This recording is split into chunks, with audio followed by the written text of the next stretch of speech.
Hello, hello my lovelies, welcome in, happy time zones, happy Monday. I hope all of you had a good weekend and are recovering from the series finale of Arcane, for those of you who've watched it.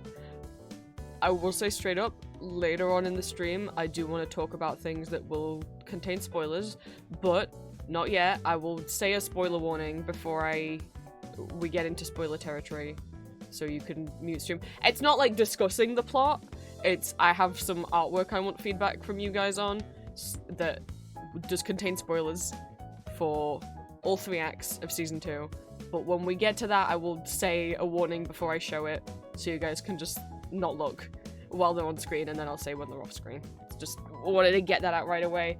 Obviously I know a lot of us watch Arcane.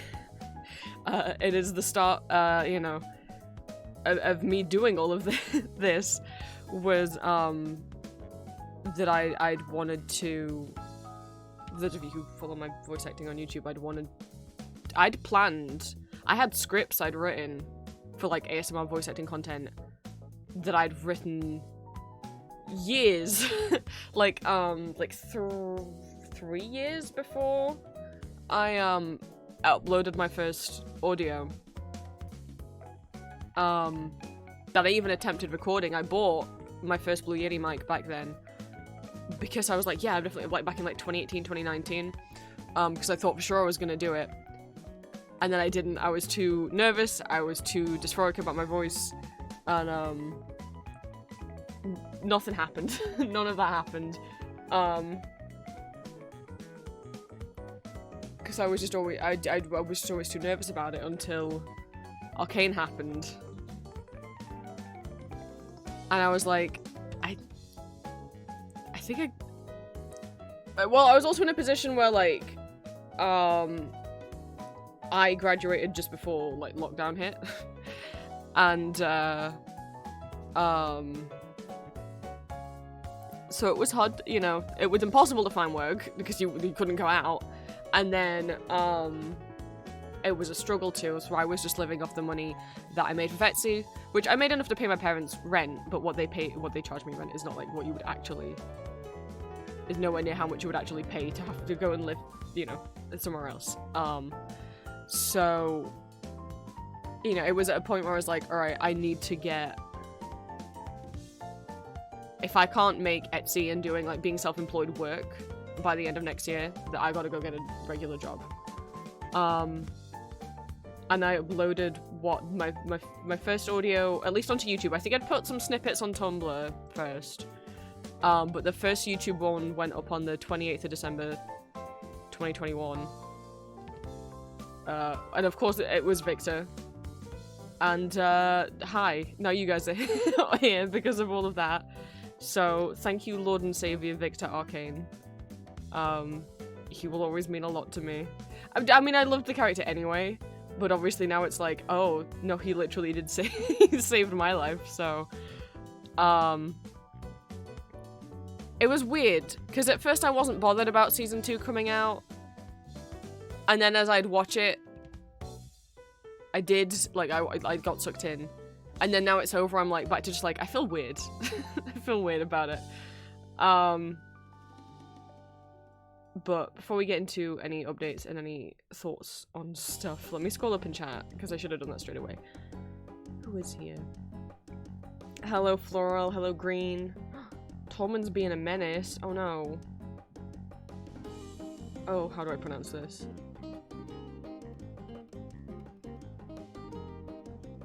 I'm gonna go with Inpames. But if you would like to correct me, thank you so much for the first time chat. If you would like to correct me on the pronunciation, or if you have, like, a name or a nickname or something that you would like me to call you, please do let me know. I will try my best to remember it. But thank you so much for the first time chat. Dallas, welcome in. Verge, welcome in. Void, welcome in. Golden, welcome in.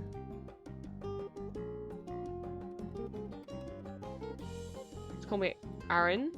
Aaron or Aaron? Sorry, instantly I'm like, shit. I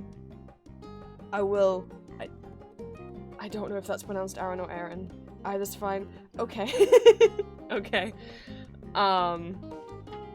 yeah, welcome in. Thank you for the first time chat. I don't know if you came through. Gosh, I didn't get everything open. Where is stuff? Through my Discord. If not, welcome in anyone who is lurking, I should say as well. So for anyone new, welcome in. You can call me Prince. I'm a neurodivergent trans vampire. Welcome to become one of my children of the night. I'm an 18+ content creator, voice actor, and illustrator. These streams are 18+ only. Please respect that. As well as a VTuber and variety streamer. I post tri-weekly ASMR audio roleplays as various characters on YouTube, both fandom characters from things such as Baldur's Gate, Marvel, Arcane, Call of Duty, and more, as well as original characters and scenarios. I post 2 exclusive Not Safe for Work audios every month over on my Patreon. All my socials are listed on my card. If you type !socials in chat, a bot will pop up with a little link for you. And I also have an Etsy shop where I sell original art and fan art under the name Empty Masks. The usual stream time is Monday and Wednesday. We didn't do Wednesday last week.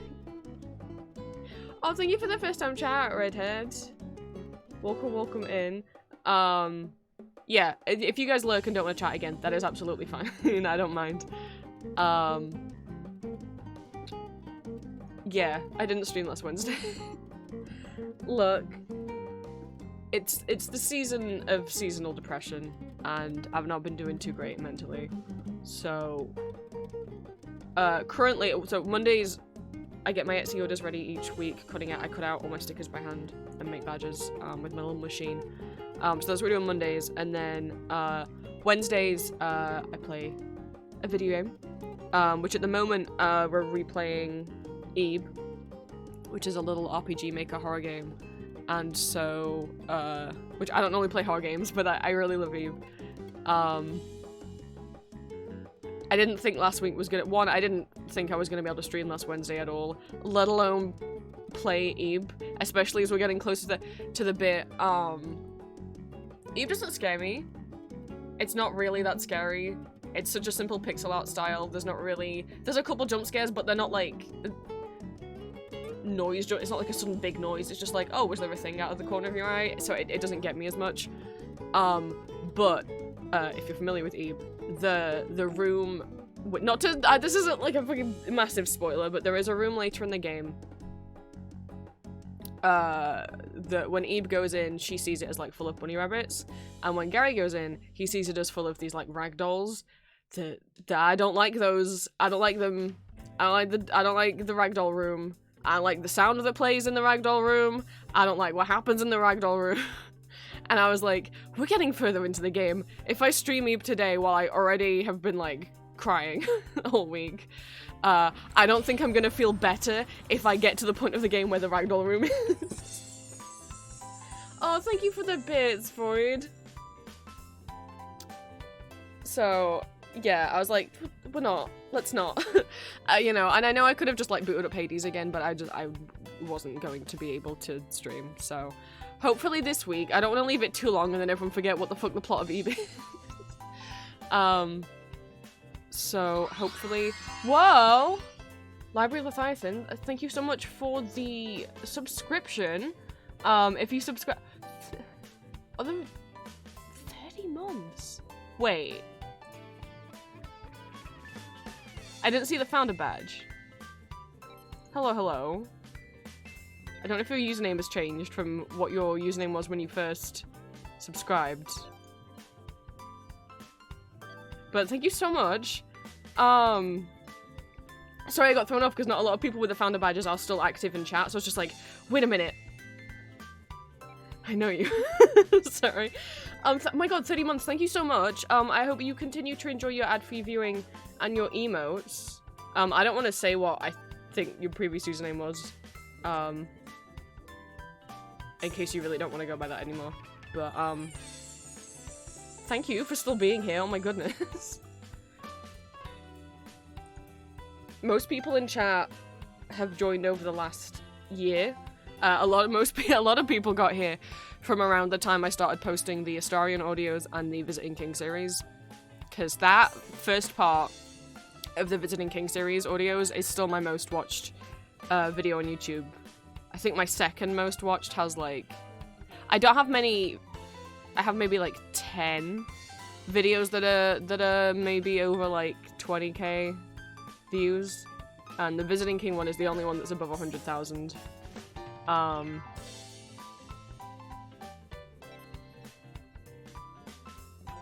Which was still, it's just still wild. That's great. So there's not, just because I was just thrown off, and I was like, oh my god, someone who's been here since 2022. Don't go by that anymore. Yeah, so I won't say it out loud, but I think I know whose you is. If I am correct that some of your fan art is in the fan art showcase. Thank you for still being here, my goodness. I hope you've been well.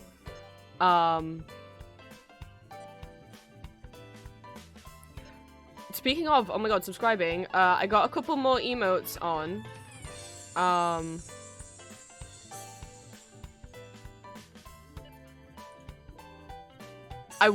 know, I didn't make new emotes, the stuff that I just already had drawn.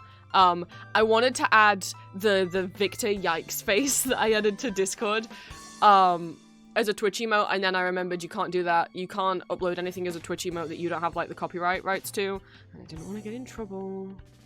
So, but I was like, oh fuck, while I'm here I should add a couple more of the goobers, because,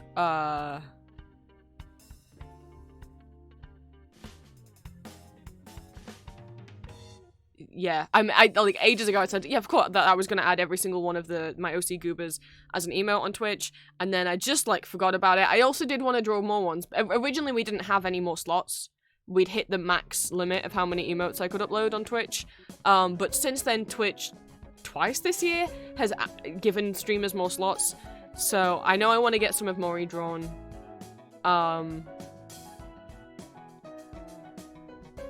I'd like a Victor Arcane one. I think that would be silly given, very fitting given that's how we all got here. So the Cassius and the Amoros Goober are now also emotes. I think those are the two that I had on hand. Obviously I've drawn Valentine and Hawthorne as well. I just didn't have them ready to go on Twitch. I can't, because when you upload a Twitch emote, you can't just upload any drawing. It has to be a perfect square, and the files I had for Valentine and Hawthorne were not perfect squares, whereas I'd already had Amoros and Cassius as squares. So I was like, oh fuck, while I'm here, you two, get dragged in. So that means now the goobers for Amoros Cassius, Ambrose Arden, Silk, and Dimitri are all regular Twitch emotes, as well as the one of myself. The Astarian Goober is a follower emote. You do not have to be subscribed in order to have him. And then 4 of my OCs are bit exclusive emotes, so you have to earn them through giving, donating bits, but it is cumulative. You don't have to do like 1,000 all in one go. It's 1,000 over your entire lifetime. So I think Twitch doesn't show me the order, but I think what it is Satin is, no, I was gonna say it was like I think Satin's 1,000 bits, Orpheus is 2,000, Ellis, oh no, Satin's 1, Orpheus is 5, Ellis is 10, and Sorrow is 25k? I think? Something like that. The reason why those went on as bit emotes is because, like I said, previously when I first added them, we didn't have any more slots free other than the bit ones, so I added them as bit ones just so there was a way to have them. And obviously now we have more slots, but I'm like, right, yeah, but now it doesn't feel fair to take away the bit emotes from people who've earned them, people who, like, paid money to get them. So, they're gonna stay like that. Sorry. Uh-oh, I've clicked on something and now I can't get, okay. I couldn't get away from whatever I'd opened.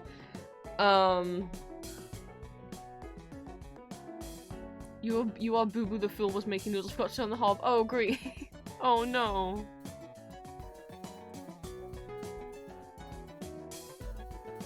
Right, sorry, I got like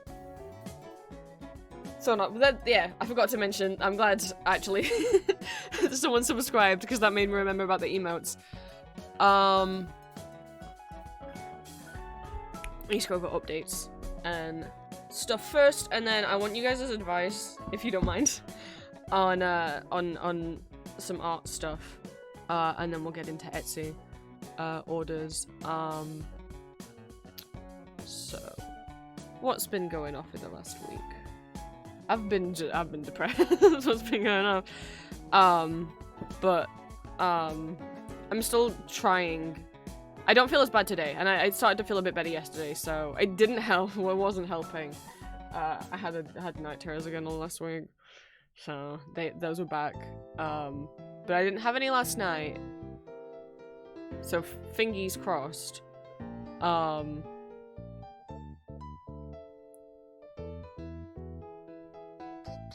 trying to think about like updates to do with me, and then we can talk about for people that aren't aware, I've deleted the Twitter app. My accounts, my Empty Masks and my The Vampire Prince, which if people aren't aware, The Vampire Prince is the account that I do ASMR and not safe for work art on. Empty Masks is my safe for work art, my like main account, where like any of the stuff that I make that goes up on Etsy, any fan merch or whatnot, and any safe for work art, and edits and stuff that I make goes up on Empty Masks. Both of the Twitter accounts are abandoned. I am not opening Twitter anymore. Even if you send me a Twitter link, I'm not going to open it, because I don't want to see the sidebar of what horrible things are trending.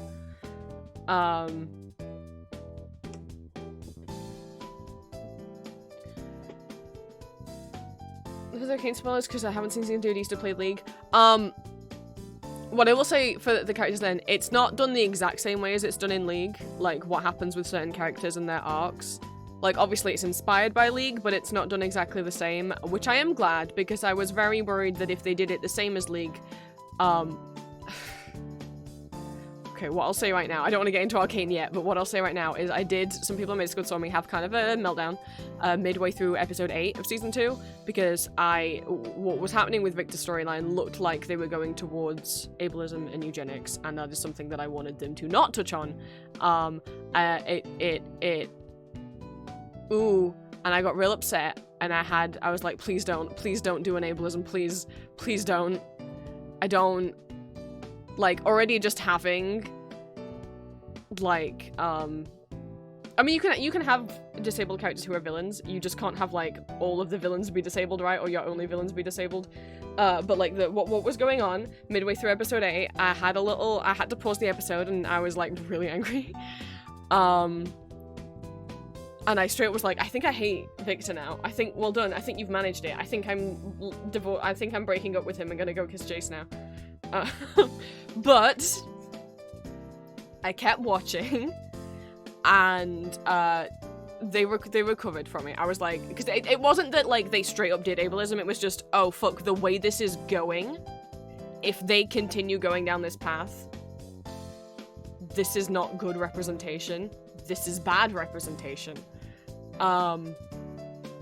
But I kept watching, and they didn't go all the way down the path, and I ultimately, in my opinion, I was fine with this. I was fine with it. I think season 2 got quite rushed.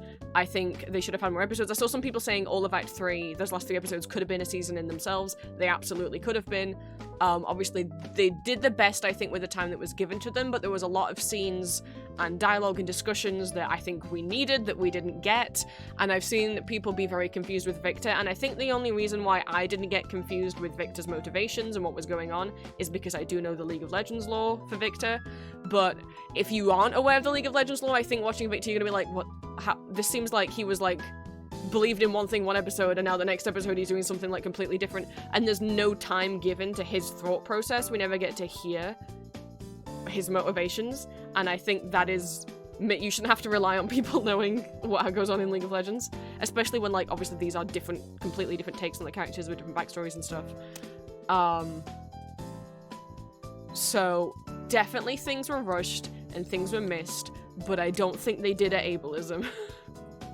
There's my, because I know some people are worried about how they're gonna deal with Victor's storyline.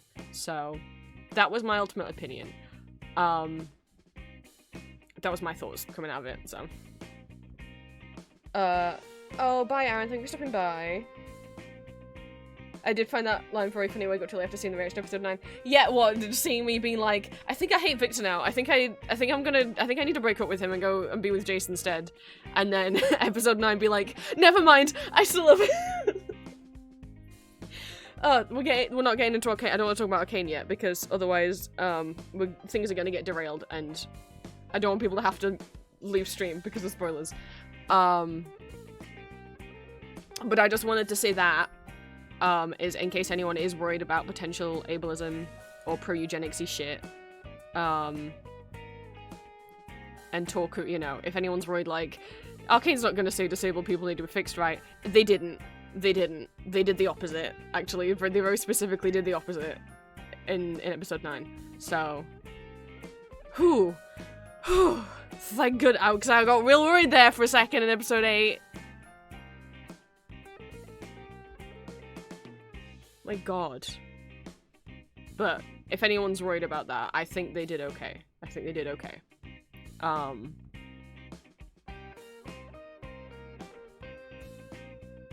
We weren't talking about Arcane though. We got an ad break coming up in 20 seconds, just so you guys are aware. What the fuck was I gonna talk about? Right, I know I need to mention watch party stuff, but an Etsy. But is there anything else? I don't think so. Into the emotes.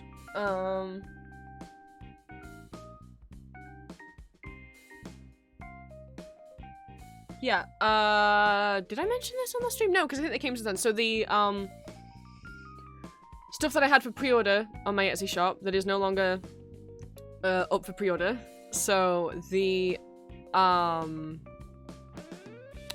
Victor Season 2 Act 1 A4 prints are now in stock, and the Ghost Band A5 prints I did at the end of October, end of September,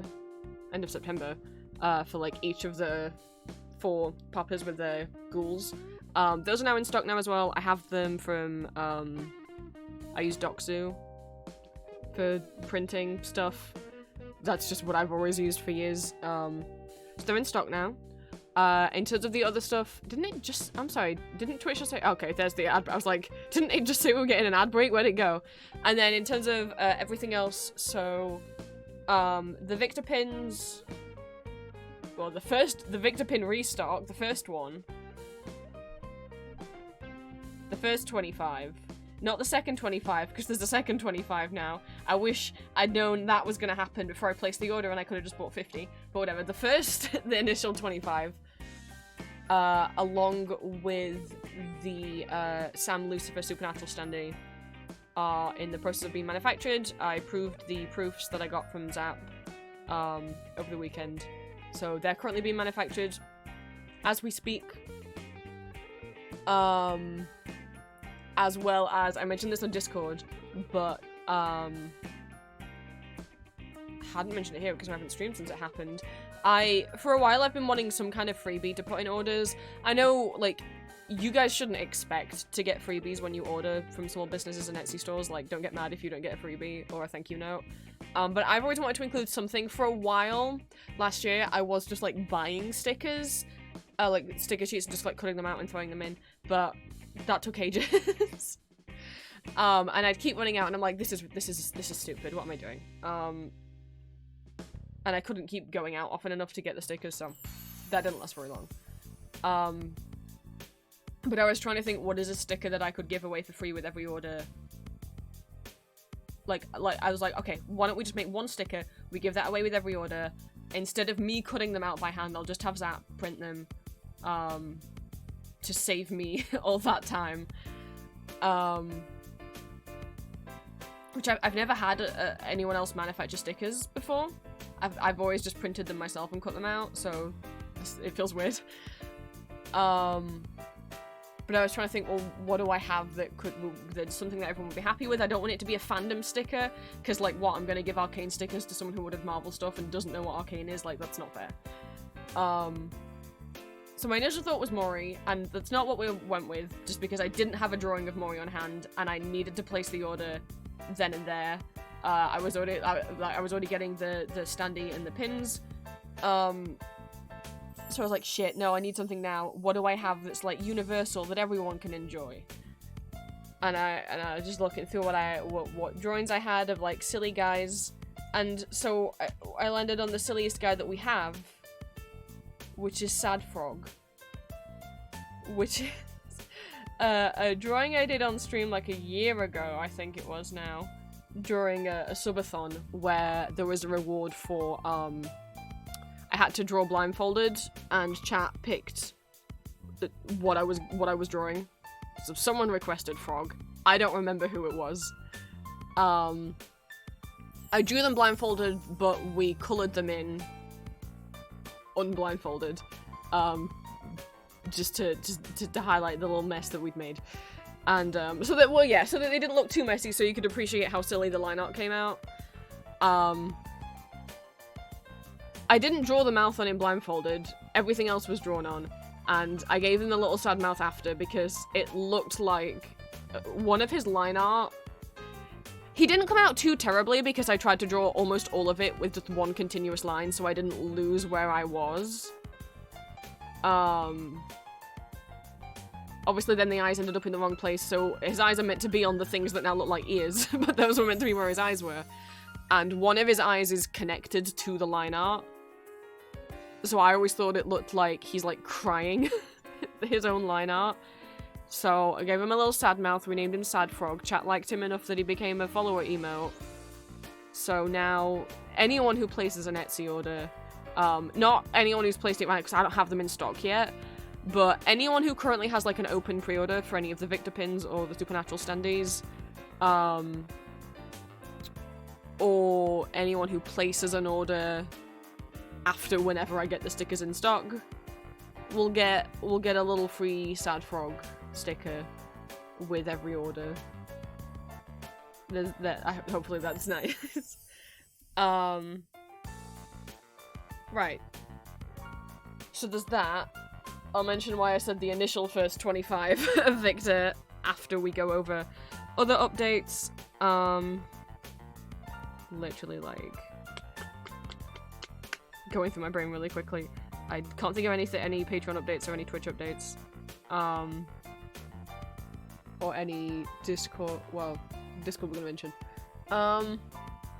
Yeah. Oh, that's what I was saying. Yeah, Twitter gone. I'm not on Twitter anymore. I've edited my cards. I meant to mess with my Vampires card to get rid of. Why even have the link for it on there?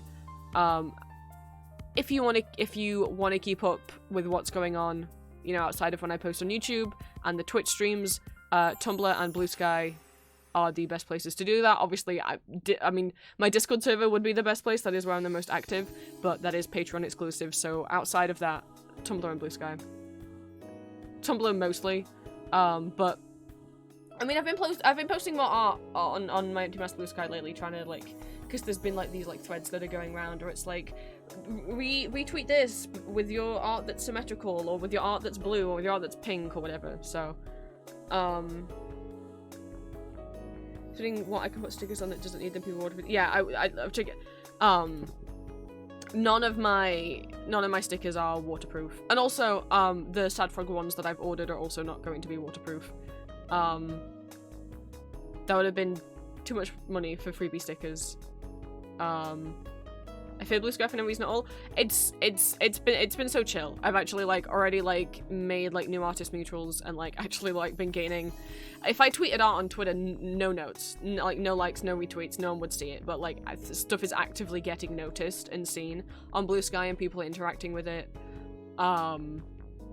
There's nice threads going around that like, oh, someone made a really sweet thread that was a post that was calling for like trans mask, not safe for work creators who make trans mask content, trans male and trans masculine stuff, and I was like, well, this is mostly artists and writers, but like I technically do writing, maybe my ASMR counts, and so I added mine in the replies, and then the person who made the post retweeted it, and I was like, okay, and the reason why I keep saying retweet, not repost, even though on Blue Sky it's called repost, is because I don't like that it's called that, because I think a lot of us know reposting already has a meaning. Reposting already exists as a word, and to repost someone, like, I would always say, no, I don't allow reposting, because reposting historically has always meant taking someone else's artwork and re-uploading it yourself to your account, whether you credit them or not. And that's shitty, don't do that. Just share the artist's post. Like, if you see someone's art on Tumblr, didn't you like it? Give it a reblog. Don't save it to your phone and then re-upload it as your own.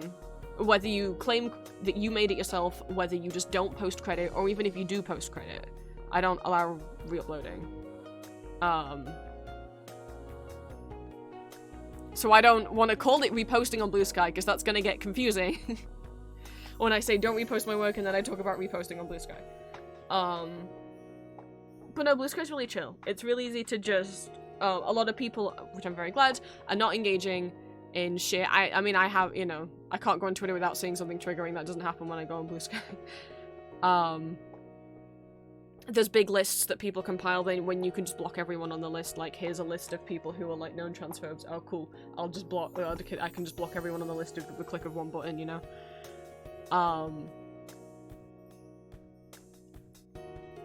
Yes, definitely a more chill and positive vibe.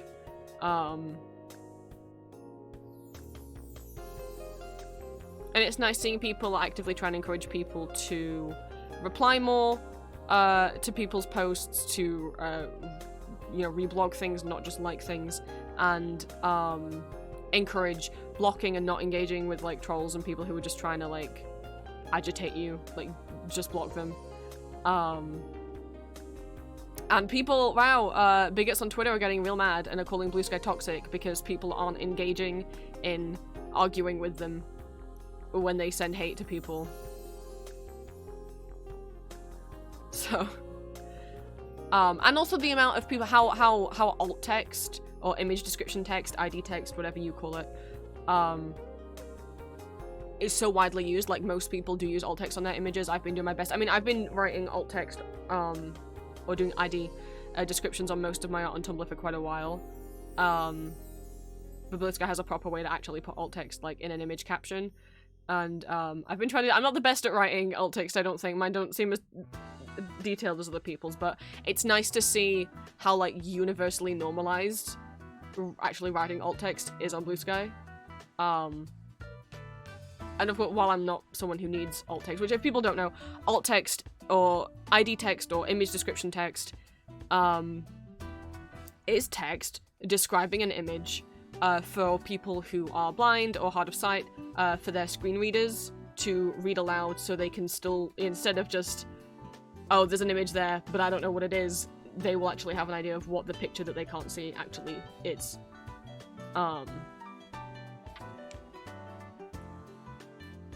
And while obviously I don't need alt text, some people do, and even if it's not the majority of people on Blue Sky who need it, the fact that it's being so embraced on Blue Sky and so normalized shows a lack of ableism compared to Twitter, which is just, you know, is Twitter. It just makes it, like, things feel a bit nicer when you're like, oh, people are so accepting of this, where, you know, most people on Twitter will be like, I'm not fucking snowflakes want me to write alt text, you know. It's a little thing that is just like, oh, this makes this space look a bit nicer, that this is more normalized, because it lets you know people are more accepting to other people. Obviously, as I say, the shitty people on Blue Sky, people can make lists of, like, accounts, and then you can just block every account on that list, and I would encourage you to do that. There are people that have made lists of known, like, NFT scams, or AI, or pro-Musk, pro-Trump, like, transphobes and TERFs and, like, lists like that, and you can just block everyone on that list, making it a lot less likely that you will see any of that stuff. Also, Blue Sky's homepage is just a homepage, like how Twitter used to be, like how Instagram used to be, and Tumblr still is, which is just the people that you follow. I can't speak as to ads because I have a decent ad blocker, so I don't know if there is as many ads as Twitter or if there are no ads. At the very least, there are definitely less. And you do not just get recommended posts from people that you don't follow that have nothing to do with anything, that are obviously just like some kind of like NFT scam. In between, it's just the people that you follow, and then you can make separate lists like you could do on Twitter, or feeds that are just of, if you just want to see like different groups of people. Making a feed is a little bit different. Making a feed on Blue Sky is a little, you have to use like a separate kind of website if you want to make your own feed. Like, so I've made a feed on my Empty Masks Blue Sky. If you go into my profile and then look at feeds, there is a feed there that it's just a list of tweets, right? And people can subscribe to that. Whether you want that to be like, maybe, you know, you are a streamer and you collaborate with a group of the streamers and maybe you want a feed that's just you and those other people. Or what I use it for is all that will show up in that feed is my tweets of my artwork. So none of my tweets, oh, not tweets, I shouldn't say tweets, it's Blue Sky. So I've made a feed on my Empty Masks that is just my art, so you could just follow that if you just want to see when I post art and you don't want to see me reblogging other people's posts or like posting stuff that isn't art and just text and stuff. Mostly just for me, so I can easily see all my art posts in one list. That is a little more complicated to do though. You have to go on this like separate website if you don't want to code it yourself, and I'm like, yeah, I didn't want to code it myself, so the only thing that I'm hoping Blue Sky will add is bookmarks. Like the bookmarking system that Twitter had. They don't currently have that.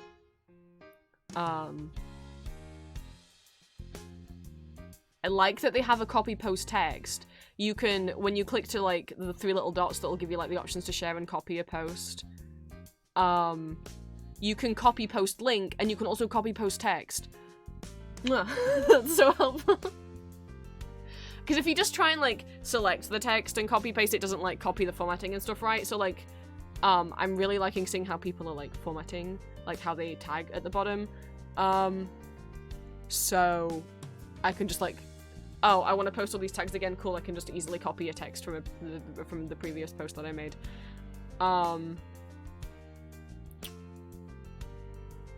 Also, I mean, I will say I still struggle with the character limit, but that's why Tumblr is my main social media, because I can write an essay and they don't give a shit. There's not another social media other than Tumblr where you can just write like 5,000 words and insert multiple images or videos or audios in between the paragraphs, you know? I'm not very good at keeping my sentences concise, as you can see by this ramble right now. Or if you've been to any other stream I've ever done. Other thing I've noticed on Blue Sky is that people are actually searching for things and looking at hashtags and looking at new artists. Like, Tumblr always has had a big culture of, we search for things. Oh, we just watched Arcane. That was really cool. Let me go search Arcane, or Arcane fan art, or Victor, or JVic, or Victor X Reader, or like whatever you're looking for, right? People don't just see if anyone they're following on their feed has posted it. They will actively search for stuff. And that seems like that's happening on Blue Sky more, because I am definitely getting, like, likes on my art from people that don't follow me. And like, if it's a piece of art that hasn't had any, like, reblogs on it, then it can't have been that they found me through someone else. They have to have found me just through tags or, like, the text. You can search for hashtags, but you can also search for the text that's in an image. Also, whatever text you put in the alt text, the image description, is also searchable as well. So, you know, if you just wrote, I love them, and then put a picture of your Victor and Jace art, if in the alt text you say, Leo, it's a drawing of Victor and Jace from Arcane, and someone searches Arcane, that will still show up in search results because you put Arcane in the alt text, even though you didn't put Arcane in the actual text of the post, if that makes sense. I hope that makes sense. It's just nice to be able to see, like, because obviously Tumblr doesn't allow not safe for work art, so it's nice to be able to look at not safe for work art on somewhere that's not Twitter, or where people aren't worried about getting banned for drawing not safe for work art, or, you know, especially if it's like trans not safe for work art. And also, I don't have to scroll through a bunch of transphobia with transphobia advertised to me at the side where it's showing all the transphobic hashtags that are trending. And because it was a point with Twitter where, like, I don't know if I'll go back to TikTok. I haven't opened TikTok in weeks, because every time I would open it, I would just get recommended a post that would be about some, like, either from a transphobe, I don't know why they'd think I'd want, or, like, about transphobic, so I'm just like, I can't be seeing this. I can't have this bombarded at me. Like, I'm already aware of what's going on. I'm not opening TikTok to cry, and that's what was happening every time, so I have no plans to post to there again. And I also I've purposely not been opening the app. I might uninstall it soon. Because it was just stressing me out.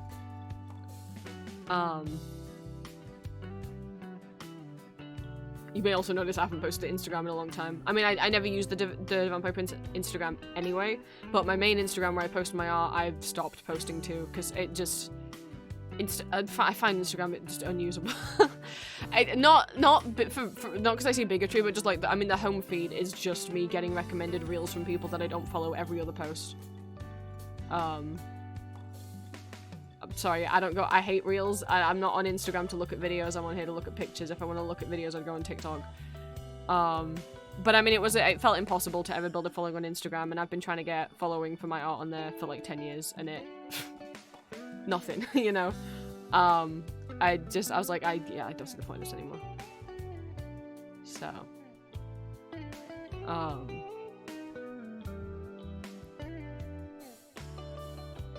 And to be honest, it'll probably be good for me to just be like, okay, when I post stuff, just Tumblr and Blue Sky, there's just these two things.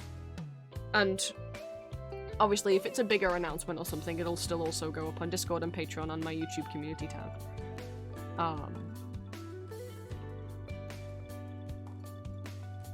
But yeah. There was that. I didn't expect that rant.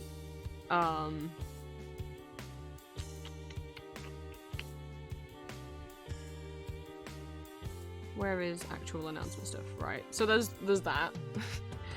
For anyone in the Discord, oh my god, it's almost been an hour. I've been talking for an hour. For anyone in my Patreon only Discord, which if you are a Patreon member, god, this is why, if you join Patreon, I will send you a message. If you joined Patreon and didn't join the Discord, you will end up with a message from me that tells you how to join the Discord if you would like to. You do not have to join the Discord just because you're a Patreon member. Some people don't have Discord, some people don't like Discord, some people don't want Discord. Or like Discord but just don't want to be in my server. No hard feelings. Like, it's just letting you know, if you join Patreon and you want to be in the Discord server, you have to join. I have had people join my Discord and then join Patreon, and then when you leave, there's like an exit survey you can do if you cancel your Patreon subscription, and they'll go they'll complain that like, wow, I joined your Patreon to join your Discord and I didn't even get in your Discord, what a waste of money. And it's like, you didn't connect. You have to be the one. Patreon doesn't know if you have a Discord account. If they did, they'd have to have some kind of spyware that they install on your computer. You have to go on to like your Patreon settings and connect it to your Discord account. So when you join my Patreon, if you don't automatically connect your Discord, you will get a message from me like, here's the Patreon website link on the how-to. If you want to join the Discord, here's the how-to page on how to connect your Patreon and Discord accounts. You have to tell Patreon that you have a Discord account. It won't just know. It would be worrying and scary if it did, because it would mean they've hacked into your PC. And the reason everyone gets that message is because initially when I started Patreon, I got people complaining that like they felt like their money was stolen because they didn't get in the Discord. I'm like, yeah, but you have to click join. I don't know how to press upon you that like Patreon can't just know that you have Discord. So if you're on the Discord, on my Discord server, I host watch parties every other month, so every even-numbered month of the year, every single Sunday at 8 PM UK time, we do watch parties. October was a bit different because I was away for most of October, seeing my partner. So what we did last month is we did like 2 in September and 2 in October, but usually, you know, it would be February, April, June, August, October, December is the months that we do watch parties. Every Sunday, 8 p.m. UK time, that is 12 noon Pacific USA time. If you want to know what that is in your time zone, and you're in the Discord, at the top of the sidebar on Discord where it says all the names of all the channels, at the very top there's a little either, depending on whether you're on mobile or PC, there'll either be an icon of a calendar, or it will say 7, or like a bar that says 7 events. You can click on that and it will show you the time in your local time zone.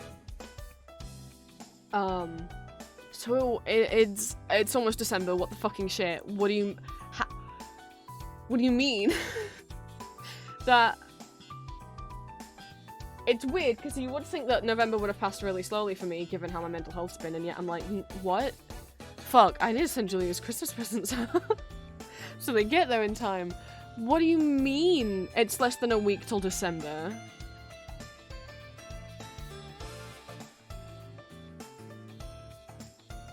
Okay, so that means it's watch party season upon us once more this coming Sunday. They'll be starting back up. We're doing the same theme for December as I did last year, which is fairy tales. I'd like to theme them. Let me have this. I like organizing things into themes. The majority of stuff we watch, you may notice, tends to be stage shows. Tends to be like musicals and plays and ballets, and not mostly films. That's just my own personal tastes, and also, like, I mentioned this last week, I've mentioned this before, if I just sit and watch a whole movie, or like a TV show, or read a book, I end up dissociating. If I get sucked into, or even like if it's fanfic, if I'm reading anything, or watching a show, or a film, I don't know if this is the TISM thing, because I was like, does anyone else get this? And I was reading loads of stuff on Reddit, and some people saying like maybe it is, but I don't know. That I just get like have like hyper empathy when it comes to fictional stuff, and if I get successfully sucked in to a film, once it's over and my brain's like foggy and half still in that world for at least like a good few hours after I finished watching it. So like I haven't got anything done most Saturdays after I watch Arcane. Like I have to get Arcane out of the way, otherwise I'm in wait mode. But then after I watch it, I'm like fucked for the rest of the day. Or like even just reading that Victor fic that Cryptid shared in Discord, which is good. It's a good fic. I was out of it for a couple hours after, like, I just get like really heavy derealization, and that's not fun. But lucky for me, one of the things I love, musical theatre, doesn't do that to me. I think if it's a stage show and you can like see the audience, maybe it's because like you can see the audience is there, you can literally see the edge of the stage.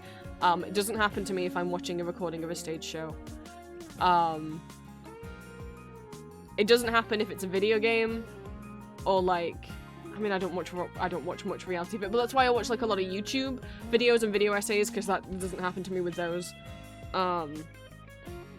So it's okay if you don't want to join the watch parties because you don't like musicals. That's fine. That is a lot of what we watch. Sorry. And obviously once we get into next year, we'll get back to watching more European musicals, which for the newer people, European musical, at least in the fandom for it, refers to any like mainland Europe musical, so it doesn't include anything from the UK. It doesn't include the West End. Typically that's not done in English, but it could be done in English.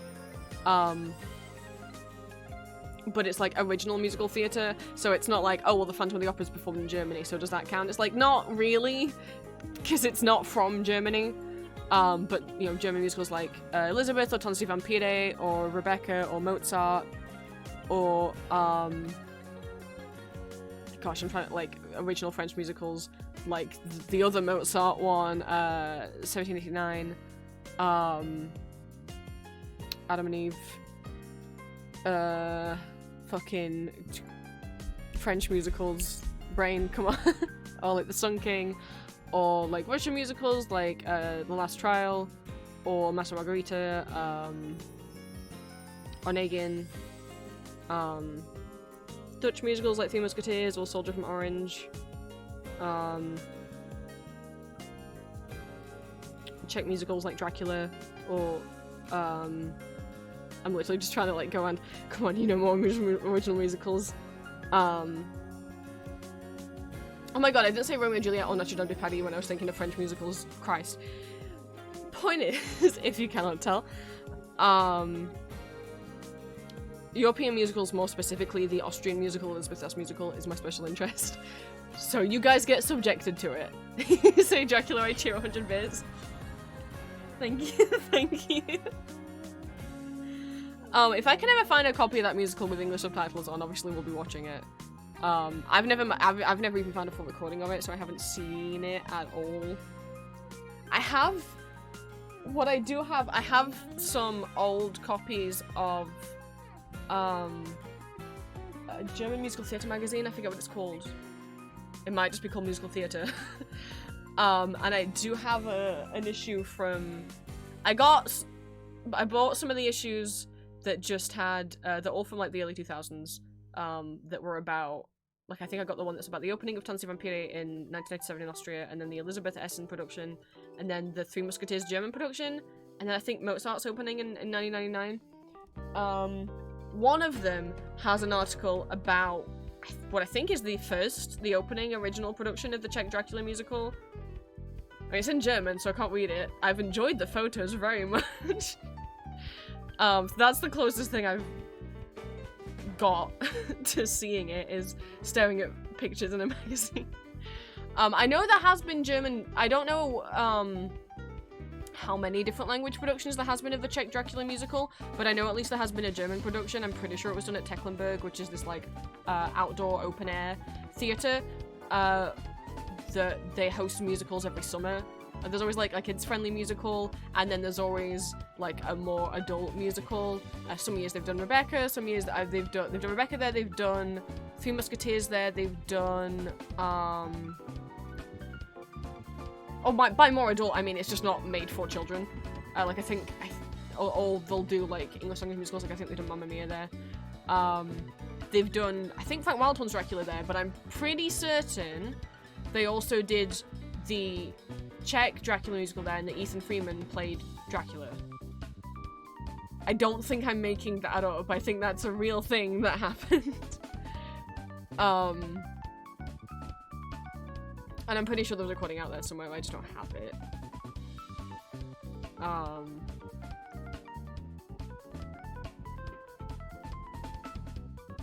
But yeah, we'll get into more. And when we watch stuff in the Discord that isn't in English, we watch it with English subtitles on. If they're ever... Like, so far I have not shown anything that isn't in English without having English subtitles. I don't know if I would. I debated about, because I have like a whole list. Let me go find it. I have a list of, I have a little notepad document where I keep like a list of like all of the watch parties, so all of the previous ones are in there, as well as plans I have for future ones. And I did wonder whether or not to do a month where we watch like Broadway musicals but in German.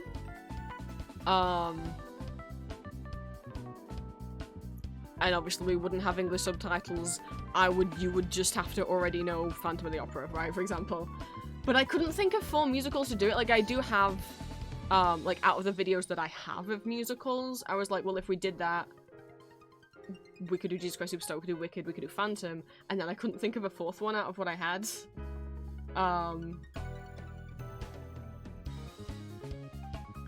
Because it would have either been, in terms of what I have in German that is originally a Broadway musical, I think I'd put like down Chicago or Jekyll and Hyde or Evita or Dracula, but we've already watched Dracula, so I don't know. I don't know if we do that.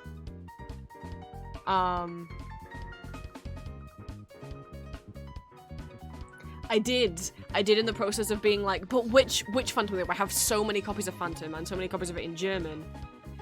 I would have to pick one. And Ethan Freeman's one of my favorite Phantoms, but I don't actually have a recording of him doing it in Germany. I'm not sure if he did do it in Germany. He did it in the West End in London, but that doesn't count. That was in English.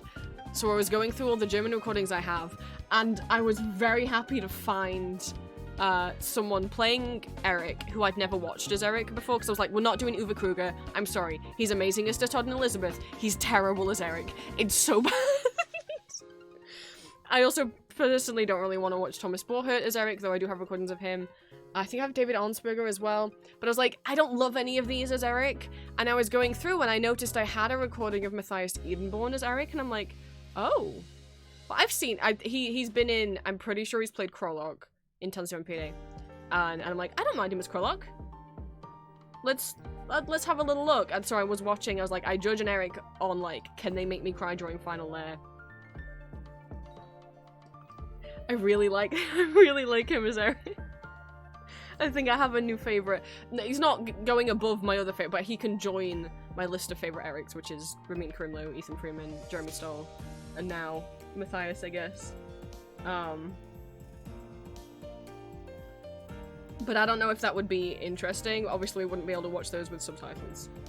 Speaking of musicals, have I watched the new Wicked movie? I have not, and I will not. If people really like the Wicked movie, you shouldn't ask me about it, because I don't want to ruin it for anyone. I love the Wicked stage musical. I will say, I'm glad people seem to be loving the movie, because I had low hopes for it, purely out of, numerous things. One, the marketing for the movie has been crazy. Like, how many different Wicked products there's been, it feels like so overconsumption, like so ridiculous. The cars, the fucking Wicked pot noodles, where they're pink or green, it looks like vomit. Oh no, it was mac and cheese, not pot noodles, it's mac and cheese. They look disgusting. So the marketing, I'm like, I mean, it better live up to its marketing. Two, I am fed up with movies looking desaturated.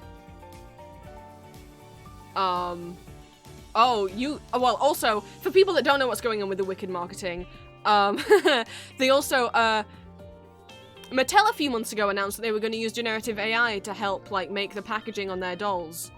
Now, I'm not going to say that that's what happened with the Wicked dolls, but the Wicked dolls then released a few months later, and on the back, the website listed is wicked.com. Now, the website for the Broadway, the stage musical, is wickedmusical.com. The website for the movie is wickedmovie.com. Wicked.com, which is what was printed on the back of all of the Mattel dolls that are in stores, is a porn website that, you know, some parents bought the dolls for their kids and then went to look up the movie website. Uh-oh. You know, typed in the website that was on the back of the box. But, yeah, so the marketing, I was like, it's so much.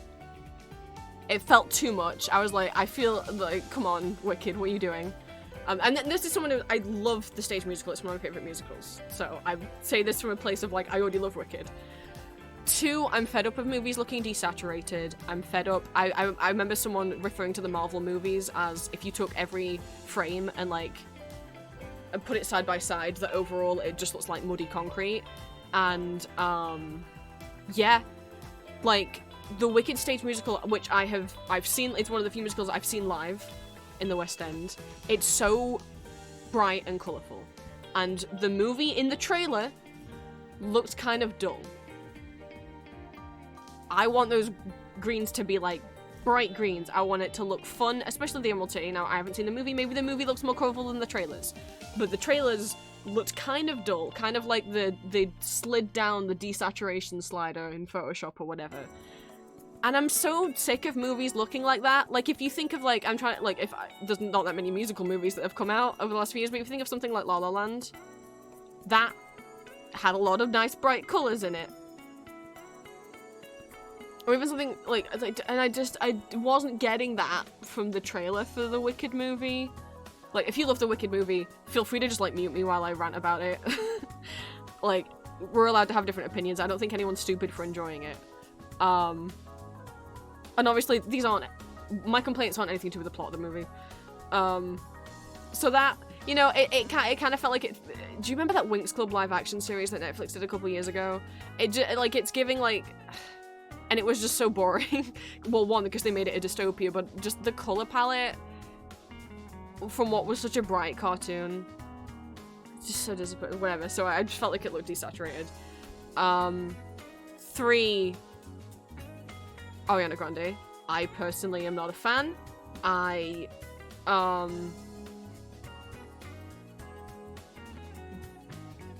I've heard very good things about her acting in the Wicked movie. I've seen some people say that she should get an Oscar nom for the Wicked movie. Maybe she's grown. I have seen her acting as Penny in the Hairspray live TV thing, and I thought, personally, she couldn't act. Her acting took me out of the whole thing. I never watched Nickelodeon live action shows as a kid, but I've seen some clips as an adult, and I'm still like, I don't feel like you can act. I personally don't enjoy her acting. I think she's a talented singer. Glinda typically has a more opera voice, which Ariana doesn't have, so I was like hesitant of how she would vocally approach the role. And you can still enjoy a character or a movie regardless of who the actor is. But I will say, and there's not many people where I would say, oh, I don't like this celebrity, because it's like, I don't know them personally. But she pisses me off.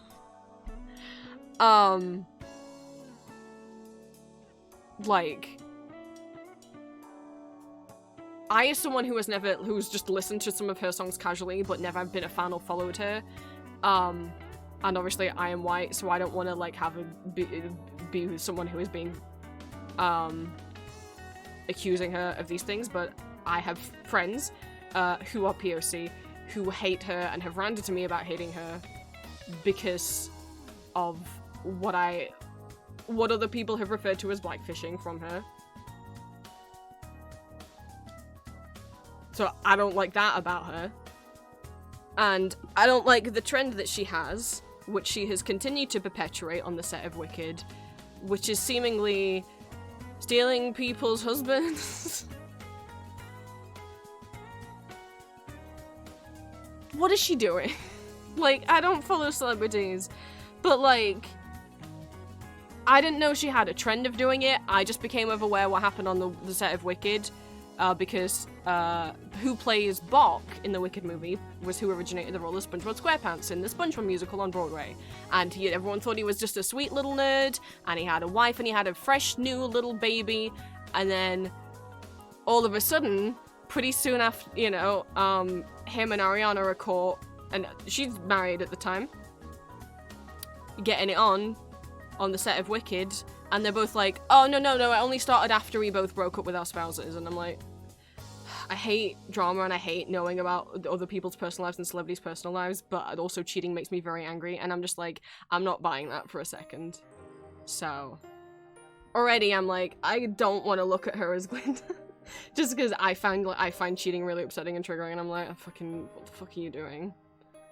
I mean, also, I mean, he's equally as, like, in the wrong here. I want to be clear, like, fuck him as well. For, like, leaving his wife and brand new baby.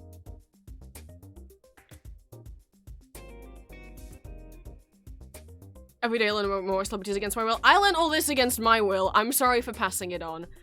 And then 4, sorry, I have more point. Again, like, and again, you can go and enjoy the movie regardless of what she's done, regardless of who the actors are. Like, feel free to disconnect yourself. It's not like she's done a crime, right?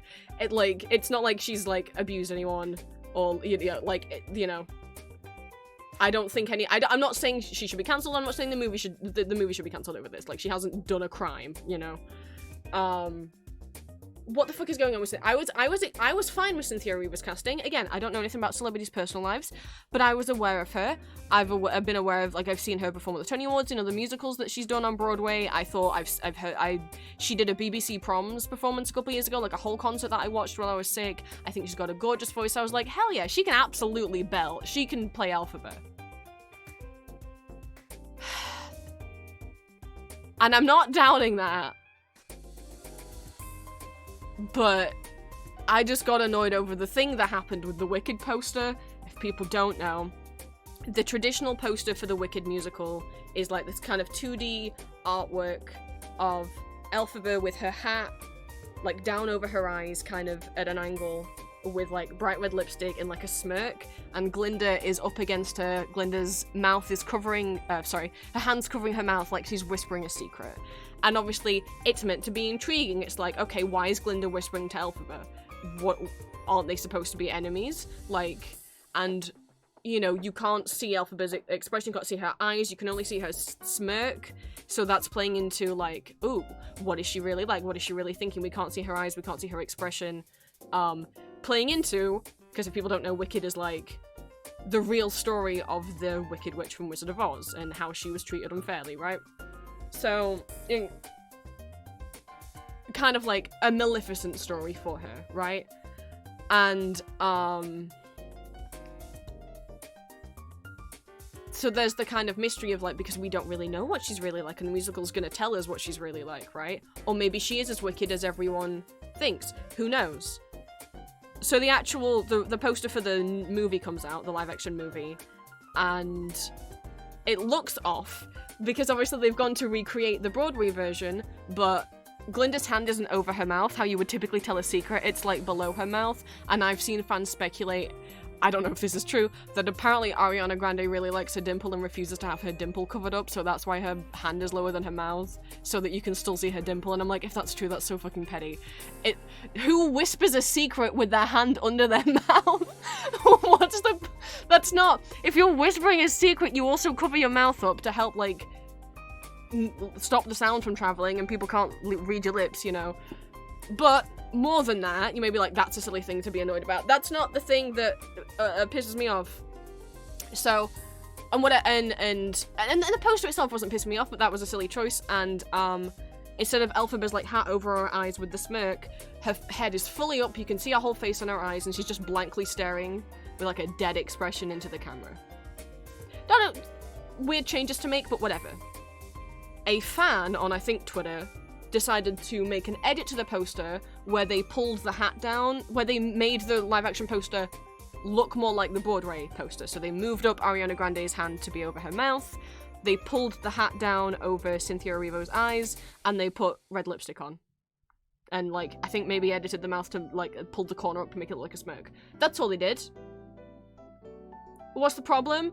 Cynthia Erivo, the actor who plays Elphaba, went on a massive rant on Twitter accusing the artist of being racist for doing this, and sent a hate mob their way, and the artist got loads and loads of death threats.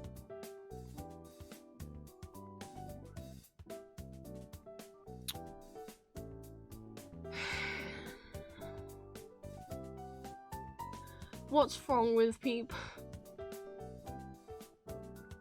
And, like, in Cynthia's, she was offended by it because she was saying, like, you've covered up my eyes, and my eyes are the way that I'm acting and showing emotion. And it's like, one, there's no emotion in those eyes in that live-action poster. Two, they weren't trying to cover up your eyes because they think you have ugly eyes. They were just recreating the Broadway poster, and the point of Elphaba's eyes being covered up is, you're correct, eyes being the window to the soul, eyes being, you know, a way that you can show emotion, because the point is, we don't know as an audience what Elphaba's really like. She's meant to be mysterious, that's why the hat is originally there. I mean, they also, like, moved Ariana's hand up to cover most of her face. Not because they think, and again, and that wasn't out of Ariana thinking that Ariana Grande's mouth is ugly, but because that's how you fucking whisper to someone. Hi, Alex. Sorry, someone asked my opinion on the Wicked movie, so I've gone on a ramble. Of me, why personally I don't want to watch it, even as a massive fan of the stage version, which is, one, the weird overconsumption crazy marketing, 2, the weird desaturated colors, 3, the behavior of Ariana Grande, and 4, the behavior of Cynthia Erivo. Yeah, so that poor artist. And obviously I can't imagine, like, what Cynthia has been through, and I'm sure she has been subjected, you know, over her career and her life to hate and to genuine bigotry. That artist wasn't trying to say anything was wrong with how she looked, though. And again, the behaviors of the actors don't have any weight on the actual movie. As I say, I have seen people who have never seen the stage version love the movie, and I've seen people who love the stage version also love the movie. These are just things that piss me off about it. I don't get why it's split into 2 movies as well. I think that's just for the money, why they've dragged it into 2 movies, but I've heard, honestly, the most positive stuff I've heard about the movie is praising Ariana Grande's performance, so who knows? Everyone I've seen watched it really enjoyed it, and I'm sure it's fine. I just personally do not want to watch it. Like, I'd just rather watch a recording of the stage show or go and see the stage show. Oh, Green, didn't you? It's part 1. Yeah, it's a part 1. It's not the whole musical. It's part 1. Sorry. I didn't know you didn't know. Yeah. I don't think there's a need. I mean, I don't think there's a need for it to be 2 parts. But I think any movie that splits itself unnecessarily into 2 parts is just because of money, you know? That doesn't necessarily make it a bad movie, but just so people know, it is a part 1. It is not, like, I presume it's Act 1. I presume it ends on Defying Gravity. I haven't seen it, but I would presume that's where they're ending it, because the end of Act 1 of the stage show before intermission ends with Defying Gravity. So I'm presuming that's where the first half of the movie, this first movie ends. But I don't know that for sure. It would make sense. But I hope that's where it ends. That's the thing that makes the most sense. I've seen people say that the Elphaba in this seems quite different, but not, like, bad different from, like, but the characterization is different from the stage musical, that Fiero's quite different, that he seems more, like, kind of sad, which is, like, don't get me wrong, Fiero in the stage version is sad on the inside, but he's covering that up a lot. I don't know if he's not covering it up as much in the movie, that's just what I've heard people say. But like I said, the majority of, like, every person I have seen who's watched it, who's given a review, who's watched it, really enjoyed it. So I don't want that to turn people off from watching it. I'm not gonna watch it. Please don't try and convince me to. I don't want to. And I know, like, weird drama with the cast shouldn't stop you from watching a movie. But even just the visual stuff, I'm just like, it doesn't look like how I want it to look, but I'm not saying therefore it's gonna be bad. Wait, so this is part 1 of the musical and it's 2 hours 40 minutes? Yep. Even though the stage version of the musical is only, like, maybe 2 hours 30. Hang on, I can fucking check. Hang on. Let me go see how long a Wicked bootleg is.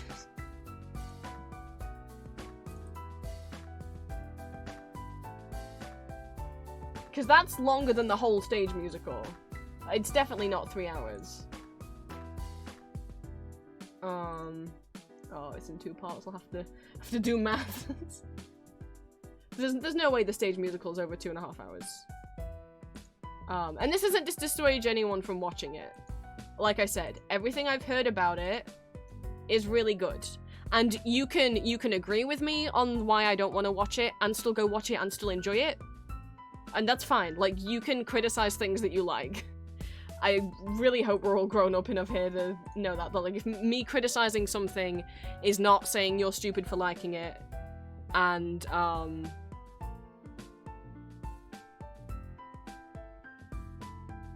you know, we can agree to disagree, or even you can enjoy it and still agree with the criticisms of it. Yeah. You looked it up, so it's a Wicked... the official page says it's 2 hours 45 including the interval. That matches with what I'm looking at. I've got a recording that doesn't include the interval, and I would say it's about 2.5 hours. So yes, just part 1 of the Wicked movie is longer than the whole stage musical. Which, you know,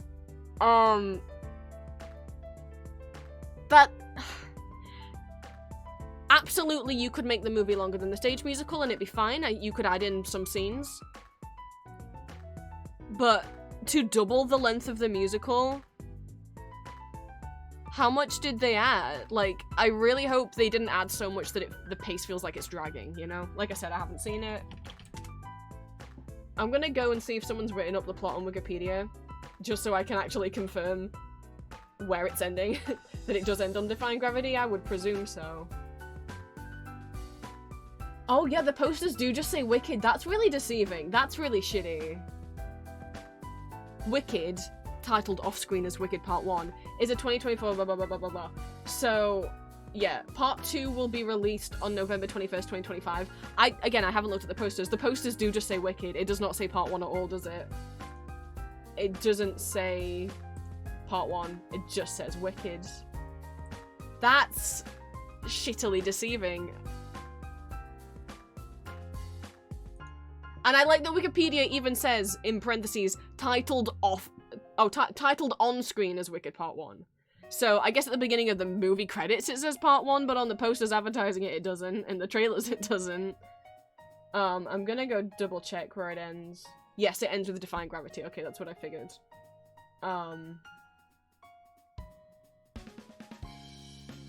Have they made a new song? A lot of the time movie musicals will add a new song in. Les Mis did it, Cats did it, because if they want that Best Original Song Oscar nomination, it has to be a new song. It can't be a song that already was written for the stage musical. It has to be a new song that was written for the movie to be counted, to be nominated for that Oscar. So normally they add a song. I'm trying to see if they did add one in.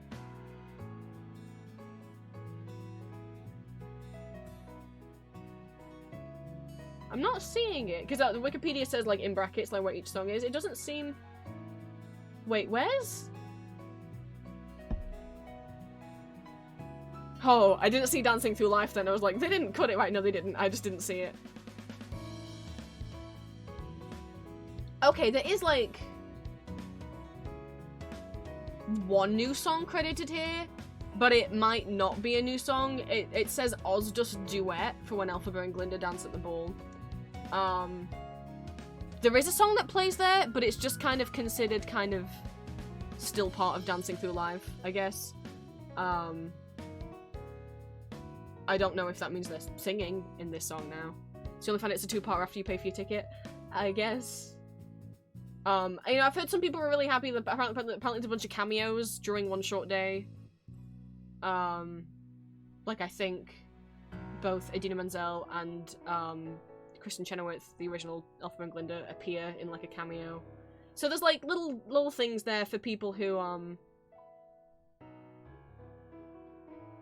okay, I'm reading. Multiple cameos take place during One Short Day. One of the former Fiyero understudies. Okay, but like, what about actual original Fiyero? He doesn't get. I don't see Norbert. Good also low. Book and screenwriter makes a cameo. The composer has a cameo.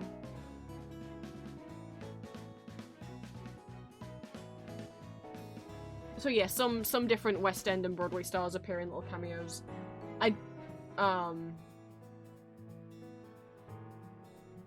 It's nice that they included some of the West End. It'd be nice if they included some of the international Elphabas as cameos, because I'm like, yeah, it's nice putting Kerry Ellis in there. Is Willemijn Verkijk gonna get a cameo? Willemijn is a Dutch musical theatre actor who has played Elphaba more than any other actor in the world. In the original Dutch production, in the original German production, and on Broadway and on the West End, like, as a replacement. It'd be nice, given that she's the most performed Elphaba, if she,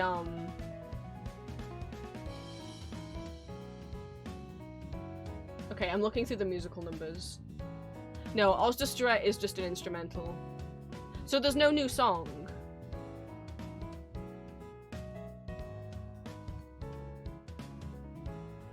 Which I'm quite surprised at, which I'm glad for, because a lot of the time when musicals add in a new song for the movie, like in Les Mis and like in Cats, it doesn't add anything to the musical, and it's normally not that good. so I wasn't looking forward to there being a new song.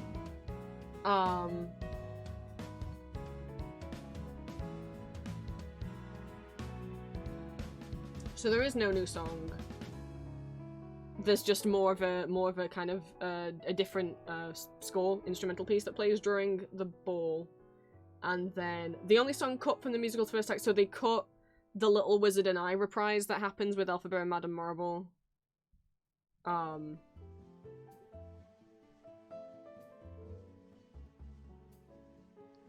have heard that. So even though For Good obviously will be in part 2, that tune has been in the background of the score during certain defining moments between Elphaba and Glenn. I'm like, that's cute.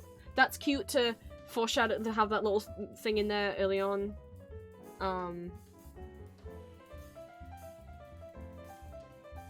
Also, Thank Goodness and Wonderful appear in the instrumental score. That's really nice.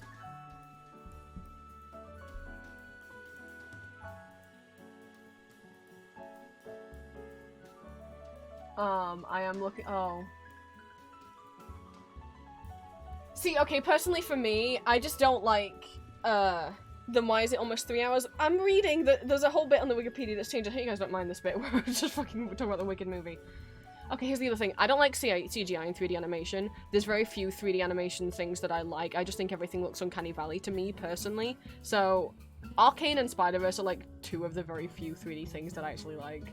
DreamWorks and Disney 3D animation I find uncomfortable to look at. That's just how my brain is. I don't like the look of the CGI for Defying Gravity, but what can you do? I guess they're just showing more scenes, so... Spoilers for the Wicked movie, I'm gonna mention some scenes that they include.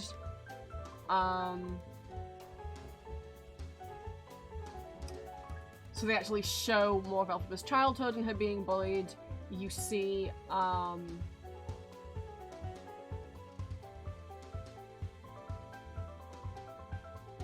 Elphaba actually getting her private tutoring sessions from Madame Marble, teaching her about her powers, whether that you know, obviously happens off screen in the stage musical. Oh, Popula's been extended.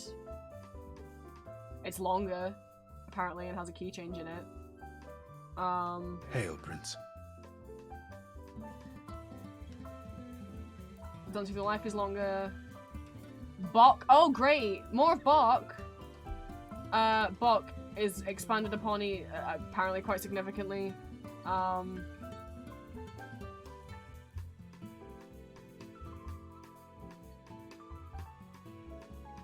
Don't I feel like that change? Something Bad is no longer between Elphaba and Dr. Dillamond. It's Dr. Dillamond at home with his animal friends. I prefer that being with Elphaba because, like, she needs to know about all of that. Because that's part of her motivation to do what she does, is finding out the animals are getting abused.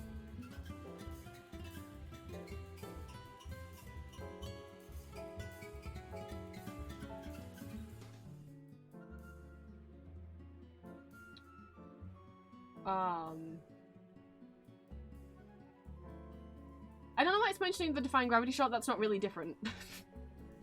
I mean, I guess she's... What, because she's outside in the sky rather than inside in the sky?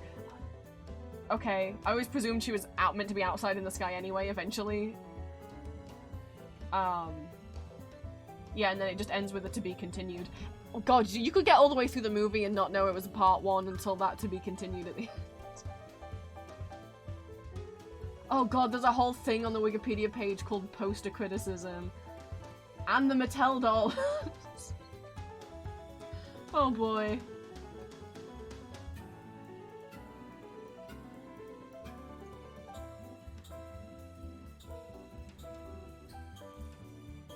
I've been so much market. God, I forgot about the fucking Roblox.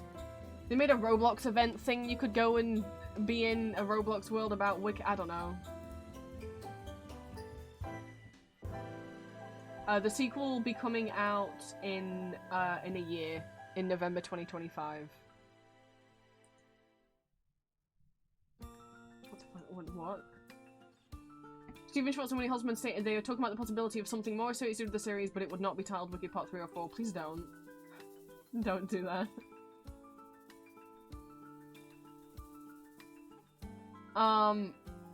And I do have one gripe with Wicked that I hadn't thought about much. but that obviously was a product of its time being, when did Wicked come out on stage? In like 2000? That I do have a gripe with. The only movie adaptation I can think multiple movies are reasonable with Lord of the Rings. Well, yeah, I mean, if it's a book series that has multiple books, it makes sense to do each book as its own movie, and technically Lord of the Rings is actually 6 books. There's like 2 books in each of the actual physical books. If it's multiple books, it makes sense to do separate, you know.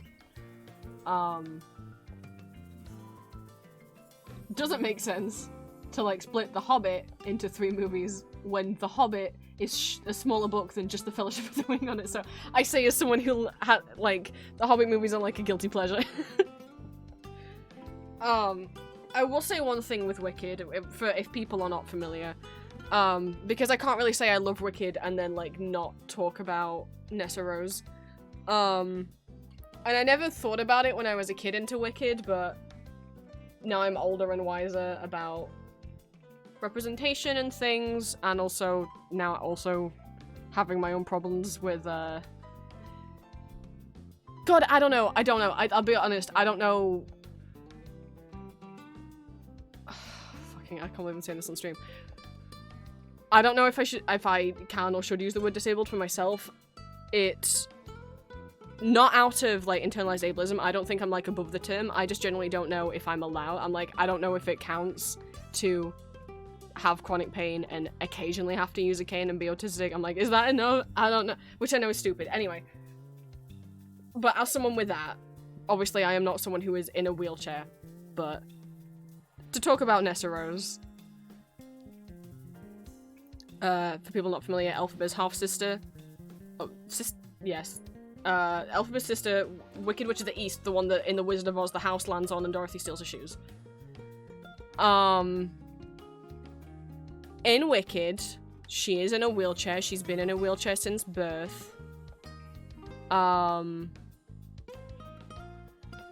Spoilers for Wicked, because we're going to talk about Nessa Rose. Because I don't feel like it's fair to say I love Wicked and then promote something that has this in it, I guess. Again, this is... It being a product of its time doesn't make it okay representation, and the movie has the opportunity to change it. Let's see if they do. It won't happen until part 2. So, Nessa has been in a wheelchair since birth. All that happens with her in Act 1, or part 1 of the movie, is, obviously she feels ostracized.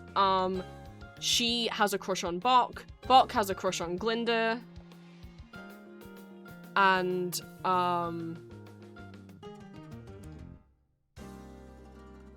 Glinda is not interested in Bok. Bok ends up asking... Again, Nessa is the only disabled character in the musical. I don't think Elphaba having green skin makes her... I don't think that... Not to police other people's use of the term, but I don't think that counts. Glinda ends up convincing Bok to ask Nessa Rose out on a date. Like, oh, you should take Nessa Rose to prom, because actually that would make me really happy, because it's, you want to please me, right, Bok? You should take her, because she just doesn't want to go with Bok. She wants him out of her way. So he goes and asks Nessa, and Nessa has a really nice time and ends up really falling for him. But he's not interested in him. That's all fine so far.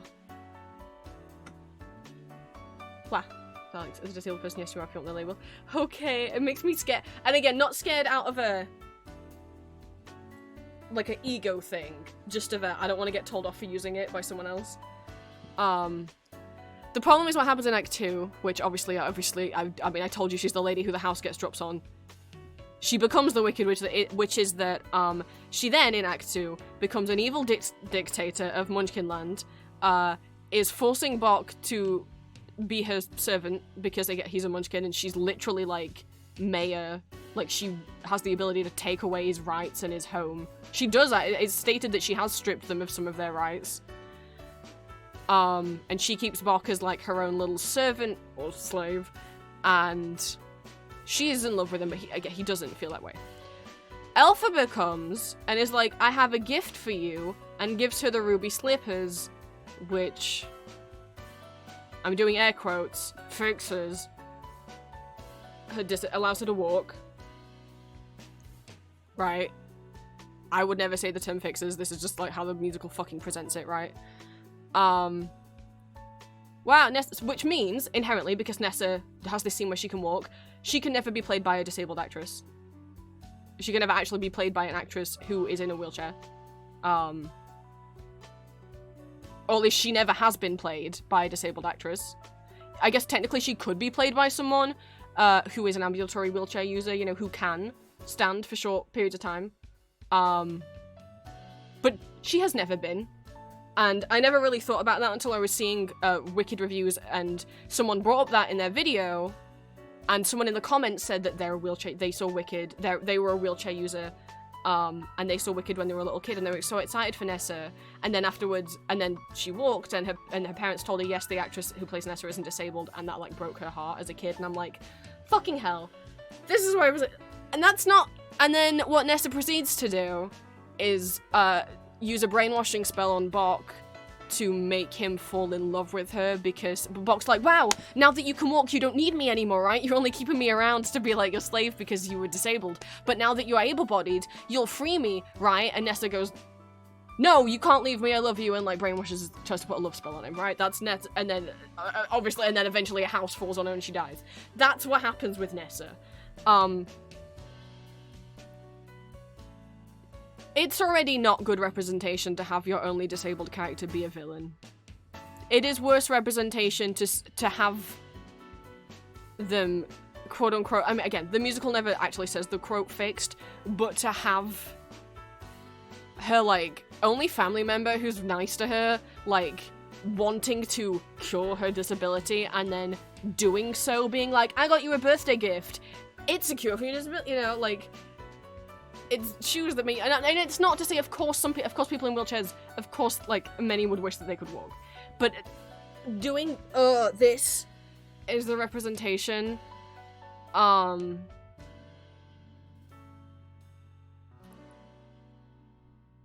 the only disabled character, you know, go through that, and her own family just seemingly wanting to fix it, and then I guess fixing it, quote unquote, right? Getting her able to walk.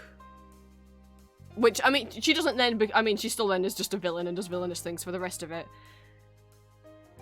But that's not, you know, it's not good. It's not good. To be fair, knowing the book, her actions and more, yeah, I mean, you know, Nessa being, like, an evil dictator of Munchkinland absolutely can come from her, her very privileged upper-class upbringing. Right? It's never good when your only disabled character is a villain, and then it's worse when you, like, don't ever have them be played by a disabled actor, because inherently you're gonna have a scene where they get quote-unquote cured of it, right? The movie has the opportunity to make this better. Because I never thought until I was seeing these comments of people, wheelchair users, talking about how they saw Wicked as a kid, and then they were so excited seeing Nessa, and how heartbroken they were when she ended up being evil. Or finding out that the actor, like, wasn't disabled. And I'm like, the walk scene really upsetting them, and I'm like, fuck. So the movie, part 2, that comes out next year, has the ability to do something better. Maybe don't have the magic, maybe I get they want the ruby slippers there, because, like, Elphaba wants them back, they're a memento of her sister, right? I get it. Maybe, right. You could have them not cure her, not make her able-bodied, or not imply that somehow now she's better, or fixed, or, like, not a burden anymore now that she's able-bodied, right? You could even have it, what I thought, if you don't want to make her as well, you want to make her less villainous. You could have... I don't know that this would work. This was just the only thought that I came up with. If like, you didn't want Nessa to be trying to do the love spell on Bok, you could have it be that Bok tries to do the love spell on Glinda, and that ends up being what corrupts him, rather than the spell being done on him, you know. By Nessa Rose fucking him up.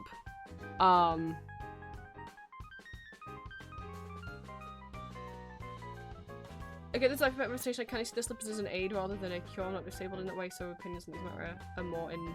Yeah, I mean, I don't have. Again, my opinions are my opinion is just like, it's not good for your only disabled character to be a villain, right? The whole slipper thing and the scene with her walking and therefore her not ever being played by a disabled actress is a complaint I have seen from wheelchair users. From multiple and again, that's not to say every wheelchair user is upset with it. It is just something that I've been reading about. So it's not up to me. I'm just sharing that opinion. You know.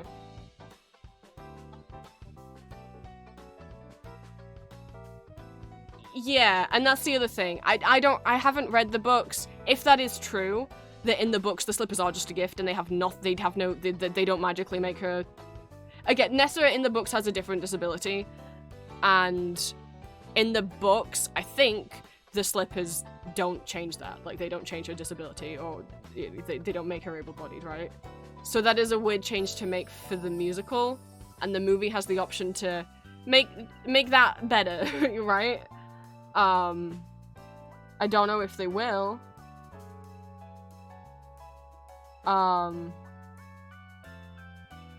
Like I said, I mean, again, and different people are gonna have different opinions on the slippers. And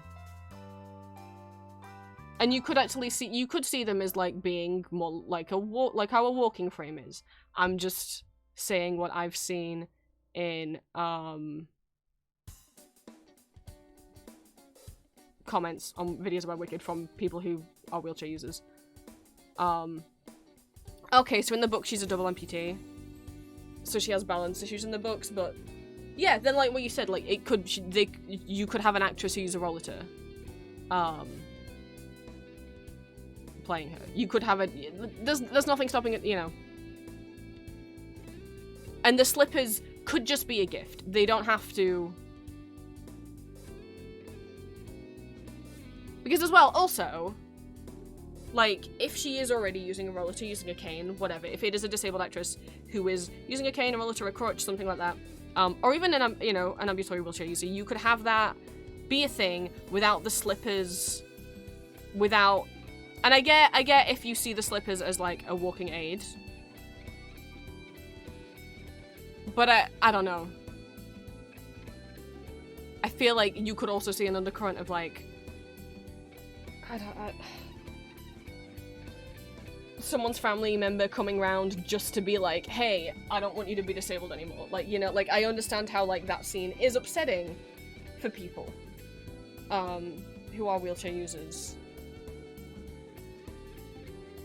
Because, like, also, the context for that scene is, like, Elphaba, like, hasn't seen Nessa in a long time and is just Nessa feels like her sister's, like, abandoned her. Because she basically has. And then only shows up after years just to be like, here you go, walk. Probably wouldn't feel the best. But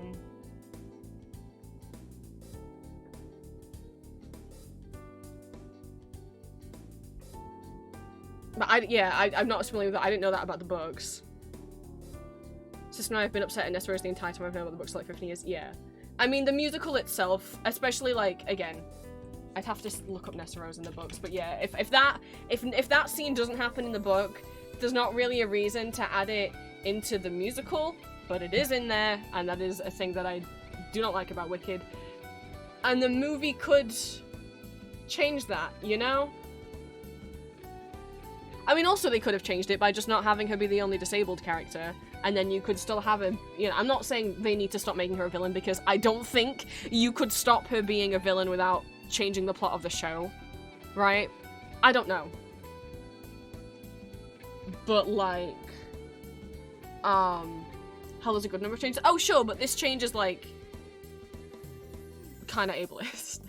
And it's like, you could easily just have another disabled character, and then as long as the only disabled, you know, you've got, like, well, we've got disabled good guys and disabled bad guys, then it's not inherently like, oh, why is the only disabled character a villain, you know? Or, if they cast, I don't know if Nessa's already been cast, well, of course she's already been cast, what am I talking about? The first movie's out. Again, if you at least had a disabled actress, even if they are someone who can stand, that would be nice representation to at least have a disabled actress playing Nessa Rose, even if it is someone who can stand for, time. Okay. Yes, Elphaba's actress in the movie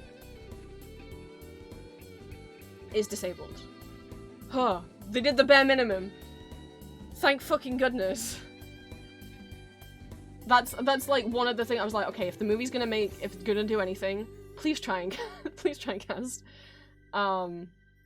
She's the first character she's the first actor, the first wheelchair user to ever play Nessa Rose. The wheelchair using character. That's so bad. It took 24 years, but we finally have a wheelchair user playing one of the most prominent wheelchair using characters in musical theatre.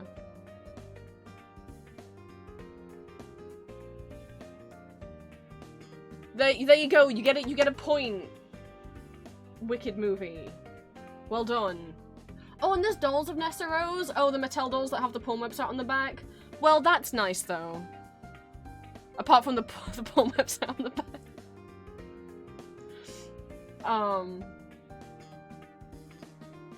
She's called Marissa Bowe. Bowe tried her excitement for the role and for being able to represent disabled women of colour in the film. To be that representation not only for disabled people, but disabled people of colour is so exciting and so surreal. She was excited to find the Wicked set fully accessible for her, and for it to have been designed with a wheelchair user in mind. Director John M. Chu said, one of the most enlightening and beautiful processes I've ever gone through. You need accessibility, not just when we're on set behind the scenes, but you need to present accessibility in Oz itself. So that's nice. Both the behind the scenes and the sets themselves were built with the fact of like, because I guess that's not something I thought about, but yeah, when you see fantasy sets built, obviously if one of the main characters isn't disabled, then you won't see the fantasy world really built for accessibility, you know? As part of the marketing campaign released by Mattel, released several dolls of the main characters, including Elphaba, Glinda, Nessa Rose with removable outfits and with removable outfits and accessories. I'm sorry, is she also queer? It just mentioned her partner, and her partner is called Lauren. Not to assume that if you're called Lauren, you're a girl, but I'm just like that. Good for her. I mean, fucking it was about time, Wicked. Yeah, curious how they're gonna do the slip a bit. Obviously, it doesn't say exactly whether or not she is a wheelchair user. I don't know if ambulatory or like completely paralyzed, and it's none of my business to know that. Her Wikipedia page does not need to include that, so I don't know if maybe she could stand for that bit, or whether they'll just make the slip as a nice little present that don't need to make her stand. You have a chance here, Wicked movie. Don't fuck it up.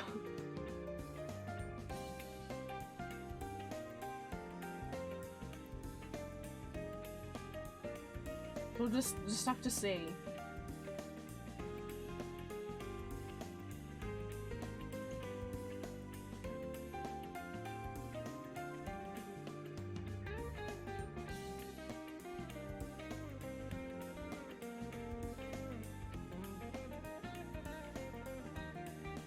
Yeah, okay, I was double checking. Yes, I do remember that now. So Elphaba in the book is born with no arms.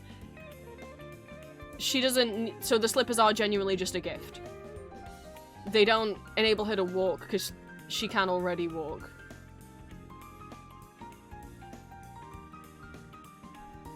I guess the musical just thought hiring actors, you know,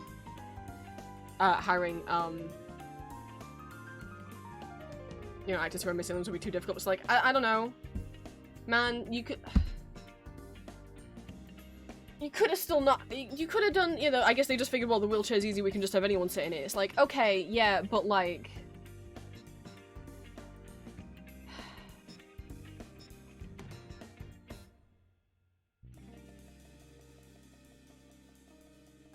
there's different ways you could have gone about it. And the shoes didn't need to do what they did, but so yeah, the shoes don't do that in the book. Sorry, are we like 2 hours in and I've been talking about Wicked for an hour? Look, my streams are ramble streams. Oh no, I'm gonna delve into the fucking Wicked. The book lore. I didn't know that in the books they have another sibling. And now I'm on his Wikipedia page.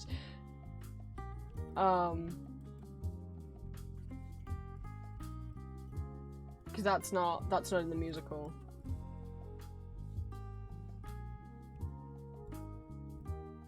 Did they have a younger brother? Yeah, they have a younger brother in the book, whereas in...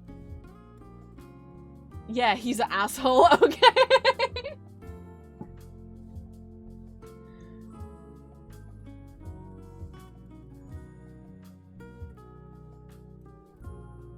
Oh yeah, no, I'm seeing the asshole. No, I'm seeing what I'm seeing him calling the rest of his family unholy and default, which is like, oh, that's...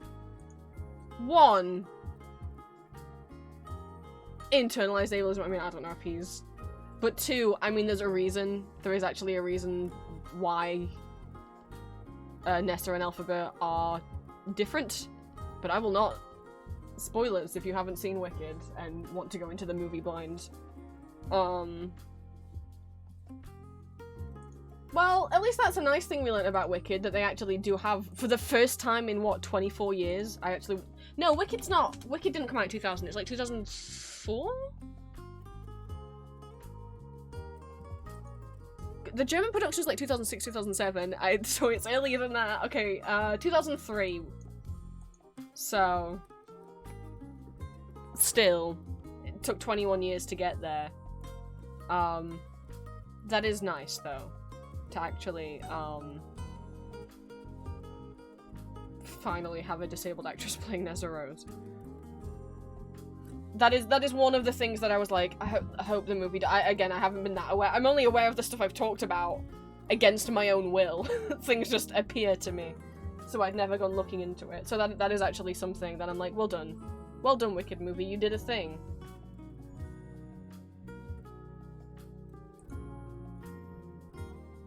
Oh no, yeah, no, I have no plans to read the Wicked books, I am fully aware. If you enjoy the Wicked musical and you think the books are gonna be like the musical, don't think that. The books are dark as shit. Please read the trigger warnings. The musical is not written by the same person who wrote the books, and also the Wicked books are not written by the same person who wrote the Wizard of Oz. Like, they're like Wizard of Oz published fan fiction. And then the musical is a very loose adaptation of the book.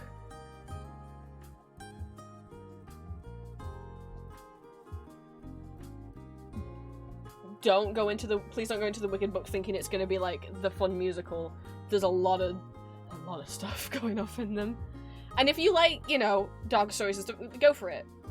But if you have to be wary of them, maybe look up the trigger warnings or don't read them.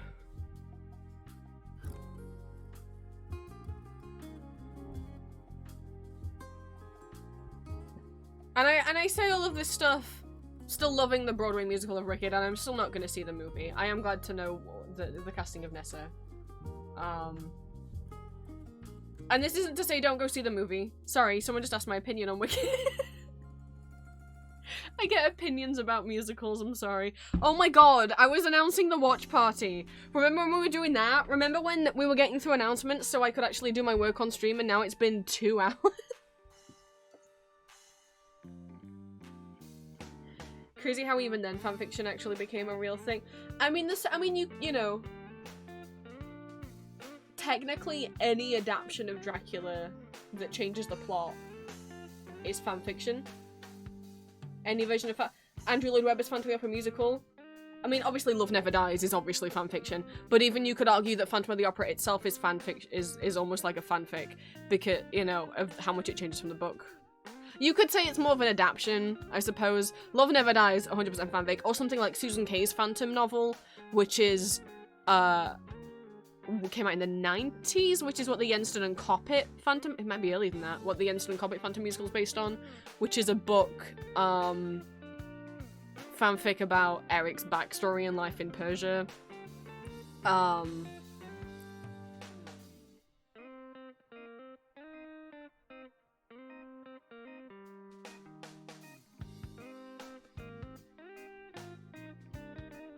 fanfic's always been...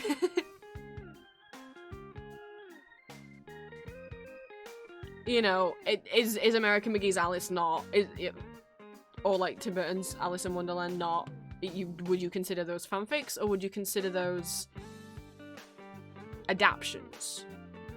But if American McGee's Alice is an well, but it is set after but I would you could say Alice Mad's Returns is fanfic because it's like a sequel, but technically the first game takes place after the events of the book. Like, I say this to be like, don't let people tell you that fanfic isn't real writing and is like, it's fucking stupid. At the same time, like, books that have been published, you know,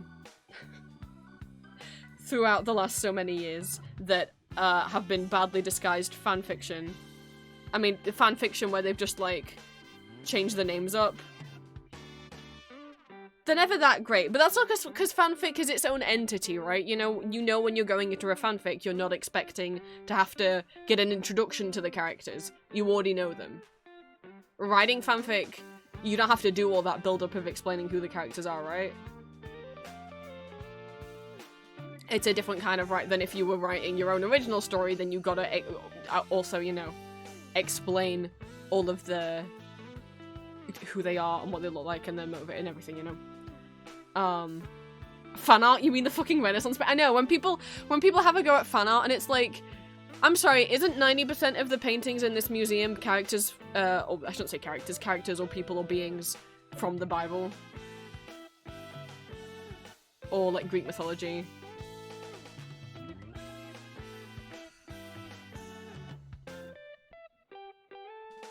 It's weird how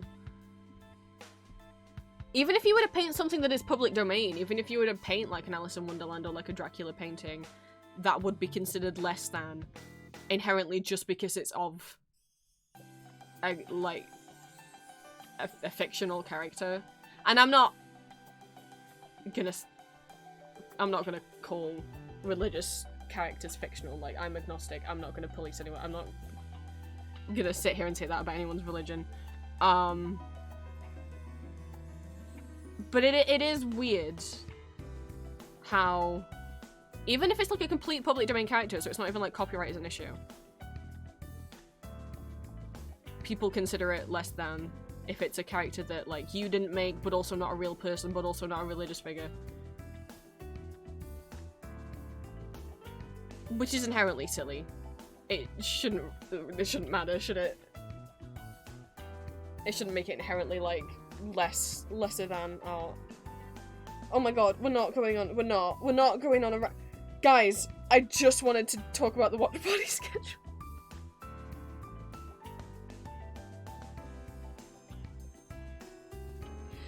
I can't, this is why,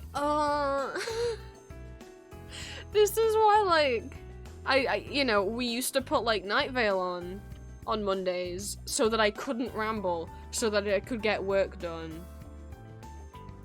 I mean, this is better than I was really worried about streaming last night. I was like, fuck, am I gonna be able to do it? Am I just gonna feel like crying all day? So, I mean, this is better than me crying. Like,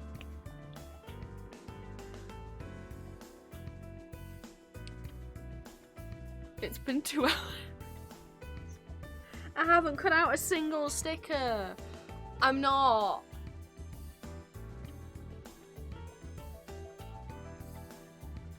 Am I gonna get this done on stream? We'll be listening to upbeat music again. For a second I almost thought maybe we will listen to Night Vale today, but it's like, nah. We need to put speedy music on to make me cut out very fast. Well, I'm glad I could be a distraction. I'm gonna wait till the ad break ends to talk. I'm gonna talk about the watch party. My goodness. And I got stuff I actually need you guys' input in. Well, not, I would like, because I don't know what to pick, right. Remember when we were saying that there's gonna be watch parties and I was just saying a lot of them are musicals? Anyway, so, I don't know how it's December so soon already, But that means it's time for another month of watch parties in my Discord server. For those who are new, every even-numbered month I host watch parties every Sunday for different movies, musicals, ballets, etc. You can see the Discord events at the top of the channel tab. It'll either just say the word events or it'll be like a little icon of a calendar. If you click on that, it'll show you when the events are and also what time it is in your local time zone. They will be 8 p.m. my time, 12 noon Pacific USA time. Watch parties are hosted in the Watch Party voice channel. We have our microphones muted, so you don't have to talk. No one's going to talk, but if you would like to chat while we watch, we'll be doing so in the little text channel that's within that voice chat. The theme for last December was fairy tales. We're doing it again.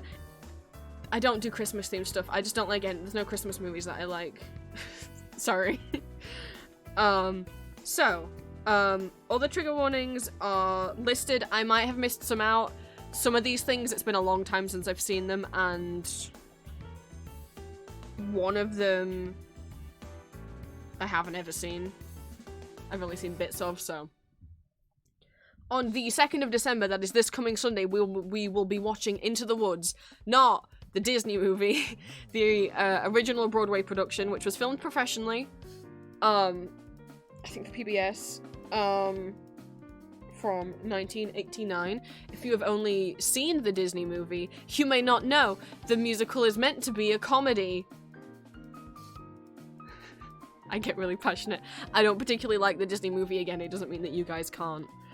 I love the stage version. The stage production of Into the Woods is actually the first ever stage production I saw, not live, but it's the first video of any stage musical I'd ever seen. I don't really count watching Riverdance a billion times as a kid. That's an Irish dance show. It's not the same as seeing a stage musical. But that's because it was up on YouTube, and I think maybe this would have been after the Les Mis movie came out. Saw it in theaters, ended up searching for musical stuff online, and YouTube just recommended this to me. And I loved it, still love it. There's a lot more heart to it, I think, than the Disney movie. Obviously, the Disney movie cut a lot of stuff out. It also changed some of the plot, which made the kind of meaning and the message of the movie change. And they cut out one of the main characters, two of the main characters, that again have a major impact on the plot. One of them they didn't need to cut out, but they did. The other one, I guess they needed to cut out for the medium of a movie, which is the narrator. In the stage version of Into the Woods, there is no baker talking over the thing. There is an actual physical man stood off to the sides of the stage, who is interacting with the audience, but is an actor, telling the audience the story. But it's like he's like the grandpa in Princess Bride, right? Like, he's not interacting with the characters. He's dressed in like a suit. He's not in the same world as the characters. Or like the doctor in Rocky Horror. I always forget the character's name, right? He's just like off to the side, reading you a fairy story while these characters are acting it out, right? He's not in the same world as them. He's meant to supposedly, I guess, be in the same world as you, the audience, right? Obviously, how do you do that when adapting it for a movie? The answer is you just don't adapt Into the Woods as a movie. I'm sorry, it just inherently doesn't. It's so built to be a stage thing. So many of the jokes just land better when it's on stage, and obviously, they didn't. I don't think the Disney movie knew it was meant to be a comedy. I'm excited for people to see it who've only seen the Disney movie, or just who haven't ever seen it. For people not familiar with Into the Woods at all, it's a bunch of different fairy tales all kind of crossed over, existing in the same world. Act 1 deals with them trying to get the happy ever after. Like, Cinderella wants to go to the ball, the baker and his wife want a child, Jack needs to sell his cow so they have money for food, Little Red Riding Hood's gonna go see her grandmother in the woods, Rapunzel's kept locked in a tower, right?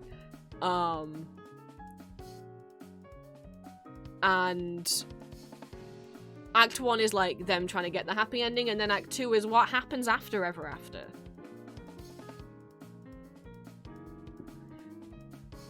Things don't go to plan, let's say.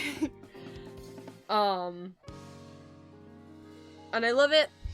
The Disney movie cut a lot, not as much as there is like a high school version, you know, when musicals do like kind of censored versions that you can license for schools.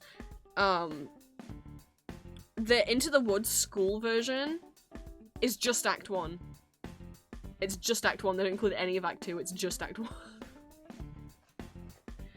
So things get dark in Act 2. Oh, maybe I don't know if I should have put a trigger warning that I guess in a way there is nudity. The original wolf costume fursuit is anatomically correct. I didn't notice that until like my third time watching it. Should I have, do we need that as a trigger warning? Or just leave it as a little surprise. I forgot about that. I guess you decide if that's a trigger warning. So we'll be watching that. Again, whenever we watch a musical that has an intermission, we will pause for an intermission break in the middle so you guys can like get snacks, stretch your legs, whatever. So, oh, my phone turned off. I talked for about Into the Woods too long. It's one of my favourite musicals. So that's what we're watching this Sunday, and then on the 8th of December, we'll be watching Matthew Bond's Sleeping Beauty. It is a ballet, but is it a complete reimagining of the classical Sleeping Beauty ballet, much like, thank you for the hydrate, Matthew Bond's Swan Lake, which is my favourite ballet, which I haven't watched in a while, but I love it. That's my favourite ballet. He has his own original ballets, and he also has reimagined classic ballets like his Swan Lake, which is probably his most famous ballet, which I'm seeing next year for the first time. I've been like a fan of it for like 10 years. It's been going for like 20 years, 30 years, and like 30 years, yeah. And I'm seeing it. Matthew Bond's Swan Lake is Swan Lake but gay. Matthew Bond's Swan Lake is the swan is a boy as well as the prince. I'm like weirdly I've never seen a ballet live before, but I've watched the original cast recording, the original, because they filmed there's like 3 different DVDs of it, so I've watched the original cast, or maybe like 10 times as a teen who was slowly figuring out they were trans. Because Matthew Bond's Swan Lake, the prince is more the main character than the swan.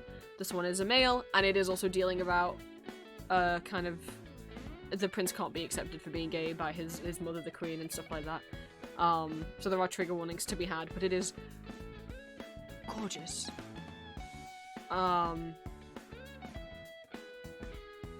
If you want to see a gay Swan Lake romance, would recommend. And then I've watched the 2012 production a few times. That's the one I've normally shown. I think next time we do a watch party for it in Discord, it'll be the original cast. I got to see Adam Cooper in a chorus line live earlier this year, and he's the original. He originated the role of the Swan in the original, 1997? Production of Swan Lake, and so even though I wasn't seeing him as Swan Lake and he only did the tiniest bit of dancing, he was playing Zack, I was just like fanboying so hard. So like, you were part of my trans awakening. Seeing, you know, Odette be a guy was something that helped me start to figure things out very slowly. But we're not watching Matthew Bond's Swan Lake this month, we're watching Matthew Bond's Sleeping Beauty, which is a reimagining of the Sleepy Beauty ballet if it was, like, dark, gothic aesthetic. And the fairies were, like, vampire-like creatures who have little fangs and little gargoyle-like wings, and if they bite you, they turn you also into a fairy. And it also has, like, a little dark love triangle. You got Aurora, your Princess Aurora. You got the sweet gardener guy. He's got a name, right? What's his name? Leo. Who she's in love with, but obviously her parents would never approve. And then we've got the son of Maleficent, or who in the ballet, Maleficent's name is Carabosse. We've got Maleficent's son, who's like, y'all were mean to my mom, I'm gonna come get revenge. Oh, Princess Aurora's really pretty. They were, oh, green. So, should she be with the sweet gardener or with the evil fairy who may or may not want to kidnap her or and finish his mother's work, you know?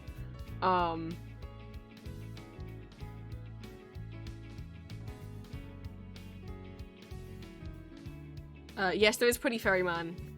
The typical, like, lead fairy, in the Sleeping Beauty Ballet is called the Violet Fairy, right? Something like that. And she's the one, so there's a bunch of fairies in Sleeping Beauty, obviously. And typically what happens in the ballet is, I'm pretty sure they're called the Violet Fairy. She has her own, like, little solo, and she's the one who changes the curse. Because originally Maleficent's like, I'm gonna curse you to fucking die when you prick the finger. And then Violet's like, no. I can't undo the curse entirely, but I can at least make it a bit better and make it be like that she's in a coma instead of dead, and like True Love's kiss can wake her up. So Violet in this is actually, Violet's typically a girl, Violet in this is a guy. When I say he's giving Aro from Twilight, I only mean in physical appearance. He's actually really nice. He's really sweet. I really like Violet in this ballet.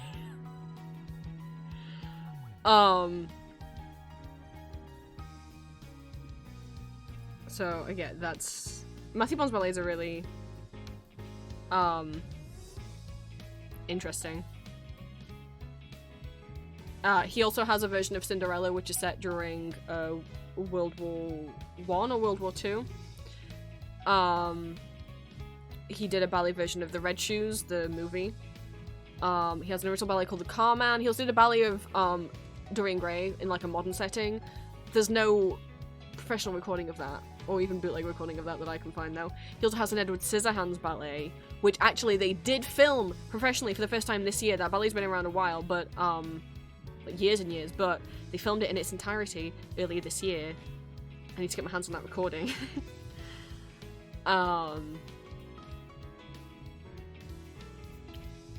What other one? Oh, and his Nutcracker. I just personally don't like his Nutcracker ballet. But it is very beloved. I just personally, it's a little raunchy. Like, I don't know. I don't like the aesthetic of it. Is all. But yeah.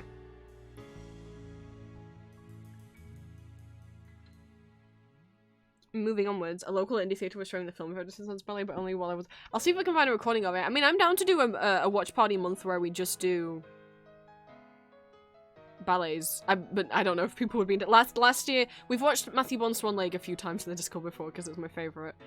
But last year for Fairy Tale Month, I showed the Royal Ballet's Alice's Adventures in Wonderland ballet, which is also one of my favorites. It's gorgeous. And we watched the Nutcracker last year as well because it's Christmassy. Christmas. I say that like it's not. It is set at Christmas. Of course it's Christmassy. But I don't know. I don't know if that... I normally just like shove one ballet in every now and then. We've never done a full month because I'm like, I don't know if people would find that boring. I don't know. But whenever I try and get people into ballet who think that they won't like it, who think maybe it's boring or really like elitist or whatever, which I'm not saying the culture around it isn't. It is. Normally I start out with the Alice in Wonderland ballet because it's like a comedy as well. The set pieces are gorgeous, like the Cheshire Cat puppet. There's a number of puppets in it. But also it has comedic bits in it as well, especially the Queen of Hearts, her Rosadage, which is a parody, her Tartadage, sorry, which is a parody of the Rosadage from the classic Sleeping Beauty ballet. So like ballet fans get like a haha, oh my god, I can see exactly what the choreography that this is parodying. And non-ballet fans can still be like, oh, this is really funny and silly. So that's normally what I try to introduce people into ballet with, and if you still don't like it, that's fine, but that normally is a good gateway because it's so bright and colourful and fun. Most people are already familiar with the plot of Alice in Wonderland, so you know what's going on. And it gets laughs out of you.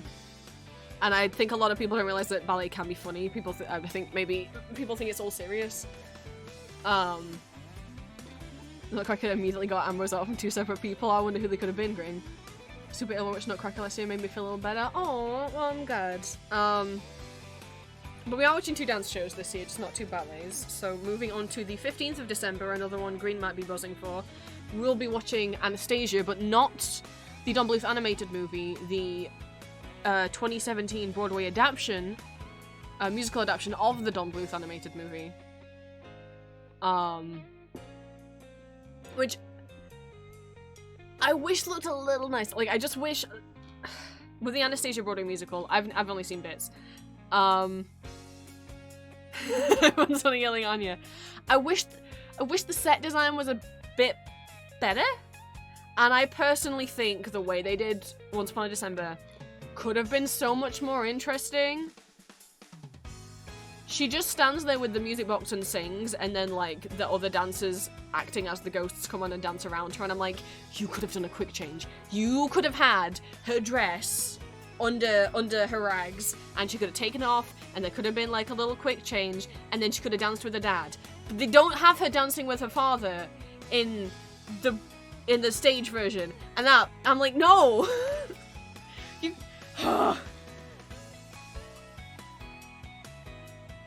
They don't see my vision for this song. Anyway. For people that aren't familiar, the Broadway musical is an adaptation of the animated movie, but it does have its differences. Namely, Rasputin is not in it. I'm sorry if you love In the Dark of the Night. It is not in it. He is not there. We're talking about the stage musical adaptation of Anastasia. So we'll be we're going over the watch party right now. So we'll, like I said, we'll be watching Into the Woods on the 2nd of December, Matthew Bone's Sleeping Beauty on the 8th of December. On the 15th, we will be watching Anastasia. It does differ from the animated musical, namely, Rasputin is not in it. There's no Bartok. I'm sorry for the Bartok fans out there. Instead, we get Love Triangle. Oh, did my music stop? Hang on, sorry about that. Because we're fucking talking too long. We get instead, like, the actual, like, rebel soldiers, who are part of the same faction or related to the people who killed Anastasia's family.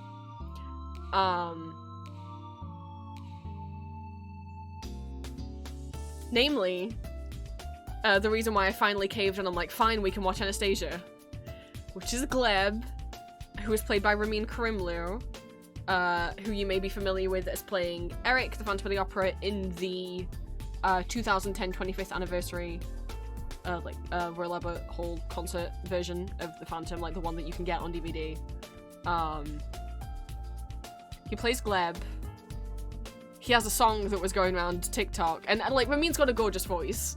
That's not anything new. I already love him as Eric.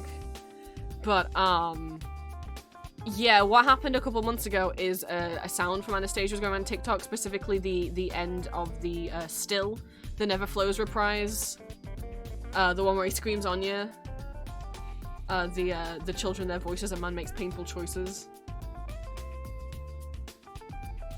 That audio is from Anastasia. It's sung by Gleb. It really got me. I was like, fuck, this bit's good, alright, you know. To the point where I added it to my karaoke list. People requested it on the last karaoke stream we did. And, it's fairy tale in a way, right? I mean, I know obviously it is based on real people, and the Anastasia stuff always has a bit of a problem in glorifying the real people who, in reality, were not that great, that are in it. But I think we can look at the Anastasia musical, especially because the thing is, when this musical won a lot of adaptations of the Anastasia storyline, for those that don't know, the Romanovs were a real family, and Anastasia's body was not found with her in real life, in our reality. Her body was not found with the family, and for years there were conspiracy theories that maybe she'd survived, and there were a few different people who claimed to be Anastasia, whether they were just doing it for money or whether they were in mental hospitals.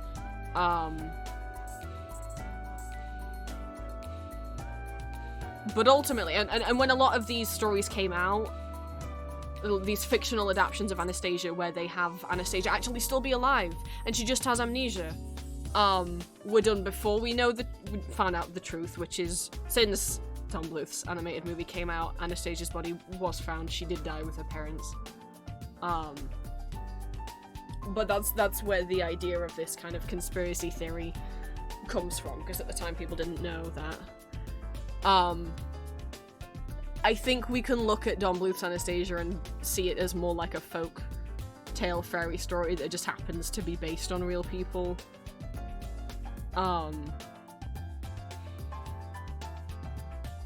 not in any way gonna glorify any royal family. We can include it in the I mean, the movie had a talking bat in it. This doesn't. This is more grounded. There's no magic in this version. But it's fairy tale adjacent, maybe? It's going in here. It's not historical, is it? So it would be more fairy tale fantasy, obviously, if Rasputin, because in the animated movie there is actual magic. I'm not sure why the change was made. I can't blame them for that. I'm not gonna complain about the change because Gleb's kind of hot. But like,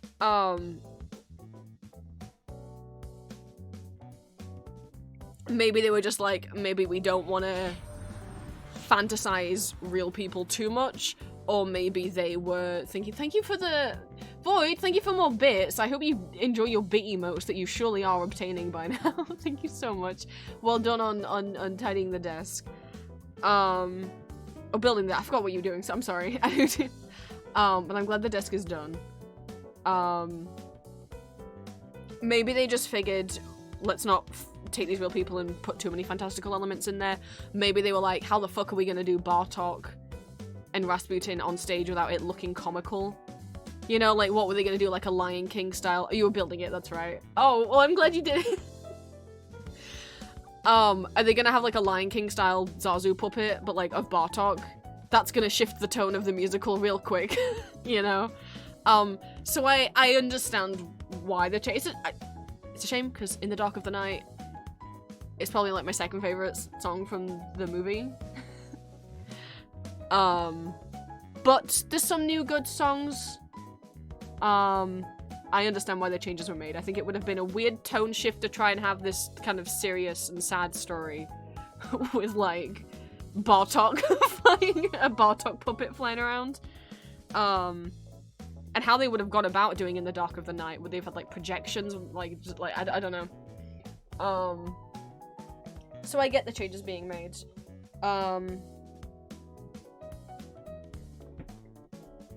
On the 22nd of December, we are going to watch Feet of Flames. A couple weeks ago on stream, I showed off, like, would you guys want to watch this as one? These are my ideas for this watch party. The next watch party, would you want to watch this? And chat said yes, so it's on here. It is an Irish dance show. But you can think of it similar to a ballet in terms of has a plot. I grew up watching Riverdance, which is an Irish dance show that doesn't have a plot. It's just like a collection of different dances, and I adored it. I wore that VHS out. But Feet of Flames fits the fairy tale theme. It's got a very basic plot. Obviously there's no talking in it. It does have a singer that comes out every now and then. There's no talking, but you can grasp it. There's a good hero man and a bad man, and then there's a good girl and an evil seductress girl.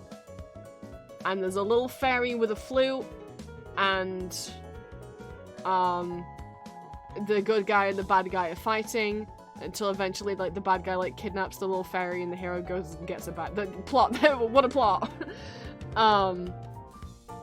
You don't watch it for the plot, you watch it to see the dancing. So it has both, like, hard shoe and soft shoe dancing. I love Irish dancing, especially hard shoe dancing. I like tippy taps. The same way that I like tap dancing. I like the sounds the shoes make and how they, like, add to the music as, like, a form of percussion. So I guess let's see if any of you guys enjoy Irish dancing. We'll be watching the original 1998 Hyde Park pro shot. So they actually like built a stage outdoors in Hyde Park, in London. And it is like the freshly shot. I have it on DVD, so we'll be watching like an actual nicely shot thing. And then to end off, on the 29th of December, we'll be watching Disney's Beauty and the Beast. Not the animated film, the 2022 West End production of the stage musical. It's the same one that we watched last year, for those of you who were here last December. I figure we could end with a rewatch of that, because, it's a pretty feel-good thing to watch. Not that the other things are going to be always stressful, but like Into the Woods is pretty sad. I cry at the end of Into the Woods. Matthew Bourne's Sleeping Beauty, again, which is something you might want to check the trigger warnings for, because Aurora does get, like, she's not really into the evil guy that's into her, so there's some, like, if you don't want to watch him try and force her to marry him, which is very understandable. So that's got some dark elements. Obviously Anastasia's got some sad in it as well. Feet of Flame's not really, not really. But Beauty and the Beast, I figure, will end with just a feel-good musical, right? The only trigger warnings, again, for Feet of Flames and Beauty and the Beast are flashing lights. I mean, I don't... Most people familiar with Beauty and the Beast, you know what to expect anyway. Feet of Flames, there's nothing really triggering about it. It's meant to be very kid-friendly, like, family, like, oriented. I can't remember for sure that there's flashing lights, but there are, like, pyrotechnics. Like, there's, like, fire cannons. I don't know proper names of pyrotechnic things that suddenly shoot up. I'm fairly certain there are flashing lights in other parts. It's been like 10 years since I've seen Feet of Flames all the way through. So obviously, be aware of trigger warnings, both any plot-related trigger warnings or anything that could actually be triggering under the spoiler tags. But if something has flashing lights, it's mentioned without the spoiler tags, because I know we do have some people in the Discord who cannot look at flashing lights for whatever reason. I won't be able to warn exactly when they happen, so just bear them in mind. And I think with the Beauty and the Beast, there's not loads of flashing lights from what I remember. I think there's just flashing at the transformation at the end. I can't think of any other point where there's flashing lights. Oh, and I think, yes, there are. In the, when Belle's getting chased by the wolves, like, to simulate, like, thunder and lightning, I'm pretty sure there's, like, flashing lights there as well. But then, like, in the other musicals, I can't say for sure when there are flashing lights. I don't think Into the Woods has any flashing lights there.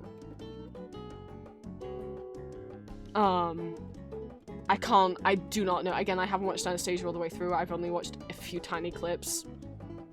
So I can't give proper trigger warnings for that. I've tried to trigger one for, like, like, what I know is, plot-wise, is in there. Like, now the villain doesn't have magic, he got a gun. I'm pretty sure Gleb fires that gun at points. But if there's any other new plot lines, apologies if I missed warning for anything that's in it. Like I say, I haven't seen it. Oh my god, we're 2.5 hours in and I haven't... Okay, I'm gonna go to the bathroom. I'm gonna come back. I'm going to talk about, what is new on Etsy. Remember what I said last week I was done making new stuff on Etsy for the year? Yeah, well, Arcane happened. And then I want you guys' feedback on some Arcane-related things that I want to put up on Etsy. Definitely as stickers, but I want feedback on what you guys think I should do for keychains with them. It will also have some Arcane spoilers, but I'll say when the spoilers are on screen. And then I'll get work done. Fucking remember when the stream was about work. But that's why I put just chatting as the category now and not art, because anyone who's been here before knows I always end up rambling. So I'm gonna run to the bathroom and I'll be right back.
Oh my goodness. Okie dokie. Hi, guys. I didn't take my phone with me and open Blue Sky and see a lot of JVIC stuff. Can I read what I saw? Oh. One, it's with- I don't know if this guy's like the head writer on Arcane. Or like... just a writer. Or the director, or what. Who seems to be the only one who thinks JVIC is just like... Jason and Victor are just like brotherly love platonic, because like clearly no one else on the team thought that.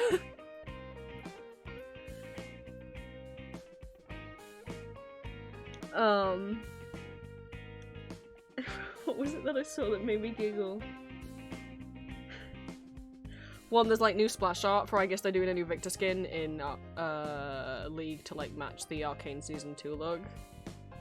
That looks pretty nice. There's like, I know I already showed in Discord, like there's this bit where Jace remembers this scene with Victor, and in Jace's memory of it, Victor smiles, but in the actual scene, Victor wasn't smiling. What are you doing, Jace? Also, people are noticing, and this doesn't happen accidentally, someone animated this. When Kate, you know, says like, Victor's at the center of all of this, isn't he? Jace's pupils get bigger. His pupils. What? What do you mean his pupils blowing off after Kate mentioned Victor, and then imagine Victor smiling down at him? What the fuck? Yeah, I don't think the animators were told, or the animators were like, that's stupid. That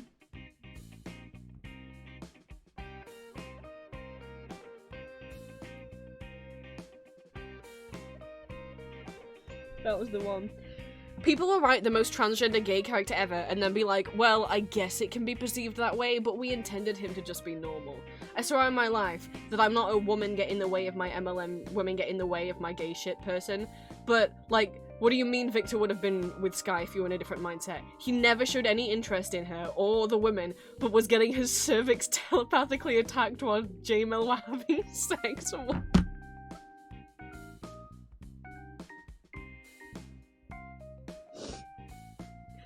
Really got me. And they're right. They should say it. Like, genuinely. I forget that Victor isn't canonically trans when I read fics. When I read a fanfic, or if I see, like, not say forgot of him, I mean, he's the cis man, I'm like, what? That's not- oh no, right, that is canon, right, yeah, I forgot, right, sorry, I thought we all understood.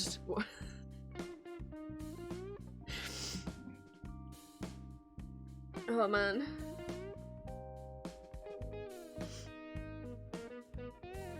They're right, and they should say it. Oh, I need to turn my phone off now.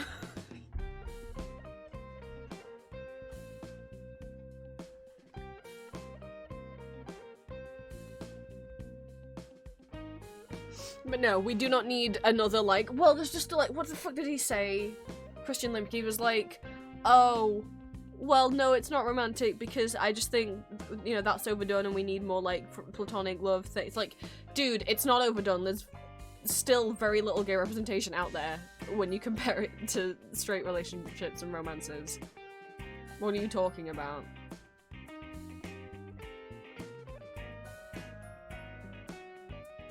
Where is all the plethora of things that you think you've seen? Can you point them out to me? I'd love to see them.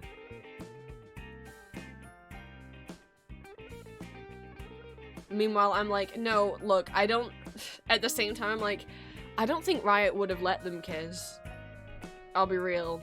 Like, we know what a big core audience of League of Legends is, which is cis-het male gamers.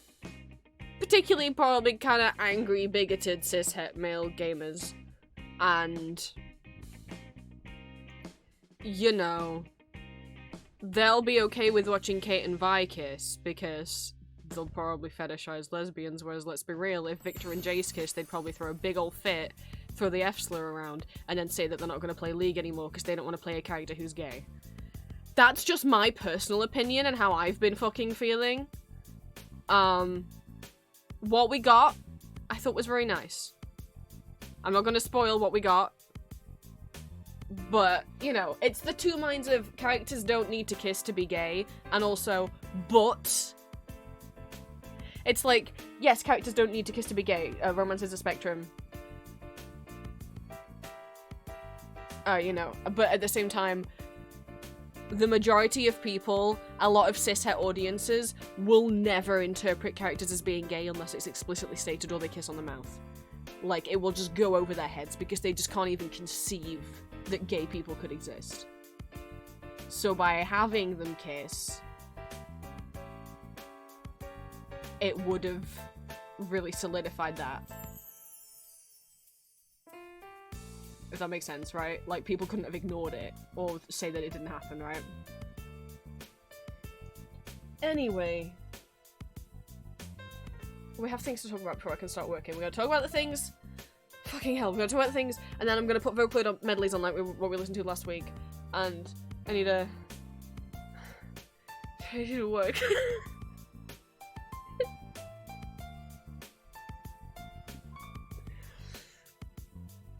Goodness me. Right. First things first. Where's my screen share? Right. The Victor pins. These guys right here.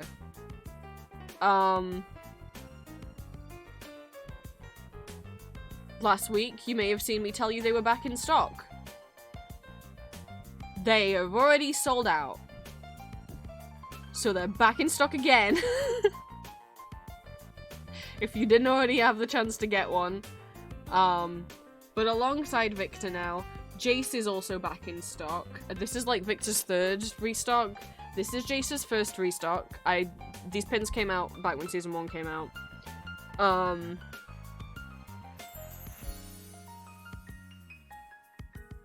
taking a risk by putting Jace back in stock because I'll be honest, how it's always gone is like with selling the Victor and the Jace pins. I kind of was like, yeah, most people will buy them together. No. No, they don't. I would say that I sold 3 times as many Victor as Jace pins. I mean, this is the 3rd time I've restocked Victor. I got 25 in stock originally, and then either 25 or 50. And then last week I got 25 in stock, and now I'm gonna have to get another 25 in stock. Whereas Jace, I only just sold out of him like a few weeks ago. From that initial first 25. So... hopefully I don't lose money and end up with a bunch of Jace pins laying around my house for years. But so they're both back in stock. So if you wanted a Jace, if you already got the Victor pin and you want Jace to match so they can face each other, or you missed out on getting Victor, he's still here. You got another chance.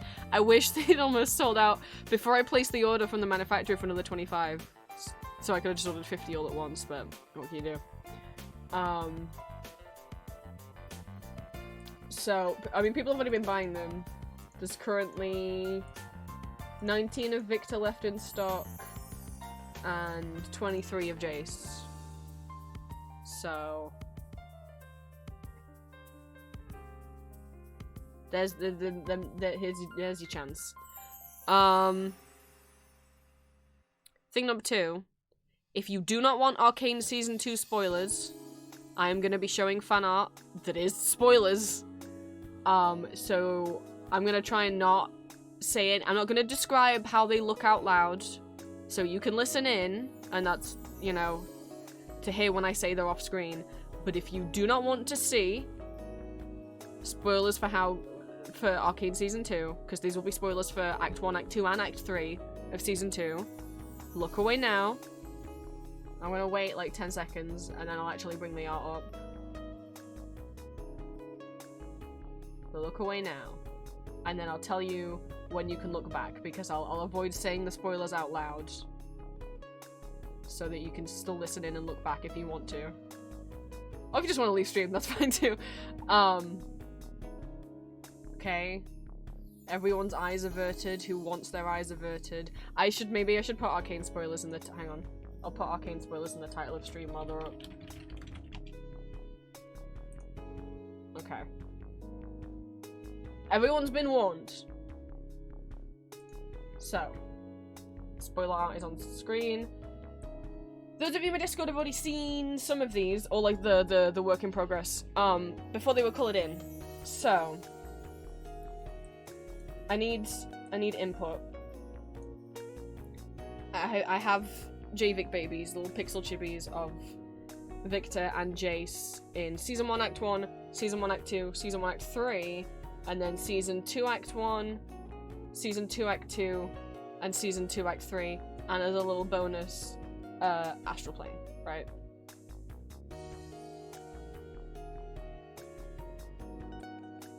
That's what we got. They're all gonna be definitely put up as stickers.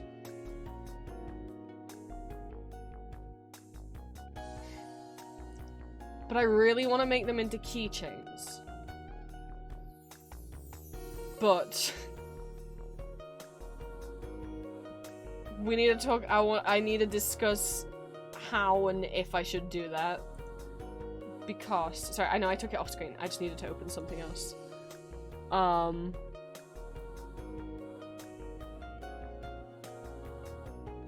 Because I forgot I calculated things wrong. So we have options, right? Because I think they'd be really cute as keychains. But I need to talk about what my options here are. So, option number 1, I list them all as keychains, individually. You can buy any version of Victor or any version of Jace you would like. The downside of that is I worry, like I said, that what would happen is what's happened with the pins, which is I would sell out of Victor and then have loads of Jace left over that never sell. Or, you know, sell out of Victor and then people are like, well, I would only get Jace if I could get Victor to match. I don't want to just buy him on his own, you know?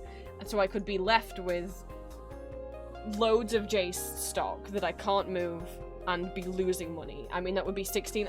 I calculated the cost wrong. I accidentally put 8 designs instead of 16, so bear with me while I figure out actually how much it would go. I mean, if just to get 8, yeah. Because this would be 16 different designs. What size? 2 inches, right? Yeah.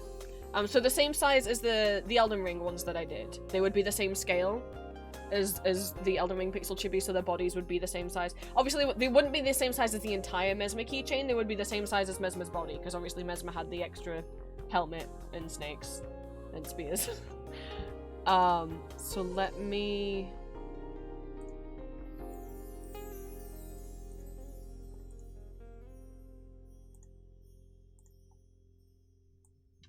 Okay, here's the actual price. So, it would... So, you know, the concern is, if I got all of them, did individual keychains for all of them, is one, being left over, oh my god, I can't talk. The concern one would be having loads of Jace left over, because I know what people would do, would just buy Victor. And 2, it's a risk. I've never sold out of keychains before, but I'm like, Arcane's popular right now, maybe I would, but I'm gonna be out £1,000 if no one buys them. That's a lot of money. Option number 2. I sell them, I make them all as individual keychains, but I sell them as pairs. You can only buy Victor and Jace in matching pairs. You cannot buy them separately, so you'd have to buy the Act 1 pair, the Act 2, the Act 3, you know, so on, right? That's option number 2, is force people to buy them as pairs. You have to get a Jace with your Victor. That way I will not have Jace stock left over consuming my bedroom. The downside is, therefore, there may be that, obviously it would be more money to buy 2 rather than 1. I normally charge £12 for keychains. For the pairs, I would charge somewhere between 20 to 24. I might not, you know, 24 obviously is what it would be if you bought them individually, but I could knock a little bit of money off to try and encourage that. They definitely wouldn't be less than £20. What is that in USD? Hang on.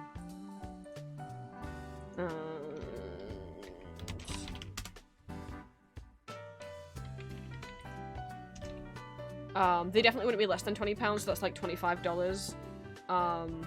Don't give me an ad. Don't give me an ad right now, Twitch. I'm gonna snooze the ad because we're not doing that. So, oh my god, sorry. Option 1, I sell them all individually, but I will end up with a bunch of Jace left over, and they're all individual keychains, and I sell them all individually, I'll end up with a bunch of Jace stock left over, and it will be like £1,000. Option number 2, it will still be £1,000, but you have to buy them as a bonded pair, do not separate. Not bonded pair, but you have to get them, in a set. They're still individual keychains, so Victor and Jace will still be separate keychains, but you have to buy them in a pair. Which does mean you will have to spend more money, because you'll have to spend like £20 to £24 rather than 12.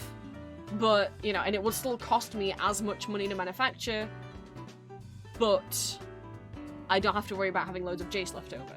However, charging 20 for a pair, obviously that's more money than charging 20 to 24 for a pair rather than charging 12 for one, might mean less people buy them because that's more money, right? If they're having to spend like 24 rather than 12.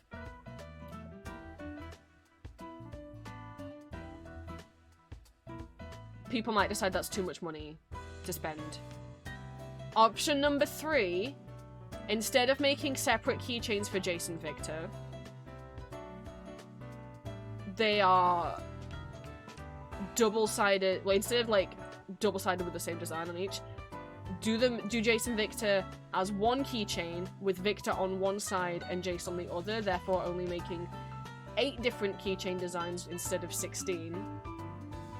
However, they are not the same size, right? Like, they have different clothes and different hair. So you would see, like, the back of the other... And then in this mock-up, I've just done the back of Victor as being purple and the back of Jace being red. But you would be able to see, like, the silhouette of the other design behind them. So you can, like, see Victor's hair. You can see Jace's, little shoulder pad sticking out.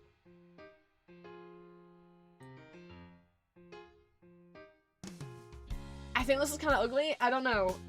Some of them look fine. Like, I think Season 2 Act 3 here looks fine, with the bit sticking out.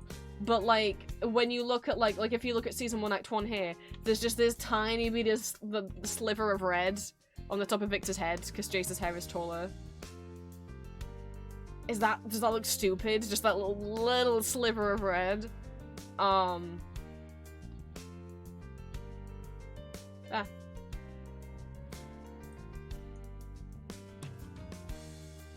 What do you guys think? Option 1 is sell them all individually, separately. Option 2 is sell them all as pairs of 2. Or option 3 is just do them double-sided with Victor on one side and Victor on the other. I mean, oh my god, I can't talk. Option 3 is sell them separately. Option 2 is make them individually but sell them as pairs. And option 3 is just put Victor on one side and Jace on the other. What do you think? You like how the silhouette outline looks? I don't know if it looks a bit silly on... I mean, I think these are the colours I would keep. If I did it in black, the same colours line up, it looks bad. White looks bad. I would keep the purple. Normally I always associate purple with Victor because of the hex core, and then red for Jace. I don't know if especially here when you can see all of Victor's little robe underneath Jace's feet, if that looks stupid. I think like it looks okay here, like the final stuff, but I mean that's 2 votes for option 3. No one else is voting or looking, so that's, I mean, thank you. I kind of wanted more input, not to discredit the 2 of you. Just obviously, I would still need to sell a lot, even just to get the 8 designs. If I were to get the 16 designs, it would be like £1,000 to manufacture. If instead I was just gonna do 8 designs, it would still be like 800. Oh, Verge, thank you. Well, that's 3 votes for option 3. I need the calculator. app up for a second. Hang on. Do me some maths for me. I'm not dividing a 4-digit number.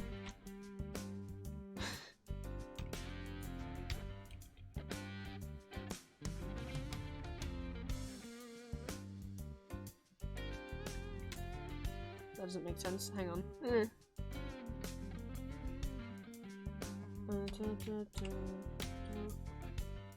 Just like working out how much that actually then costs per keychain to manufacture.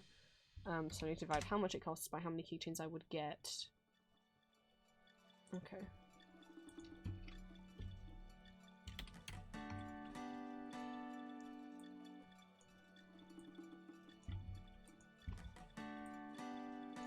Like, okay.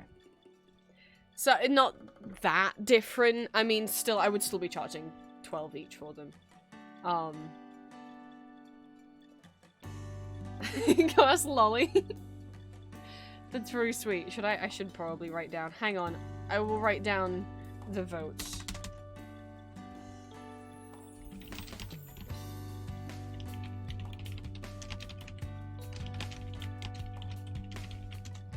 And don't feel like you have to go option 3 because that's what most people are going for.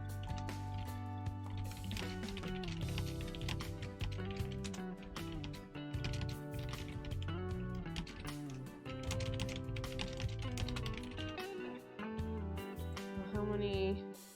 Oh, I might have to get chat up on my phone. Fucking the ad break's happening, so I can't see. I can't see chat right now. When the ad break notification comes in, I just like, it doesn't let me see chat. Thank you for the hydrate.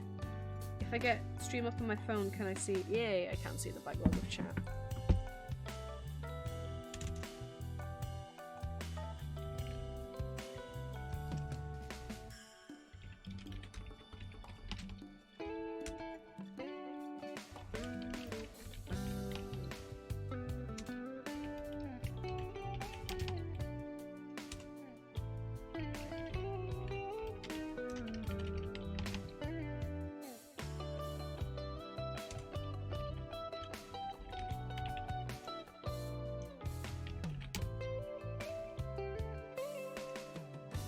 Six, thank you for counting for me. Okay, everyone's going 3. I guess I was just worried that people would hate the silhouette poking out, you know? I was worried that people would find it, like, really ugly, really, like... But if... Obviously, I know, it's better than ordering 16 keychains. I do know that. But I guess especially just for, like, I think, like, these two look kind of cool with it, like the colour kind of matches, especially with the red of Victor's outfit there. But I worried that for like these two, that just having the littlest bit of red poking through Victor's head looked.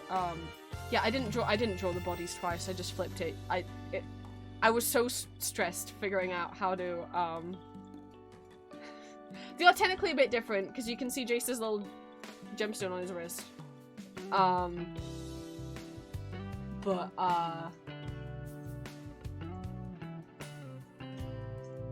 also I couldn't find a nice reference of Victor's whole body, so I was like, I'm just drawing, I did like the top half of Jace's accurate to the screenshot, and then I was like, fuck it, I'm making the rest up, and then Victor can have the same.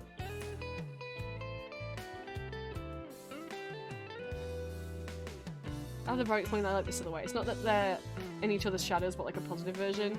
I mean that's the other option, is I take the time to actually draw the back of them, right? So that instead of, you know, like on the where's my Sam Lucifer standee? Don't look at my wicked bill. That the other option, though it will take a lot more time and I really want these done, would be, this isn't the right folder. Where's the fucking picture? Oh my god, my Etsy's up. Why don't I just get Etsy up? My, where's my Sam Lucifer standee? That I actually drew the back of Sam's head, because Sam's taller than Lucifer's body here with the Nyx body. So you can actually see the back of Sam's head. And some of Sam's arm. As if they are actually standing back to back, if that makes sense. And like you can see the back of the rose and whatnot, right? As if they are actually standing back to back. The other option with the silhouette, which would be more work, would be to actually draw the back of Victor and Jace's heads. But I think that wouldn't work because, like, well, for the ones where you just have this sliver of red at the top, obviously all that's going to appear is the black line art, so that's just going to blend into Victor's line art and look weird. And I don't think it will necessarily read as being the back of someone else's head unless I, like, also lighten up the line art, change the line art colour, put, like, kind of a layer of white at, like, 50% opacity over the top or something. I don't think doing the line art doing the back of the other character's head would work, actually.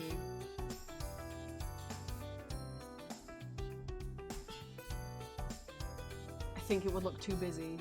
I think you'd lose, like, wait, which is part of Jason, which is part of Victor.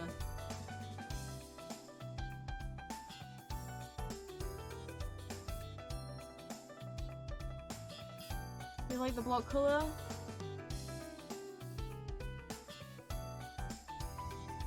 Okay.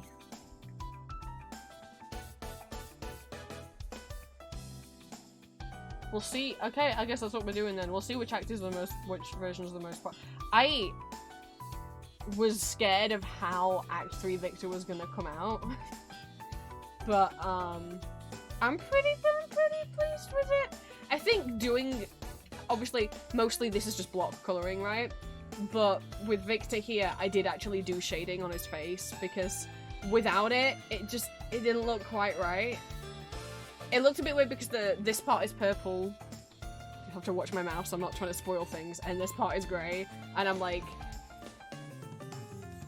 it looked a bit disgusting, but adding the shading probably doesn't look too weird that this is shaded and nothing else is. Because without the shading, it just looks kind of odd.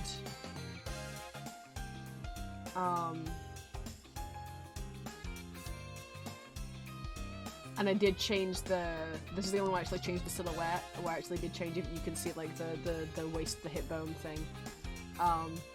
Because it just didn't look right to not change that.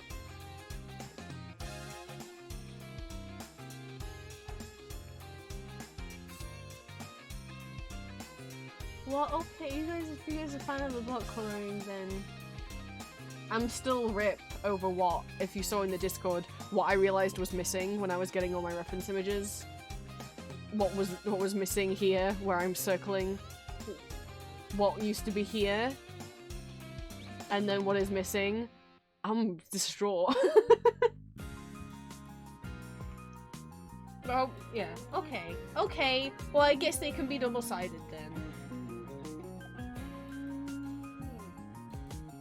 I didn't notice because it, like, his hair's normally, like, in the way. But, yeah, it's not. It isn't there anymore. I was not happy when I realized that. Well, okie dokie then. This is still gonna be, so much. Just to do the 8 designs, I mean, it depends. Because I can only order in certain amounts. Obviously, I could order, I guess maybe see how many sell on the pre-order. Because I can order 100 and then split that into 8 designs. So I'd have like 12 of each of them, right? Like ish, right? I can't have a decimal place of a key. Whereas if I ordered 250, I'd have 31-ish. I don't, when you split it like that, because you can go up to 20 different designs. When it splits in like a decimal place, I don't know how they decide which one you get more of than others. It just appears to be random. So if I ordered 100, I could have 12 of each. If I ordered 250, I'd have 31 of each. That might be too many. I mean, I only got 25 of each hand pin. Why did I say hand? What is wrong with me? I only got 25 of each pin, so I don't know if getting 31 of each keychain would be too much. Hi, Floral. I made keychains. They'll be available as stickers as well. The question is, do I make Season 2 stickers for, like, I haven't seen any. Do I make stickers for Steb and Loris and Lest? Like the new characters that we got to see in season 2. Do I make pixel tubes? Or even just because I don't have pixel tubes for the other cast of characters. Because I think there's people that want Steb. Steb is the name of Fishman, by the way, for people that don't know. I feel like there's a market out there for Fishman.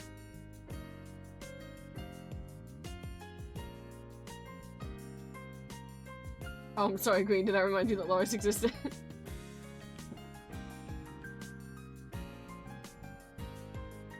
Hey, okay, it's okay.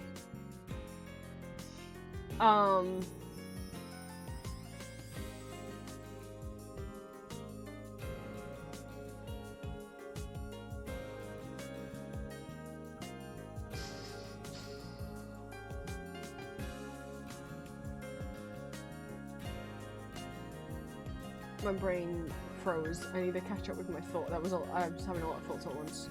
Right. So even if I, like, yeah, I could have 12 of each. Or I could have 31 of each. I guess I could put them up for pre-order and put 12 of each up. And then if we sell more than that, I could then bump it up to 31. There's not really. I wish I could go like 20. You know, like somewhere in between. In order to do that, I'd have to like, because the only options for the amount for a 2-inch. Is 25, 50, 100, 250, 500. So what I'd have to do is I could get 25 of each if I did 2 orders of 100. Like if I did if I got, does that make sense? Got 100 of them split into 4 different designs and then did that twice. I don't know what that price that works out at. Let me see. Oh, does that work out at like more money? Oh. Does it? I don't want to do it if it's going to be way more money. Well, but I suppose it's less than ordering, if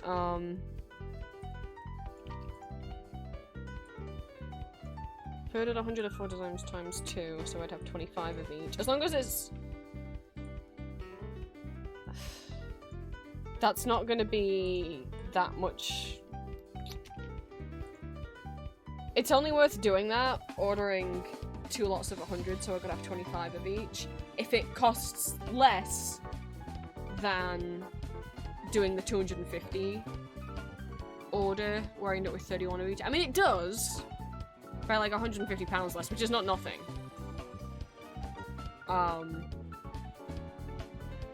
It's not as less as I would have liked.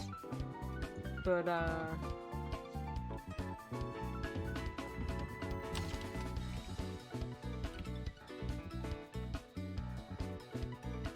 yeah, okay, I could do that.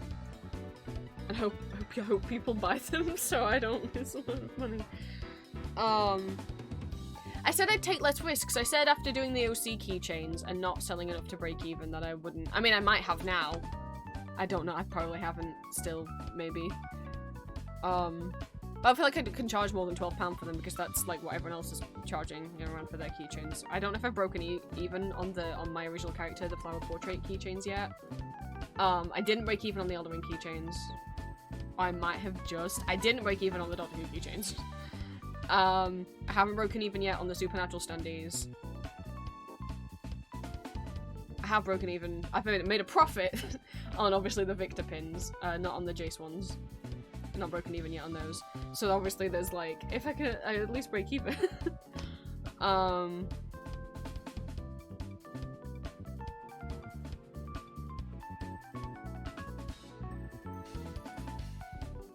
Or we could just play, like I said, I could play it safe and put 12 of each version for sale at first.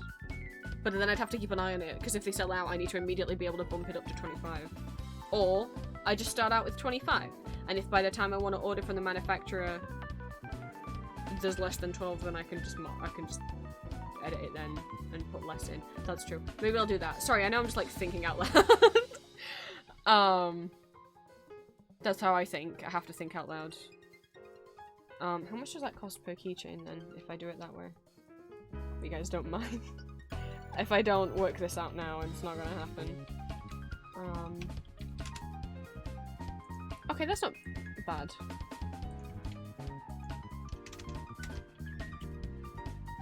Okay, I think that's what I'll do. I'll put 25 of each up for pre-order.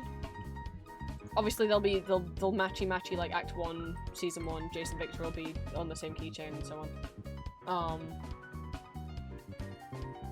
I'm sorry they stopped smiling around Season 1, Act 3, but they remembered how to smile at the very end.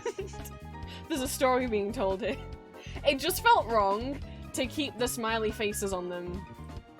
Especially, like, Drowned Rat Victor. It didn't feel right for him to have the smiley face. Or Jace at any point in Season 2. It just looked wrong. But then they remember how to smile at the very end.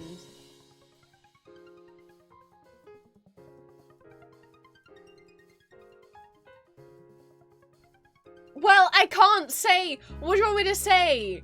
I can't say spoilers out loud, so I can't describe him the way that I described him to Julia last night. What is it? I called him, like... Okay, plug your ears for 2 seconds. I called him fresh from the Hexcore goo, and I'm sorry for what I've said. I'm sorry.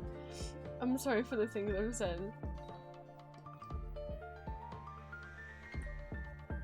I think he's really pretty, though. I know he's, like, having a day. But I actually think he looks really, really pretty in Act 1, even though, like, he's soaked to the bone.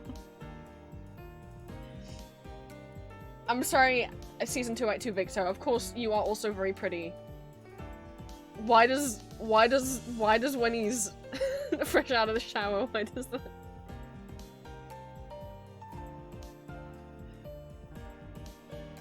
Well, anyway, thank you for your input. Thank you for your input. That actually was really helpful. But I guess we've decided what we're gonna do. Obviously the sticker versions that will be available, won't have the silhouette in the background. The stickers will just be, you know, normal. So I need to figure out how... I think what makes sense...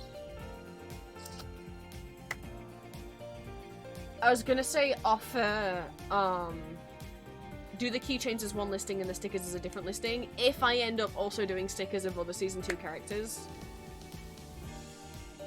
But maybe I should offer the stickers and keychains on the same listing, because what could happen is someone wants to buy the stickers and the keychain, but doesn't realize that are also stickers and just ends up buying a keychain.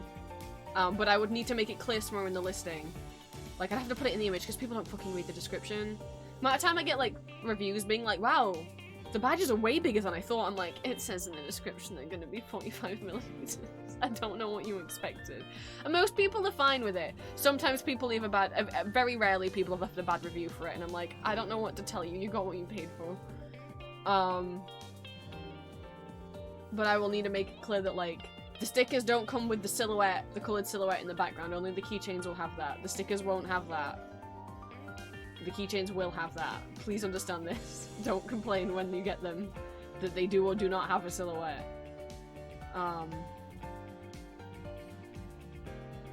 Okay then, that's that problem solved. See, that's I needed that input from you guys. Oh my god, it's 5 PM. Some people has difficulty visualizing size. I mean, I get that, and that's why, like, I'm not mad if, like, people leave a good review, but you know, and say, oh, it's just bigger than I expected. That's fine. But when people leave it like a 3-star, 2-star, too big, I'm like, I want a refund. It's too big. I'm not giving you a refund. That's how big it said it would be. Like, if it's bigger than what you visualized, I'm sorry, but also, like, I don't want to be mean, but, like, that is a you problem. You don't get a refund for that. You could have put a ruler in your hand.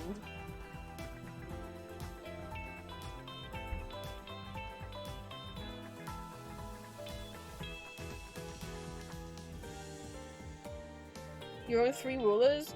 Are any of them like my ruler? By which I mean stolen from college? What? No. What? no one takes rulers home that were in the from school. Especially not metal ones. Who would do that?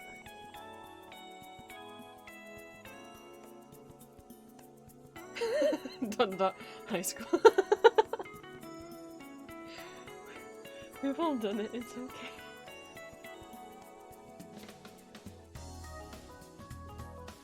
You think college uni supplied the material? Oh, well, by college, I meant, not university. I meant, like, 6th form. I think this is where this is from. I don't know. I know that I didn't. I don't think I bought it. And you may be like, that's terrible. Look. I don't know why it's always rulers. I had all the rest of my own stationery. I just somehow, like, metal rulers seemed impossible to find in any stores. I don't know what happened there.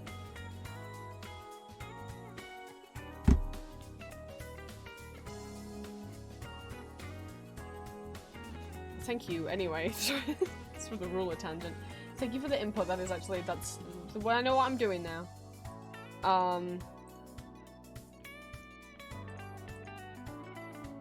Also, it is wild, though, Green, that university does in fact not supply you with materials when that's the one that you pay for.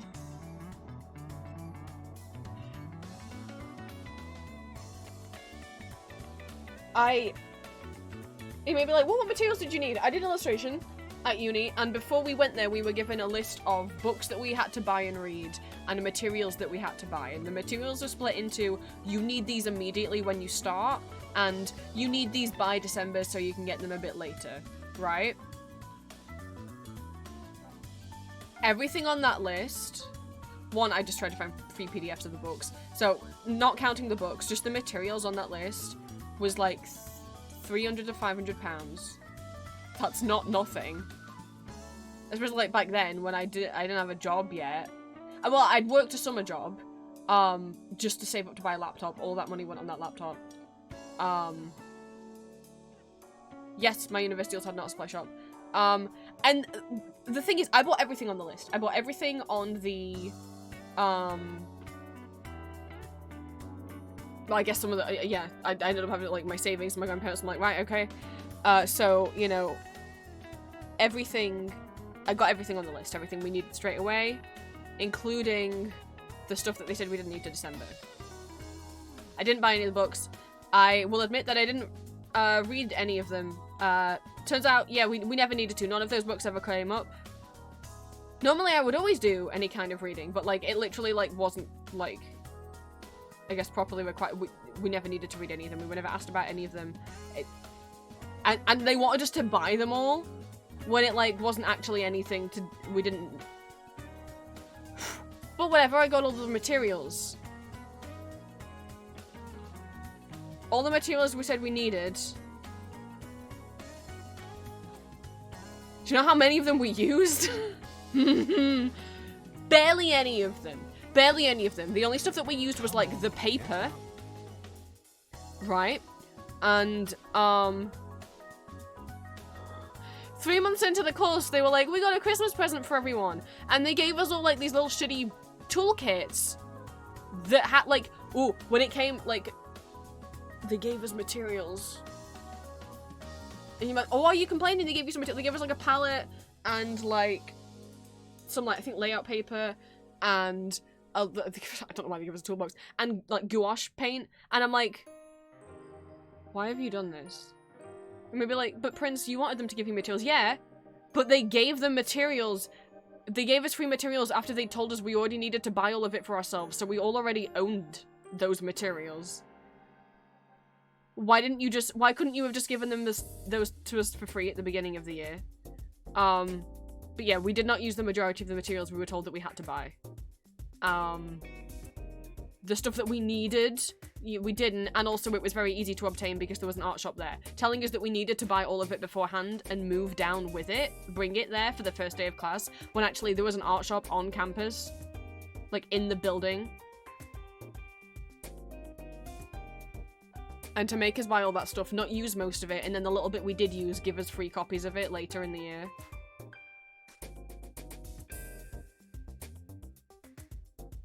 Like, I'm not giving you £9,000 a year. And for what? Like... I didn't learn anything there. I enjoyed the experience of moving away from home, but like I didn't learn anything. I've developed more as an artist after graduating than I did in the 3 years that I was there. There were like extra classes you could take to teach you Photoshop, but I already knew how to use Photoshop. They were free, but I already knew how to use Photoshop. So I didn't go to them. Because I already knew Photoshop. I'd been using it since I was 12.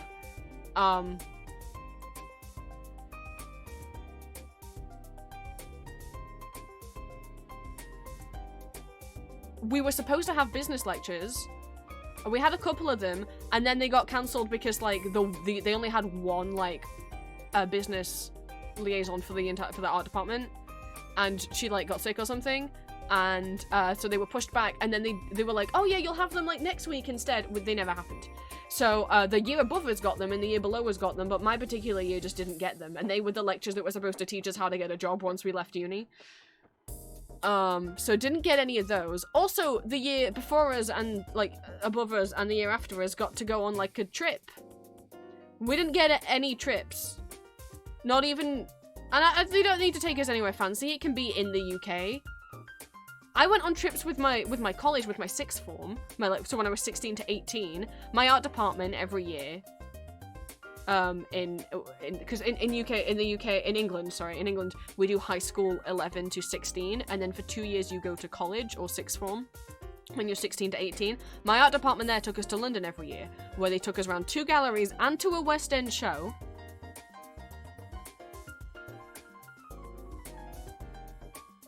And then we go to university, where I'm paying. I mean, yes, the trip did cost money, but it didn't cost $9,000. Like, and then they took us to. And then we go to uni, where I pay $9,000. They didn't take us anywhere. They didn't even take us anywhere within England.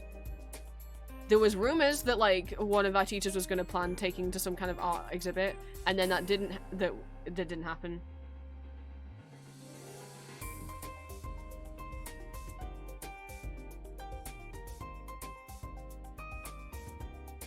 So...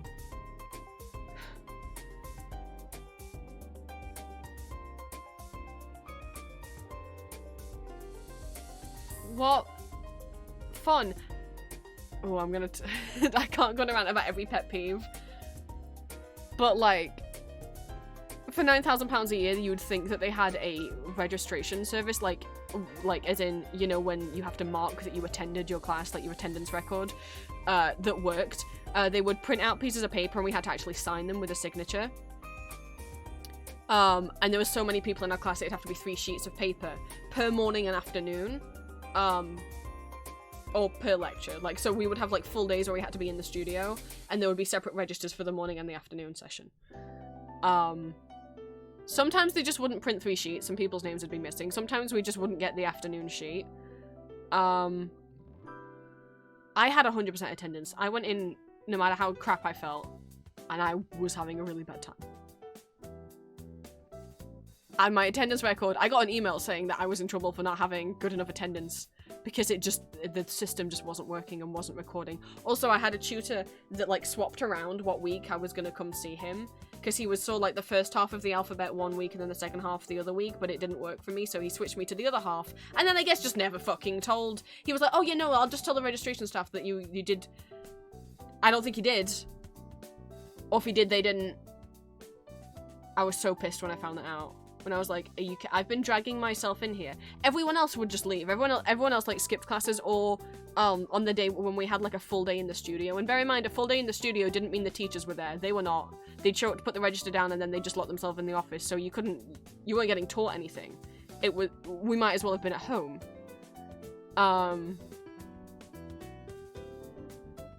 So loads of people would just come in and sign the morning register and leave and never sign the afternoon one, but I would stay the whole 4 hours until the afternoon register came out to sign it, just for it to apparently not count.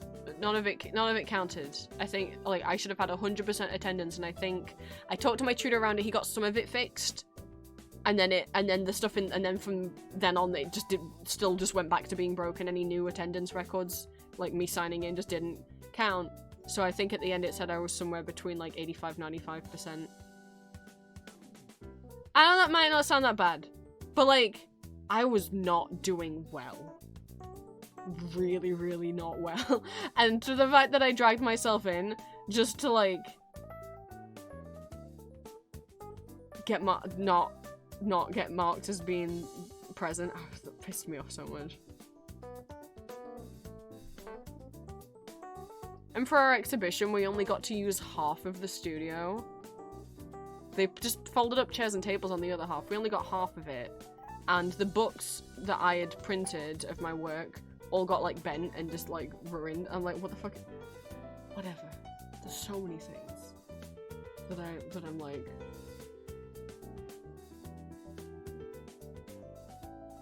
whatever.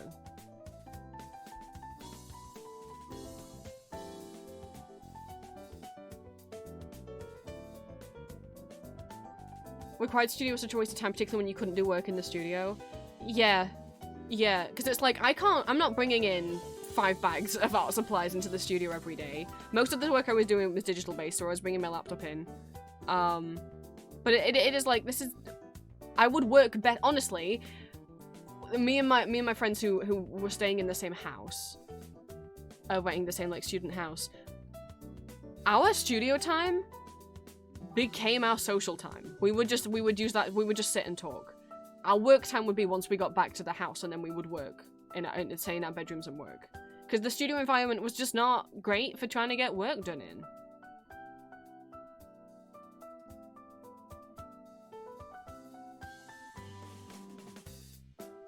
I'm not going on around about it. Oh my god, we're not going on around about everything. Thank you for giving me feedback on the keychains. I have stickers to cut out. My goodness me. Sorry, the lighting's not great. It got dark. I have so many things to complain about. Expecting us to be there. Oh my god. Ooh, yeah, we had to go in on snow days. Only to find out, like, once we got there, they refused to cancel, despite that there was so much snow that the hill that we lived on had actually been closed for vehicles. Like, they weren't allowed to drive up there because cars had tried and they were all stuck.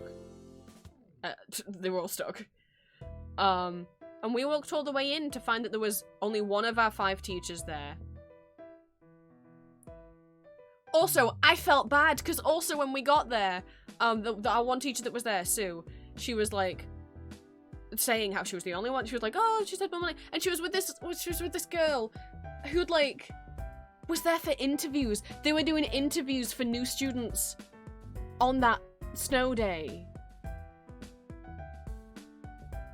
I hope she didn't get trapped there, because I'm like, by the end of the day, trains and buses weren't running. I hope she got home.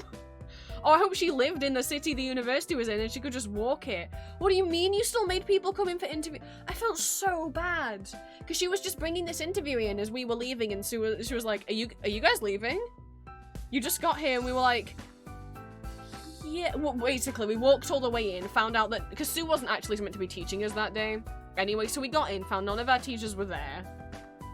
Bear in mind, because Sue's like in the elevator with this potentially new student. No students are there, so we're just like, I think we're just gonna go. And like an hour after we left, they did cancel. They cancelled all classes for the day. So, but Sue asked us like, "Are you guys leaving?" And we were like, "Yeah, we don't want to get snowed in and stuck in the Like, no one's here, Sue. What do you want from us? Like, I can't believe they still called people in for interviews. They knew it was snowing the night before. It was ridiculous.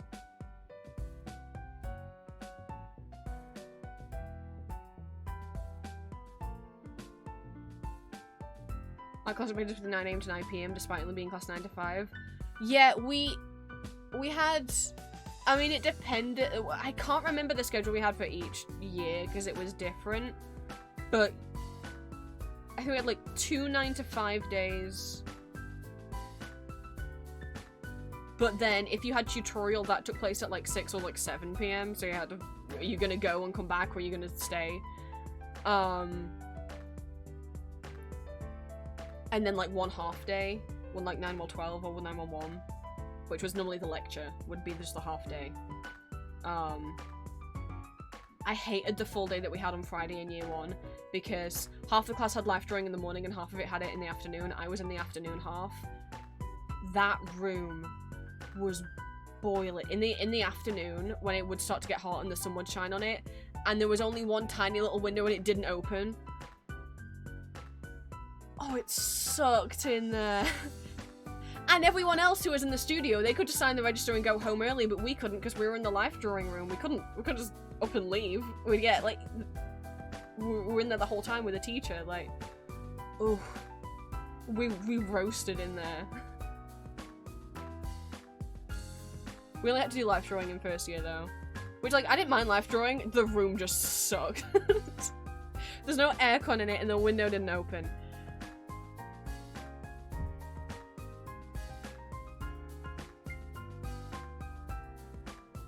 First year, their own department. Oh no, we had the same studio for first, second, and third year. First years and second years had one half of the studio where you just sat wherever you wanted. Third years had specific desks on the other half of the studio. You could claim any desk you wanted, and they had like little kind of walls up in between them that you could decorate yourself. Which was nice, because it made you feel like, oh, when I get to be a third year, I get to pick my desk and I get to decorate, and you could leave stuff on your desk, obviously, and that was your desk. Some people, like, put up little Christmas trees on their desk and little lights and stuff, because it was, like, your space. I never left anything on my desk for decoration, because I wouldn't want it to get stolen, but I did put, like, little pictures up. I wonder if I still have a picture of it somewhere. Haven't changed loads. There was definitely Transformers pictures on it. There was Transformers on there for sure, and Moomins, and Deltarune had just come out, so I had like a big picture of Rule's card, like when he's lounging in the shop up there.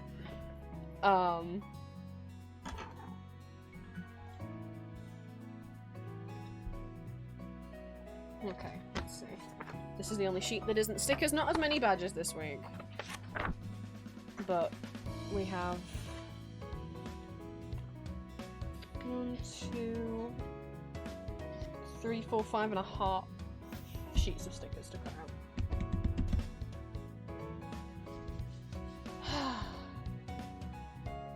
Miss life drawing? I didn't enjoy it. I didn't mind it. Like, all our life drawing was with nude models. I didn't mind. We had, 2. I don't remember the guy's name. I'm pretty sure the girl was called Lucy. She was very sweet. She was a student doing a different course there. I don't remember the old man's name. I only remember the incident.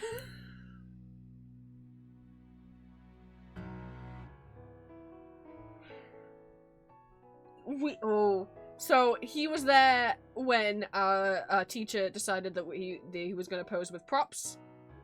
One of the props was a sword. Was it real? I don't know. Teacher definitely made clear that it was sharp.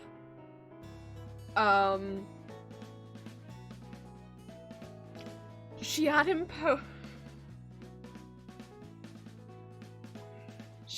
pose, laying down on his back.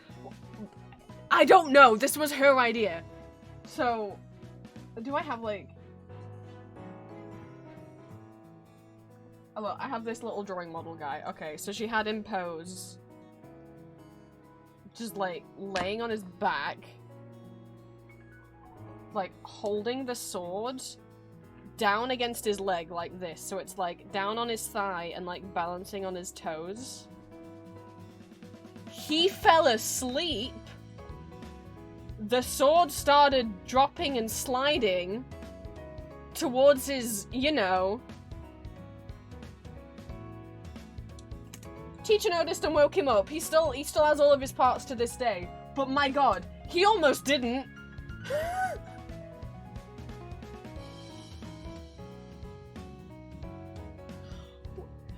What an afternoon that was.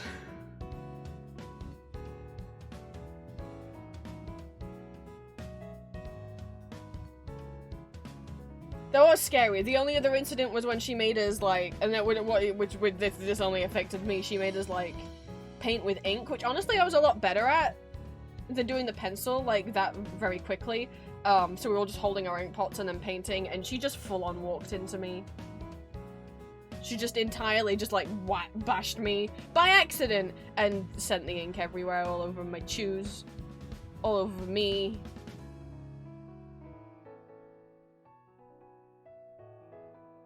That's obviously not, oh, you know, that's not, I mean, I wasn't gonna come to any physical harm, but, you know, that wasn't the same as the incident, but, he was fine.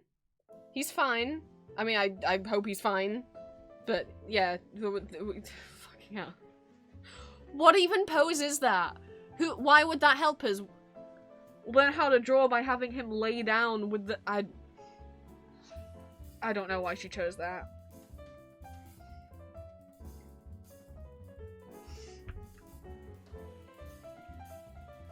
Poor guy. Right, I'm gonna get rid of the arcane spoilers tag from stream because we're done with that now. Hi guys. Welcome to the beginning of what stream was supposed to be. Why does it look so... Oh, is it just... Is that genuinely just... Oh, it's just my shadow. Well, I need to be leant over. I'm sorry that makes such a big difference. It's because my light's like right up there. Hi guys, welcome to stream. You may think that you've been here for 4 hours without me doing any work, but I think you'd be mistaken. This is definitely the start of stream right now, where I'm actually going to do work now. And cut out all these things. I didn't mean to talk about Wicked for an hour. I just sometimes I have thoughts about things.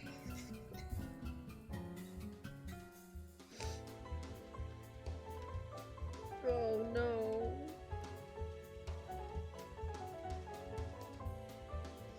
Oh, I bought something. I was gonna show him on stream, but he didn't arrive yet. I'd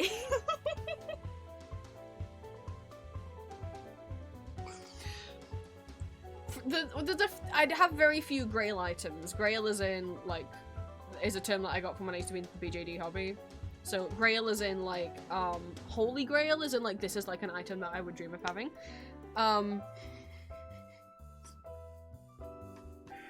And a few of them I'm aware I have saved searches for on eBay. And I did get one, I will show, this isn't what I'm laughing about. This is something I just got for me as a treat. I've shown pictures of this on stream before. But there's a bunch of vintage toys from the 80s that I adore.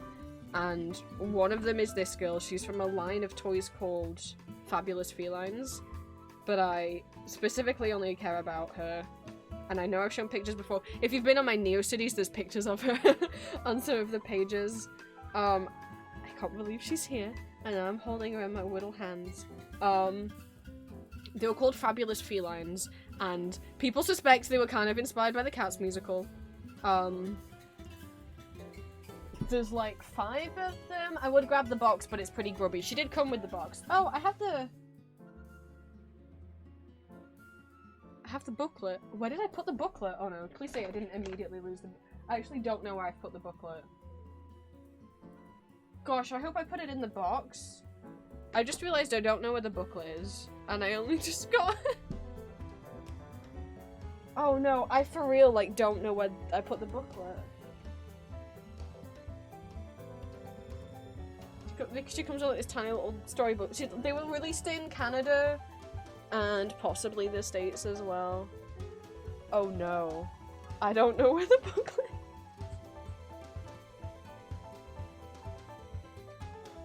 I can see the box, and it's not in the box. Well, I'll find it when I move, won't I? Wherever it went. Because I was going to show you the illustrations of all of them, because they're pretty dang cute, but I don't know where the booklet is. It's gonna have a brief little... It's definitely not in the box, huh? It's like super not.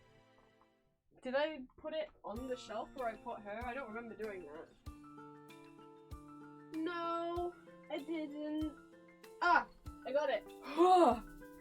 put it in a box where the keychains are. So they're called Fabulous Felines. They're little anthro cats. Apart from this, which is a rat or a mouse. It says printed in Canada, 1983, Phoenix Toys Inc. The story confuses me because they're like, it's like, oh look, they're so fancy. We've got, I think it's called Remington, and I can't read upside down. That's Tallulah. I think she's called like Perfection. This one's called Broccoli. I don't know why. And then I can't. And then what's the rat called? Meeskit. But whatever. They're like, it makes you think they're going to stay in the hotel, but then they're just staying in the backyard. But I don't understand the ending of this little booklet because all of a sudden, like, the mouse says something and they go, "Oh, Meeskit, there you are. You've come and joined us. Of course you showed up." And I'm like, what do you mean of course she showed up? She's been with you the whole time. She walked in with you. She's right there. You got out of the car with her. What do you mean? I knew you would. My mouth is watering. So is mine, squeaks Meeskit. Oh, Meeskit, I knew you would show up, squawks Remington. She's been there the whole time. So, anyway, that confused me. But point is that she's here, and I love her. And I've mentioned on stream before, I wish the light was better, that I adore her. Sorry, we're using the bunny light, I guess. I just think, I don't care about the others. The others are boring. Tallulah's gorgeous. She's giving him from the Powerpuff Girls if he was a flamboyant cat. Lady. Her head's almost shaped like a little heart because of her hat. She's got like a plush body, but she's got vinyl hands and feet. And that little plastic face. It's not like the same vinyl as the hands and feet. Her leg's a little broken, but it's okay. She just can't straighten it that way. I think she's very sweet. But I got something that you'll have to wait to see. I'll reveal him when he gets here. But I'd forgotten that I'd ever saved him in a I got an email from eBay because you can save searches on eBay and they'll email you someone's setting off fireworks. I had forgotten I'd saved the search because I did not save it recently when I saved the search for Tallulah. Or if you guys are aware of those little figures, those little Chadoka figures that I made the Neo City Shrine from, I have almost all of them now. I'm just missing one. I had two from when I was a child, and I've managed to get all the rest, apart from just one. The one with the pink orange on her head. But I got an email about something that I must have saved as a search years ago. And no one ever put it up on eBay. Until now. Which is so bad. I voiced a character on YouTube from a little DreamWorks movie that I really love called Rise of the Guardians. And Rise of the Guardians, despite being a DreamWorks movie, one, the trailers and the marketing were bad. It's a great movie, but the trailers made it seem like they had no plot. I don't think Pitch even appeared in the trailer, so you didn't even know what they were fighting against. They didn't market it very well. It's a great movie. The books that it's based on have really gorgeous illustrations. It did not do incredibly well and has not, you know, been that popular just because they marketed it so shitly. Anyway. There was very little merch. There was a line of McDonald's toys, which I used, like Happy Meal toys, which I used to own and I don't anymore because I have limited room in my bedroom. I wanted to display other things, which meant I had to throw away the Rise of the Guardians toys. I do regret it a bit. But there was one of Sandy, where he's like magnetized and he spins around. There was one of Jack. I think you pressed a button and his like torso swung. There's one of Bunny, you pressed a button and his arm came down with his little boomerang in it. There was one of the elves. I don't remember what that did. There was one of Tooth, you pressed a button and her wings flapped. There was none of North. It was just a snow globe with a picture of him on one side. Was he even in? I think like with like a picture of him like in the distance in the snow on one side, and then on the other side was like a picture of a Yeti. And you press a button and it spun around. So there was those, but there was no actual official like action figures that you could buy. I remember seeing like a cardboard display for the movie in Toys R Us when it came out, but there was like the wiki has a list of merch. There was so little merch. The Happy Meal toys, there was no other official toys other than but there might have been like a coloring book or something, or like party, but that was like it. There was like nothing apart from the McDonald's toys and a line of plushies. They made 3 plushies. They made one of Jack. Makes sense. He's the main guy. They made one of North. Okay. And then there was a third one. And the third one is not of Tooth. It's not of Bunny. It's not of Sandy.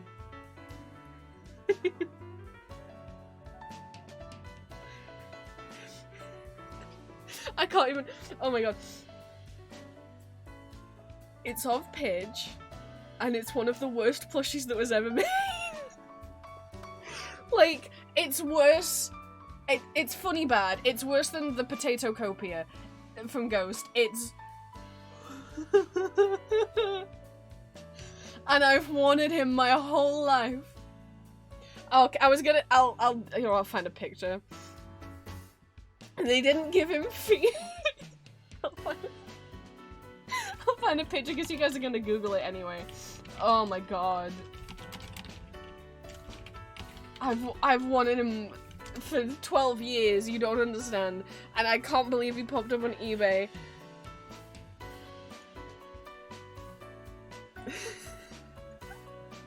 Maybe other people don't find him as funny bad as I do. Oh, there was an elf one. Oh, maybe it wasn't. No, okay, there was 4. There was also one of the elf. Was there not one of Jack? Did I imagine the one of Jack? That would be. Oh, okay, there was actually a series of very shitty. Okay, there was one of Jack. There was one of Jack. Oh god, the Jack ones. The Jack one's just bad. Okay, there was also a series of like shitty figures that I guess you could hang on a tree. Wait, oh, these might be bootlegs. Point is, there wasn't a lot. Or is there not being one? No, there is one of Jack. There is one of Jack. The elf doesn't look terrible. Wow, people are charging more for this elf than what I paid for Pidge. There's some really cute custom ones that are showing up. Some really like cute like fan-made ones of Bunny and Sandy. Okay, so these are the McDonald's toys. I think you pressed a button and the elf's face changed. Yeah, Jack's torso moves, Sandy spins, Bunny's arm moves up and down. There's 2 versions of the Bunny one. I actually had 2 different versions. One where the boomerang is glued in his hand, and one where you can, like, take it out or something. I don't know. Toothless wings move. And then a piece of paper and the snow globe spins around. Right. So, here's the elf one, which doesn't look as bad. This doesn't feel like it was made by the same people who made the other ones, but maybe it was. There's the little elf. There he is. Okay. And then we get the main 3. Oh wait, I don't have a picture of it. Where's the north one?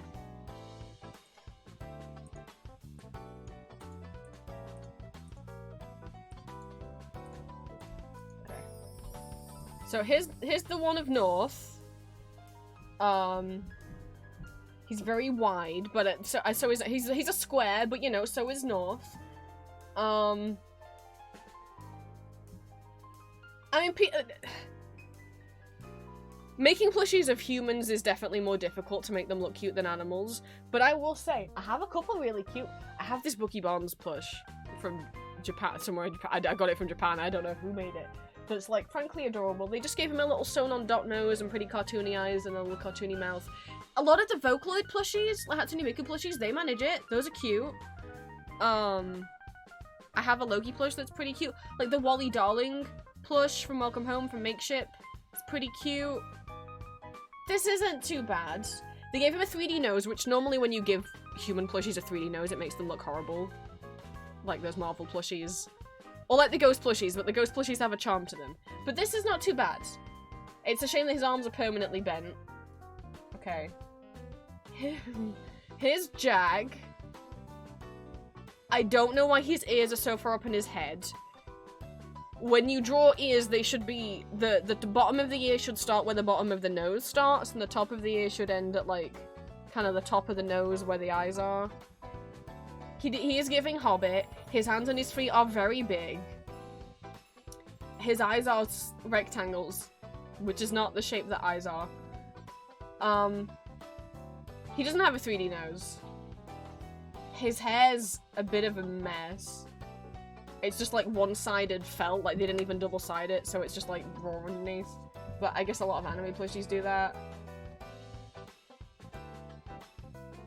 It's like I think they put one of his hands in a fist. I think it's as if he's holding his cane, but like they didn't give him a cane, so like staff, like they didn't. And then my pride and joy. This is bad. North is okay. North is okay, but he's boring. Jack is bad, and I don't want to own him. Pitch is bad, and I do, and he will be. We're just gonna. So here's.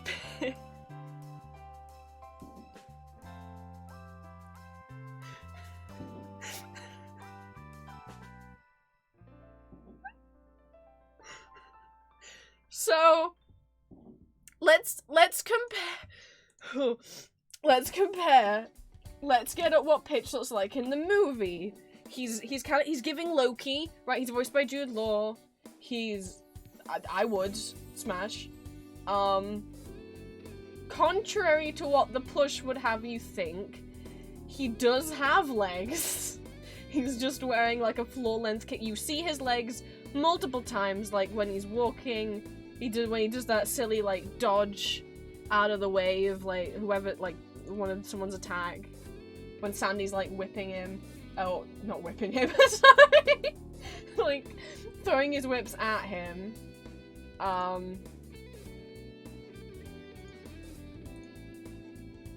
love Pitch. He was one of my little childhood crush. There he is. What a stinky man. I used to doodle him all the time. Specifically his side profile. I would doodle all the time because he's got like just like this long curve. He doesn't really have a brow bone. So you know, that's how he looked for people that don't know. He is also wearing pants underneath that. He has pants. He doesn't have a shirt on. But they... Let's unpack this. They just gave him, like little wefts of, like, furry, like, fluff as hair. Like, Jack got flat pieces of felt that are sewn on. He just got, like little wefts of yarn that have been brushed out that are just sticking around. He didn't get the 3D nose. He has got, I mean, I guess he has a big nose. I wouldn't say it's wide though. They do, I don't know. They didn't make it long like his nose is, but they have given like a line that goes up everything. I mean, he's got eyeliner. Does it look like he's wearing eyeliner? I guess a little bit. He's got not so much eyeliner, but there's definitely this shading going on under there. Okay. His ears are a little elf-like. They are, I mean, they are going sideways and, like, folded over. He's got that deep V going off. And, then he just ends. Did the people who made the plush, were they just given this picture? But even if you're given this picture, surely you realize he's just wearing a coat. He's got legs. You see him use the... Can I have like a gif of him, please? I feel like I have to prove that he has... There they are. He's got legs. There's one of them. But he does have two.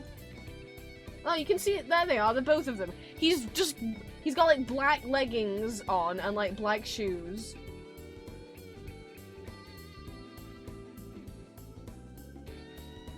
Right? He's got two pairs of legs. So what the fuck is this weeble wobble bullshit? What is it? But I love him. I have not been able to get him out of... Well, apparently I did get him out of my mind in the past 12 years because I forgot I had him as a save. That's because it's so rare that these things pop up.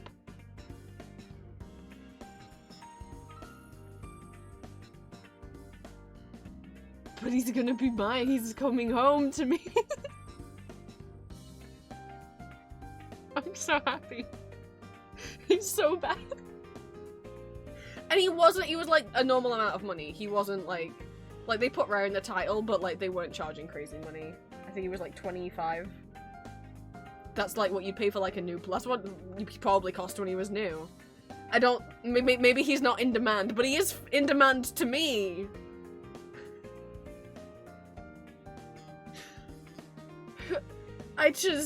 I've never seen any character with like a cloak or like, even like, you know when they make like plushies of Disney princesses, right?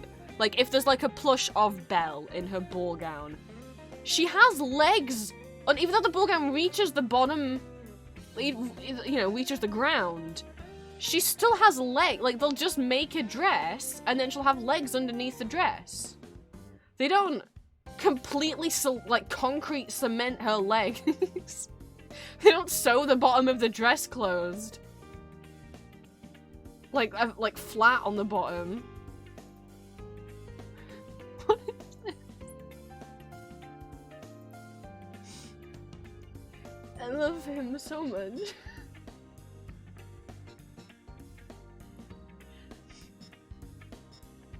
Maybe I'll have to like cut him out as a PNG and have him on the overlay, on the stream overlay.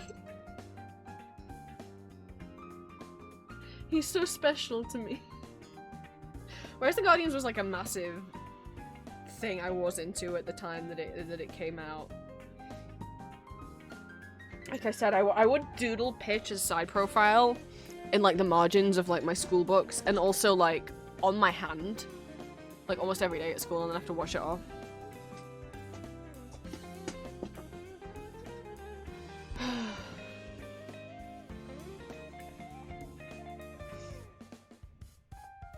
I love you, Pitch Black Plush. No one understands you like I. No one appreciates you like I do. So rest assured, whenever he's home, I'll bring him on stream. He can stream with me. I don't know what size to expect him to be. I don't know.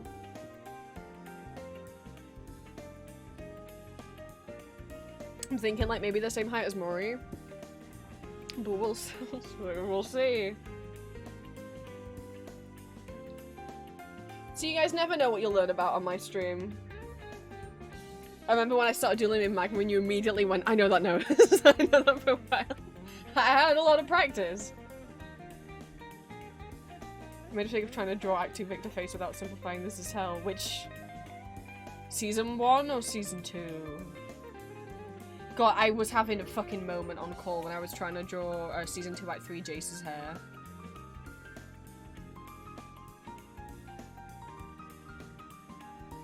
I genuinely started getting frustrated. Victor's hair has always been a pain for me to draw, even in Season 1. It just...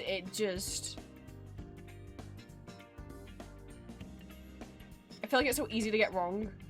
I don't know why. Right. Do you guys want to listen to some vocal? That's what I'm gonna put on, so it doesn't really matter what you want. That's so mean. Funny, yeah, unexpectedly small or strangely massive. I'm guessing he's like as tall as the sheet of paper.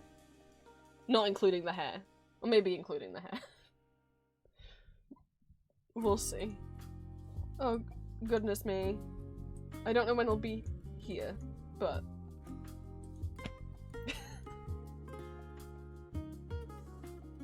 I'm awaiting his arrival. So last week on stream we were listening to Vocaloid medleys. I feel like that worked pretty well. And it accidentally became a kind of guessing game as chat just- I was like, you guys can just shout out when you recognize the song. We listened to... my favourite Vocaloid medley, not as in mine, that's what the medley's called. I think we did the 10th anniversary arranged medley. I know we did some anime medleys as well at the end. But we did not end up getting to... I don't think we listened to any of Osumodai-san's guitar medleys. So we could do that. And then, you know, if you recognize any of the songs, you can be like, oh my god, is this... I just need something on in the background, guys. That's gonna be more upbeat than this. So...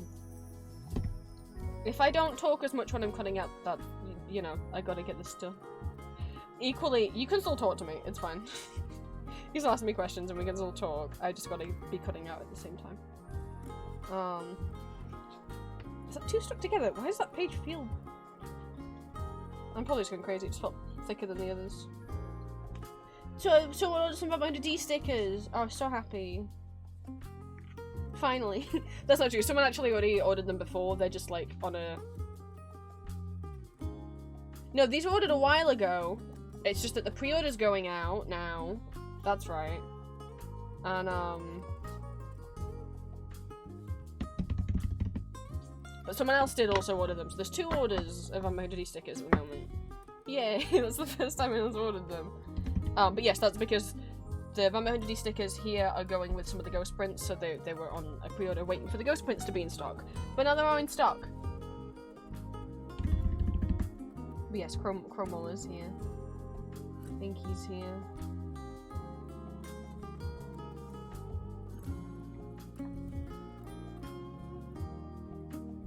Don's over here as well.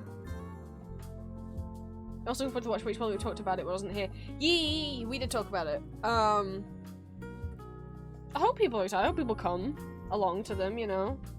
I hope people are not bored by the ballet and the Irish dance show. I hope, you know, people give them a chance, especially if you haven't seen them before.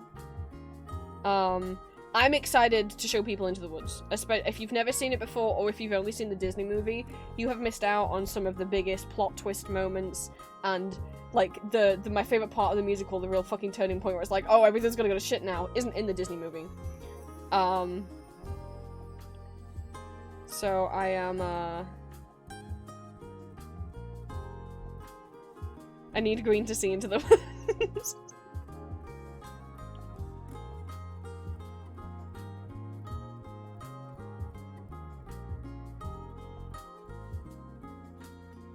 Hopefully it be fun. I don't really do Christmas movies. I don't like any Christmas movies. They're just not my thing.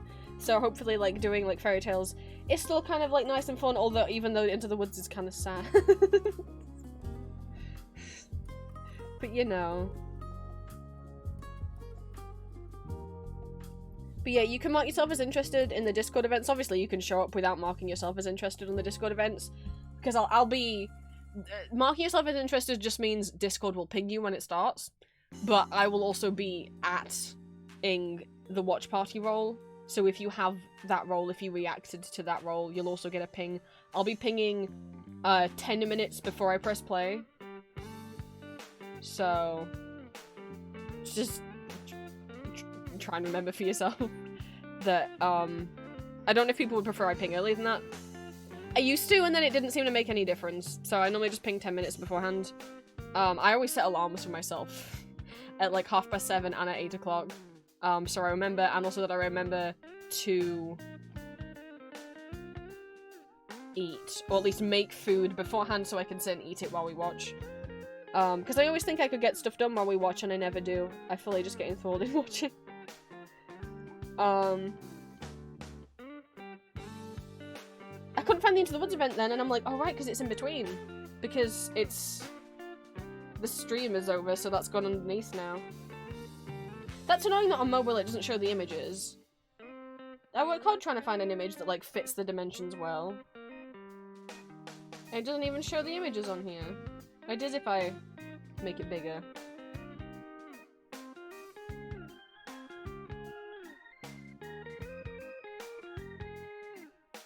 Right. I hope everyone's cool with listening to Vocaloid. I'm gonna put Osumadai-san's sorry. First Vocaloid guitar medley, so it's all instrumental. But sing along if you know the words. I'm just gonna have this on in the background. If you want to treat it like what we did last week, where it was like a quiz and you can have like imaginary points if you know the name of the song, you can if you want. I mean, I don't know the name of every song on this medley. I have listened to it a lot. I could probably hum the whole thing, even the songs I don't know.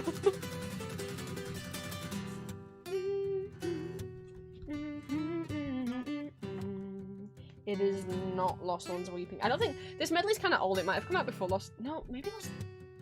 It might be in it later. This is Rolling Girl.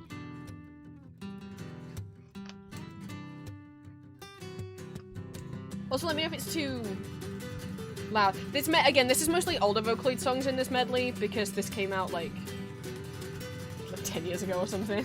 It's an old medley, but it's a good one. You got a point for Out of Touch Thursday and League.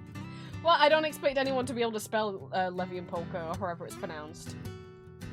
You can have a point for Out of Touch Thursday, because that was a funny guess. Because you were correct, it was Lucky Star.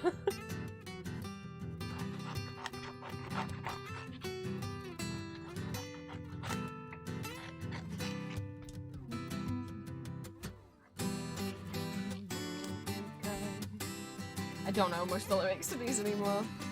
Masnoshka's like the only thing I remember any lyrics to.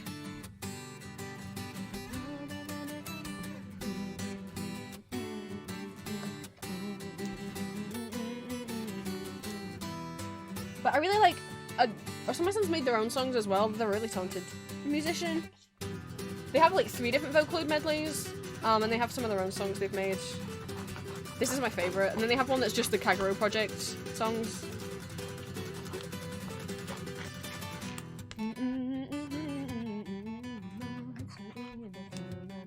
I love this song. I can't do it for karaoke because it starts too deep and it ends too high. And I can put it in a vocal range I could sing, but I'd get dysphoric about my voice when I hit the high notes. Just stupid. Other guys can sing high notes, but not me.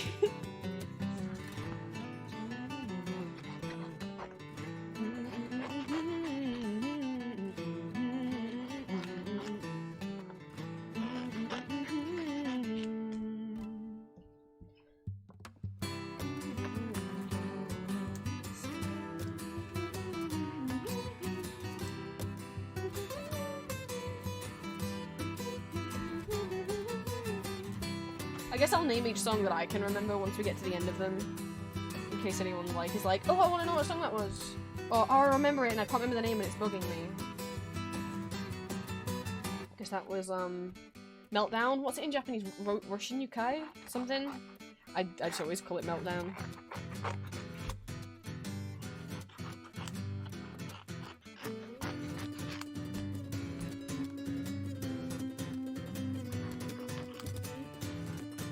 It's also interesting hearing them strip back onto acoustic guitar.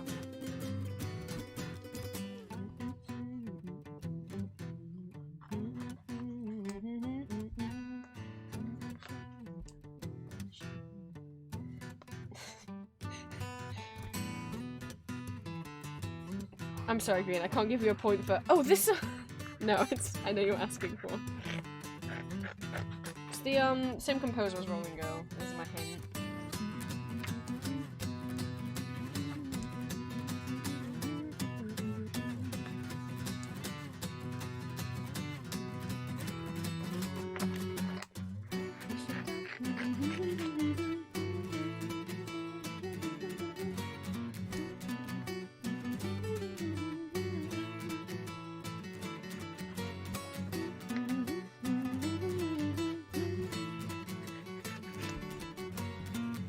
Oh, you just recognized Meltdown. Oh.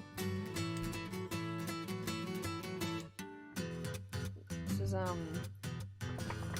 World's End Dance Hall. We're gonna mash it up with something else. I've listened to medley a lot over the years.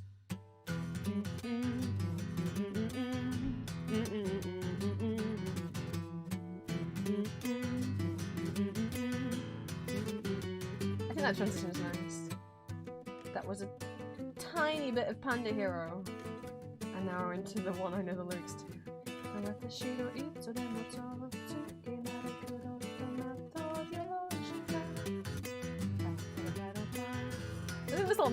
little match for these two songs. It's cool. They're written by the same person. They're both Hachi songs, who you might now know as Kenshi Yonenzu, a very successful artist in his own right. He's done like anime openings, like the Chainsaw Man opening.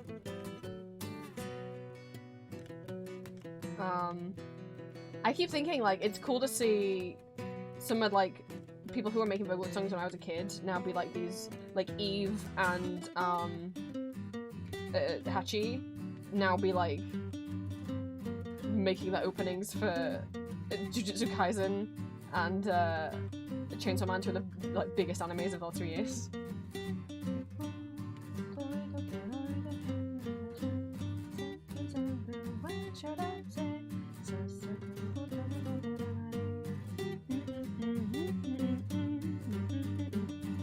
This is Matryoshka.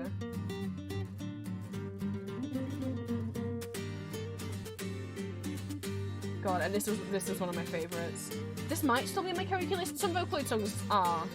There's not a lot, because a lot of them are hard to sing because they don't give you room to breathe. But I fucking love this song. I really love With Demi's cover as well. I love... Osama-san has a full guitar medley of this song, like karaoke track. It's so good. I used to sing to it a lot.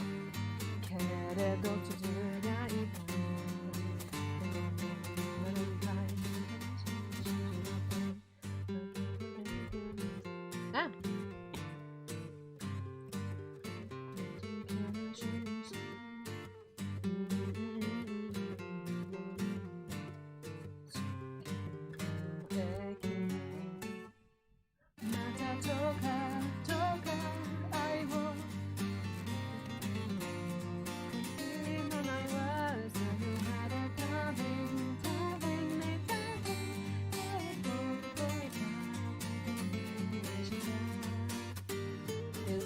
Also by Hachi. This is Rene, or Line, or Line, however you want to spell it. Yeah, robots don't need to breathe. Every time I think I could do Romeo and Cinderella on karaoke, the amount of times, I even thought it again the other day for like the 5th time. I was like, no, I can do it, I can do it. I can't. It's too much. There's still some Vocaloid on there though.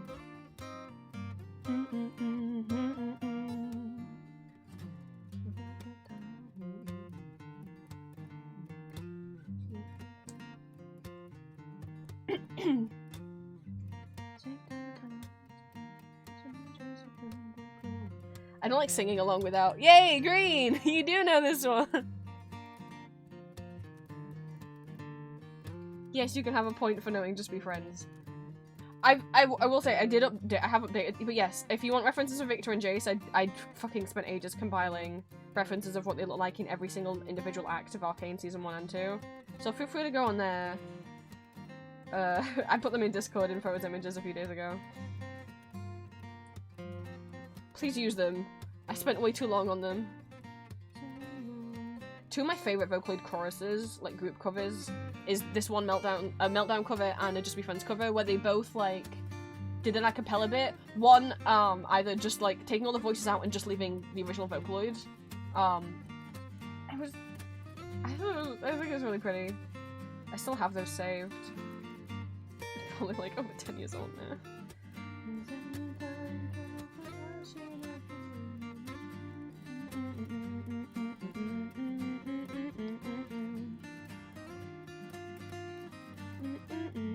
Sorry, I'm cutting off camera.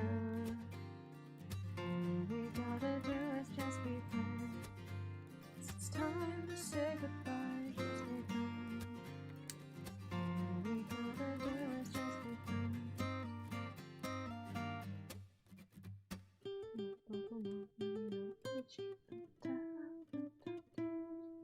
don't like singing this high. But they're like, I can't sing an octave lower on some of them.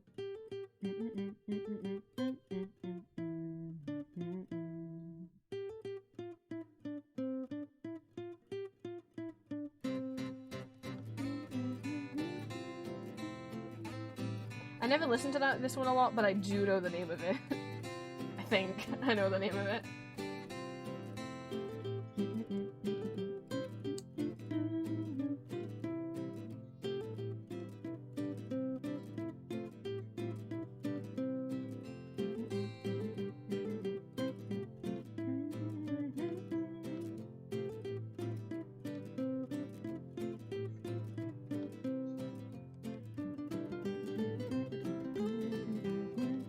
But like I said, some of the stuff on this medley I can hum just because I've listened to this medley a number of times in the last, like, 10 years, however long it's been out.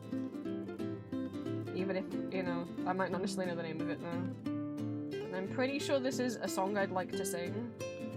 Like, that's the name of it. I'm not saying I'd like to sing it, that's the name of the song.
This is not Coward Mont Blanc.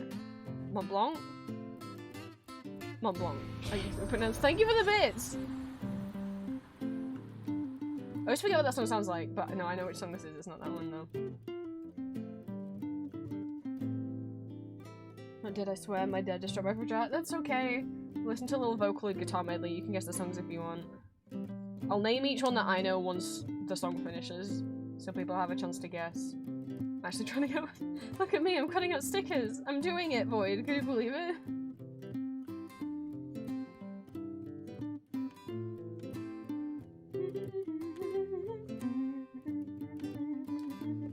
Still hasn't heard it. It's okay, it's okay. And also, if I tell you that your guess is wrong, I hope that doesn't come across as mean.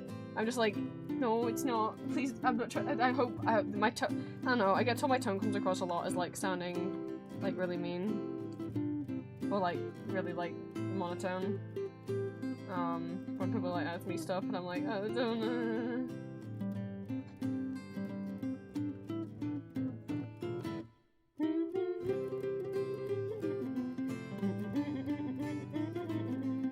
So listen to, I don't know if you were here when we started listening to this, we're listening to Austin What I Sand's Vocaloid guitar medley, which is like maybe like 10 years old. He's not Freely Tomorrow. I think this is before Freely Tomorrow came out, I think. It was, Hello, How Are You? I don't know the name of this one. Fuck. I don't know the name of every song on here. But yeah, no, it was Hello, How Are You?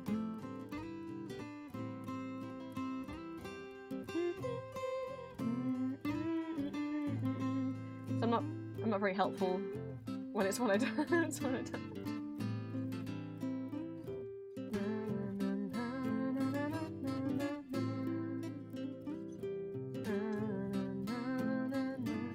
Puppy sitting? Whoa.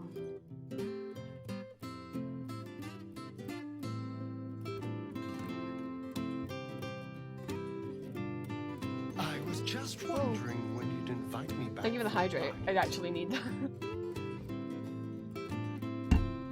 This is what I get for not streaming as often. I'm wearing out my voice really quickly.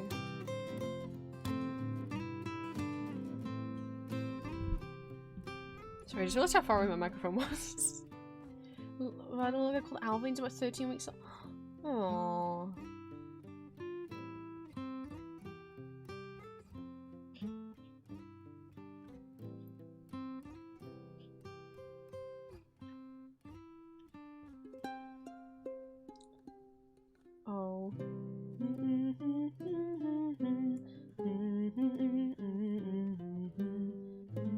I said oh because I realised what song it was. Luca in a little cat hat.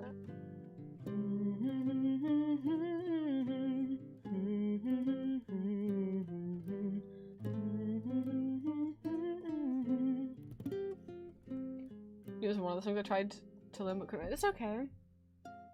Make me want to listen to more Vocaloid songs I've seen. If that's what I'm doing to people, I'm happy. It's weird because I would only like listen to Vocaloid and a little bit of anime and a tiny bit of K-pop between like 2009 and like 2012 or 13, and then I actually started discovering other music and some bands. And I didn't go back to Vocaloid for a long time. I went back to it. I'll find the medley on YouTube. And I'll put the YouTube link in chat. But yeah, I didn't go back to it for many years, and then every now and then, you know, and then it started to become. So this is from 2011. This medley. Put the link for it in chat. And then eventually I did, you know, and then I'd start going back to it maybe once every few years, and then earlier this year was. Sorry, pause while I talk. Earlier this year was the first time I got into new Vocaloid songs. Sometimes I would just go back to the old ones, but this year was the first time that I actively got into new stuff that had actually come out. I've also been listening to new stuff recently. Oh god, I've had Goddish on a loop for like 5 days. It's so bad. Both the original version, Ado's cover, Will Stenson's English cover, and Ginger's German cover. I was so happy to find out there was German Vocaloid covers. And also Villain. I got into that the other day. It's weird because I remember when I got into new Vocaloid songs about 6 months ago, and I was listening to like Queen and Demon Lord, the one where Yuki's head's blowing back in the wind, whatever, right? And I was having a good time listening to all those. And I remember going on the Vocaloid wiki and seeing that Goddish was out and being like, oh, what's the most popular page right now? Oh, it's Goddish? Okay. I'll listen to it. And I didn't actually like it. Sometimes it just takes listening to a song again. I've been listening to it on a loop. Yes, Green. There's not many, but there are some German covers.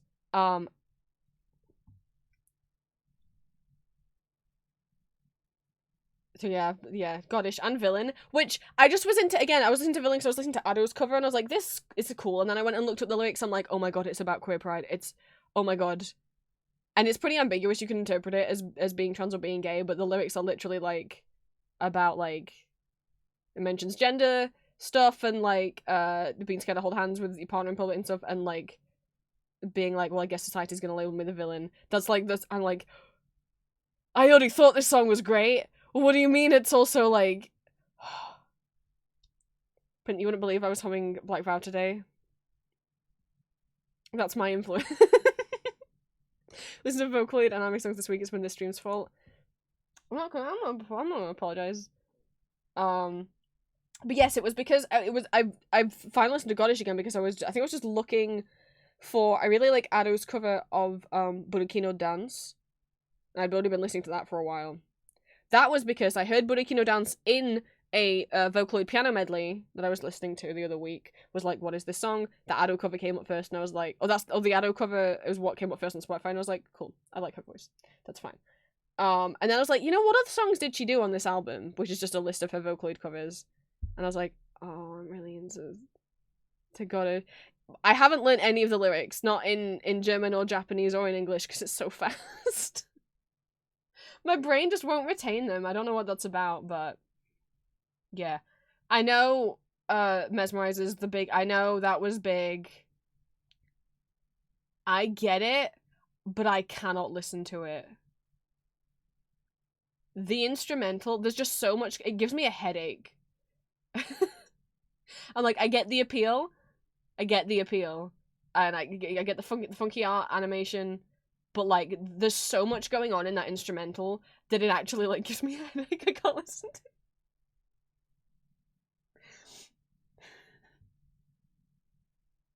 But, oh well. Anyway, where are we? Vocaloid medley. This is, Toeto. Luca has a little... Well, it was Toeto. I think after this is maybe a certain song.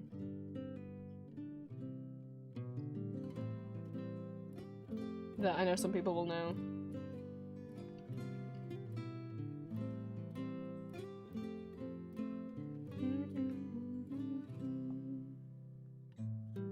Not yet though. I think someone in chat said they really liked it. I'm pretty sure. I think maybe it was boy.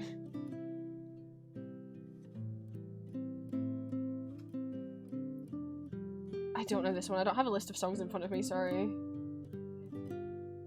I should, so I can tell you what they are when I don't know them. Let me bring up the YouTube video and see if it's listed. The actual video is really cute because it has like little pencil drawings of each song next to it. Like the digital art, but the texture looks very kind of crayon pencil-like.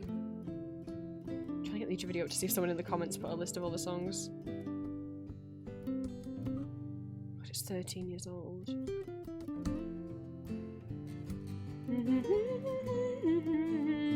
Okay, thank you, person in the... This is... Okay, no, the song... No, sorry, the song I thought was in here is not in here. This is called Sunset Hill. Never mind, sorry, the song I thought was in this medley is not in this medley.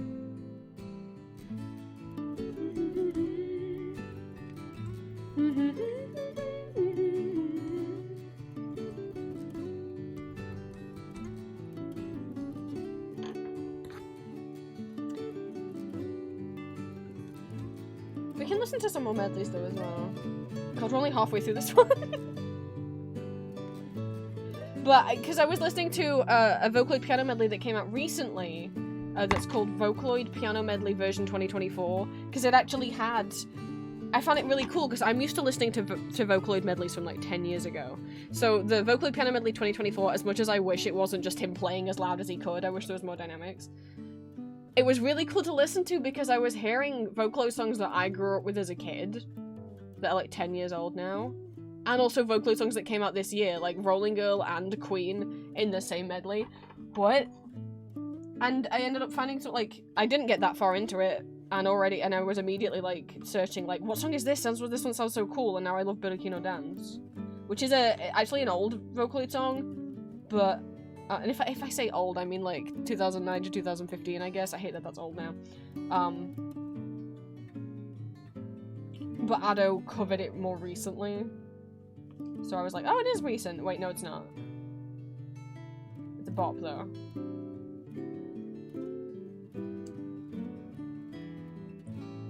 I forgot how slow this bit in the middle is. It's gonna put me to sleep.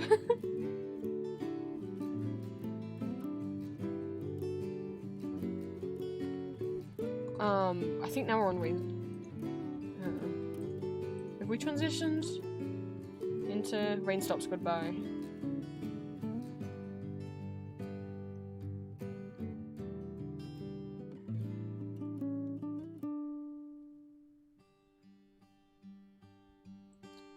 I remember you. I have two that, well, you know, can use them on stuff one day if you want.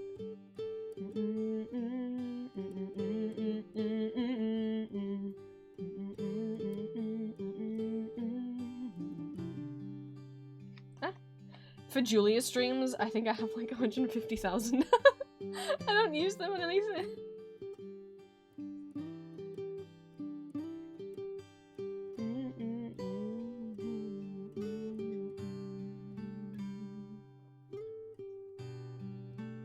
I know it's like, why don't I just come up with like some streamers have like a million point redeem end stream, right? And if someone saves up 1 million points, they can just choose to end the stream. Or like some really big like reward stuff, I guess, like I don't know, like commissions or stuff, they'll draw you something if you spend enough points, but I don't really want to have to do surprise work. And I can't think of what else would be worth a lot of points. So there's just nothing really above like a few thousand.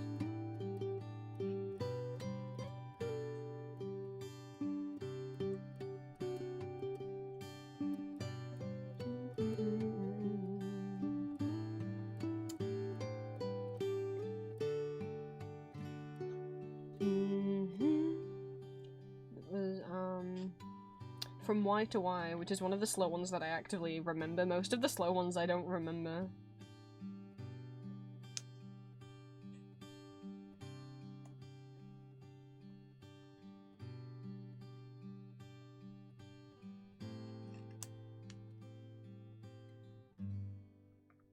Or whatever, and with RP status on his Twitch for over 1,000 points. Oh, that's true. Yes, you can make people. I don't know if I have anyone at VIP. VIP just gives people an extra little icon next to them, but I think also, does it give you ad-free viewing? I think it used to. I don't know if it still does.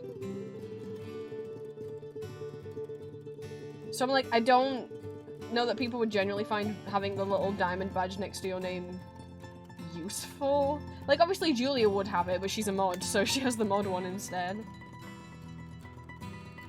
There might be a few people that still have it. Normally, I just gave it out to, like, friends. You know? Like, actual, like, IRL friends. And apparently, this one's called... No, we're still in From Y to Y. Oh my god, did they just play the entirety of Y to Y? That's why this section feels like it takes forever.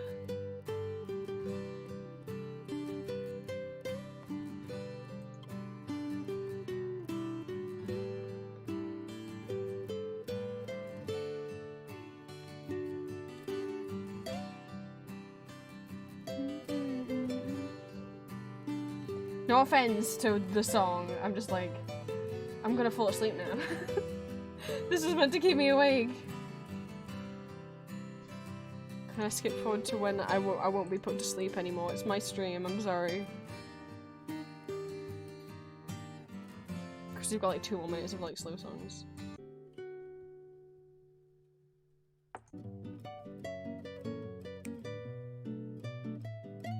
Okay, we can go from here.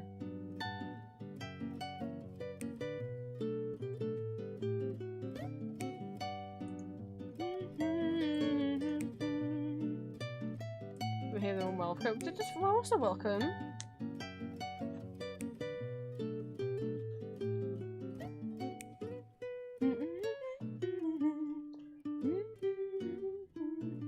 Oh, Mesme, such a pain to cut out.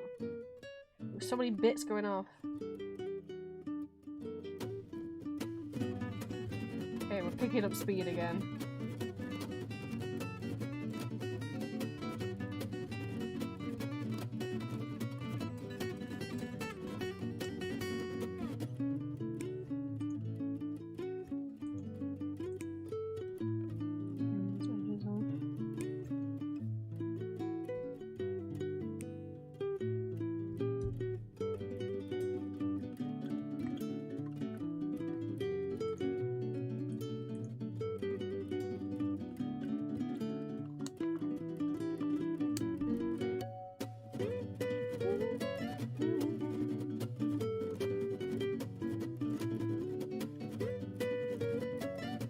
Also, if we do the piano medley, I can't name all the songs, and also... Well, we've ended a risky game. What are we in now, Green?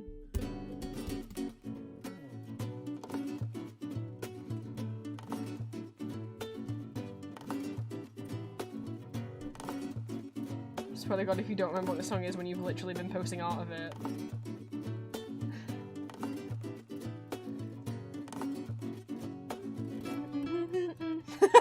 Golden, you guessed correctly. It's a good way of guessing.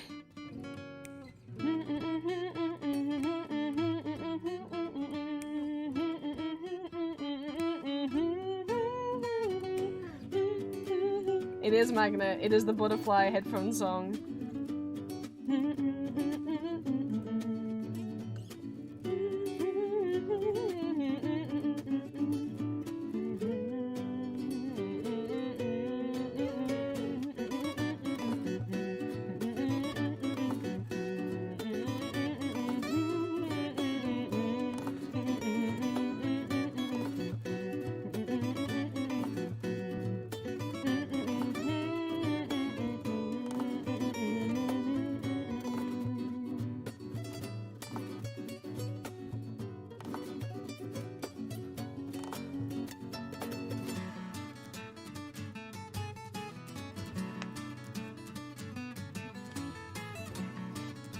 Oh no.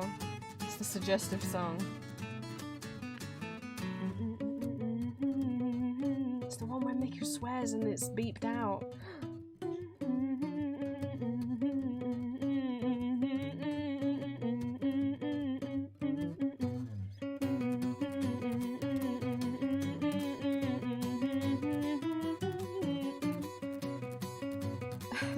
Who put the idea of magneting men into my brain? Oh, I'm sorry, it was probably me. I mean, not directly, but I've definitely played Magnet on stream.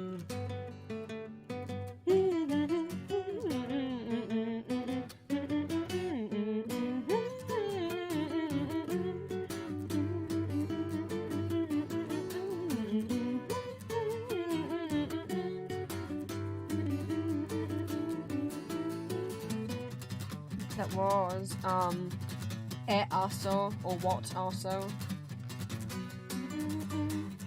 Oh, it's one of my favourite Vocaloid songs. This is on my karaoke list. You can make me sing this whenever I do the 800 celebration karaoke stream, which needs to be soon. It'll be before the end of the year.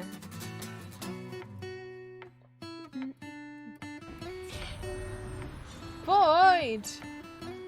Please help me choose. Do I go trolls or fish? Fish people! Because I'm still thinking about the fish guy from Arcane. I don't know what I've chosen. I don't like choosing things. I'm not good at choosing.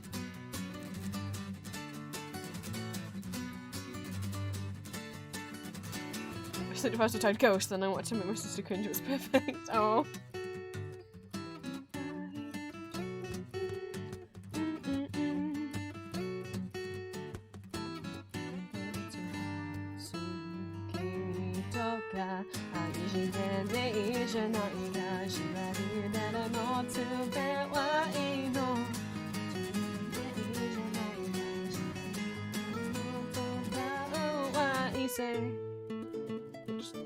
Wow, that's a very quick change. That was Mosaic Roll.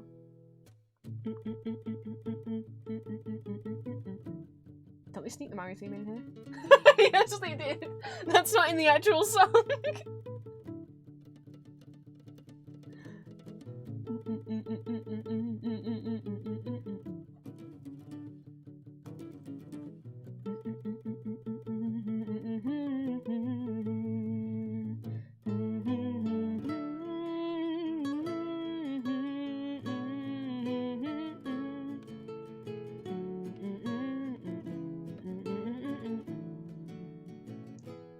Oh, little robot Miku caring for the last plant on Earth.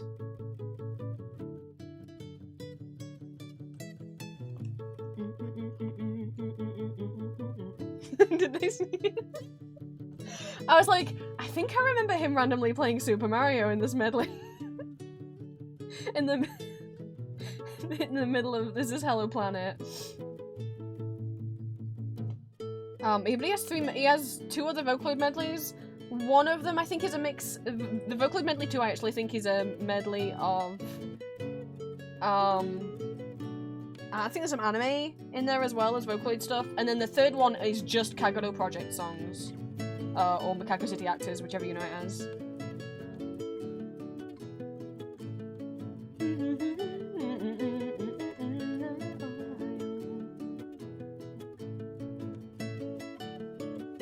It's like when I put that Castlevania medley on, and in the middle he just randomly started playing It's a Sin by the Pet Shop Boys, and we both looked at each other. Well, I felt like we both looked at each other like, did he just?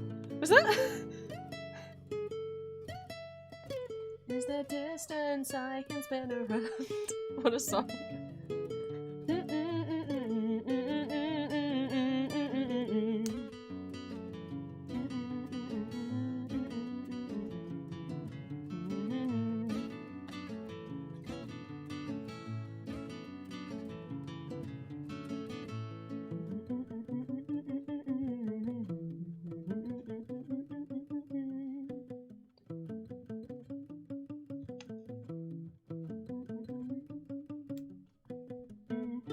I can't believe someone ordered Stella and Loretta in the card from Castlevania. See? It's wild, because when I drew the Castlevania stickers, I thought the TV show stickers are going to be the most popular, but it's been the video game ones. And someone ordered an Aeon sticker, and the card twins, I'm like, This is the second one I stole of Lucy. She's just from one of the mobile games. I mean, I'm very happy. I didn't expect anyone to want them. I was like, am I drawing all these for no reason? That was Double Lariat, the song where Luca can spin around.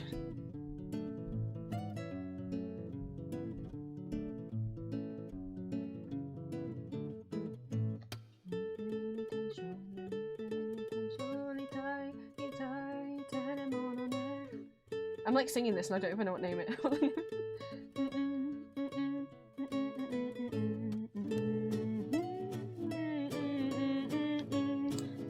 Oh, I do. I remember what it is now.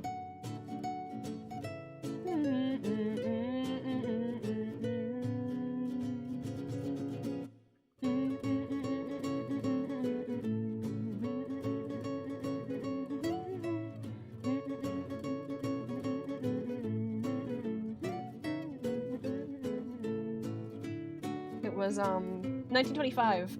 You guys know this one. Even if you only know it as a meme and didn't know it was a Vocaloid song.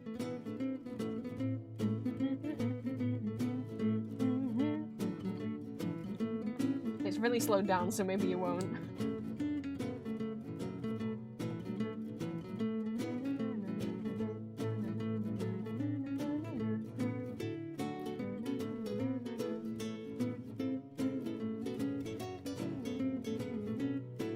It's a meme involving a cat, which doesn't narrow it down. But it's got a cat. What cat has an iconic song?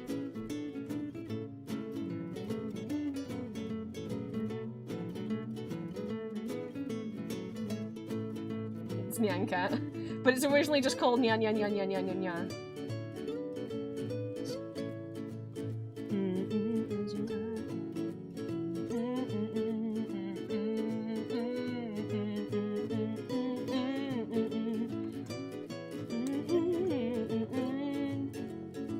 What's basically Maker's theme tune, this one.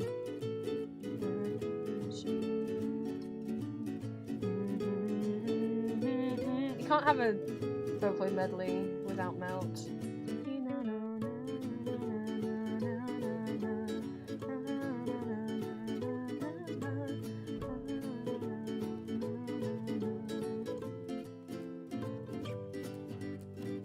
A lot of Vocaloid medleys end with Melt.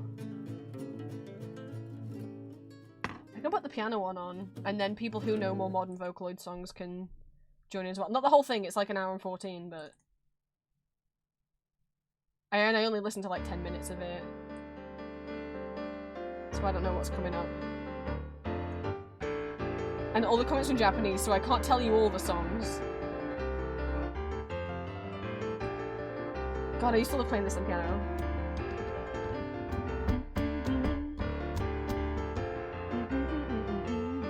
So I don't know what's coming up.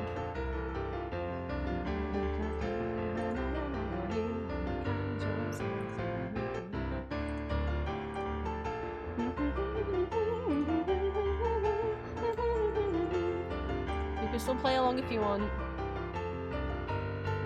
This is Zenmon Sakura. Hey, who guessed a song earlier? Come back, whoever it was. It's playing now.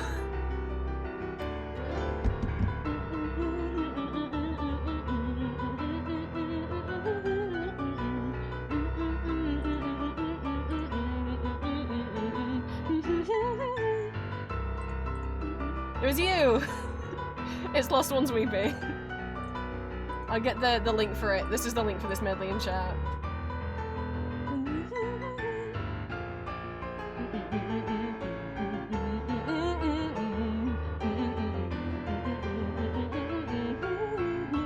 This is a song that came out this year that I got into. But I don't know the name of it. But that... Like, I was losing it over, like... knowing... being like, oh my god, new ones with the old ones! Yeah, there is a list of the songs on YouTube as, like, the pinned comment, but they're all in Japanese. So... Also, I don't think it's every song. It's not, it's just the first 23 minutes.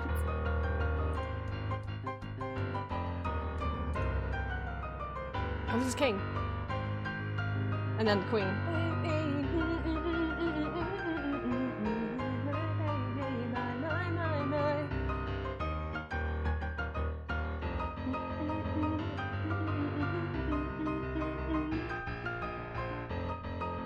That affects pretty controversial. Yeah. Yeah.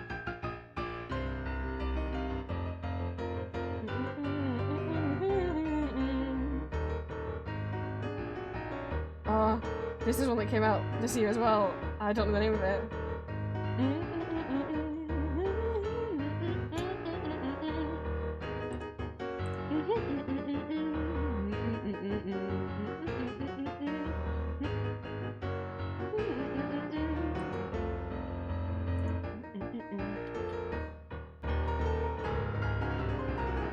Obviously, if there is a song you like in the medley, I'll do my best to tell you, but like, there is a pinned comment with the title in Japanese with the timestamp, so you just have to be like, search it in Japanese.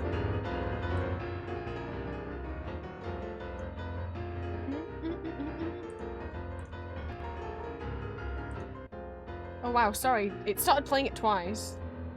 I thought it felt weird, all of a sudden.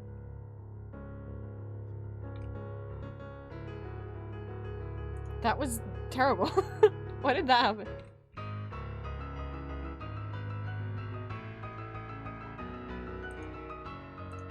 Or if you want to know what a song is, I can at least find the timestamp and be like, here it is in Japanese.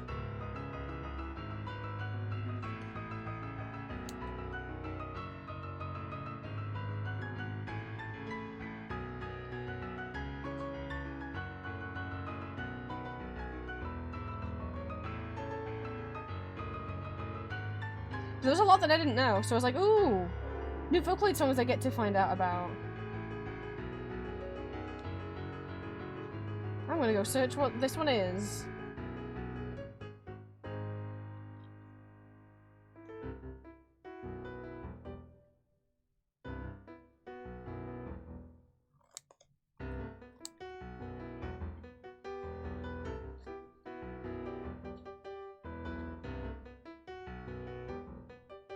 Like, what is this one? I don't know, but I wanna know. And I'll go listen to it. I actually might have listened to... I did! Okay, I listened to it the other day. Because again, the person who did the German cover of Goddish also did a German cover of this. That's why. She's called... I think she's called Ginger, but it's with a J. She's a German VTuber. It's the Q-Fugu hair back. She's her hair when she walks to school, her hair blows back.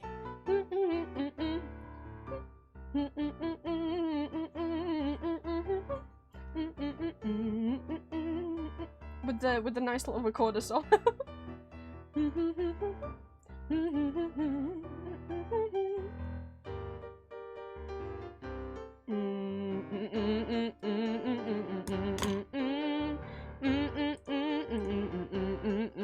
Oh no, it's Goddish.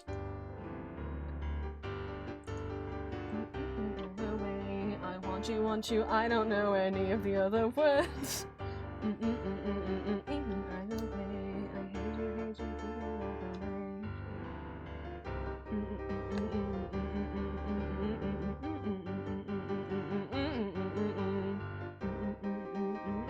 It's too fast for me to even sing in English. Like that, it's got me going mad.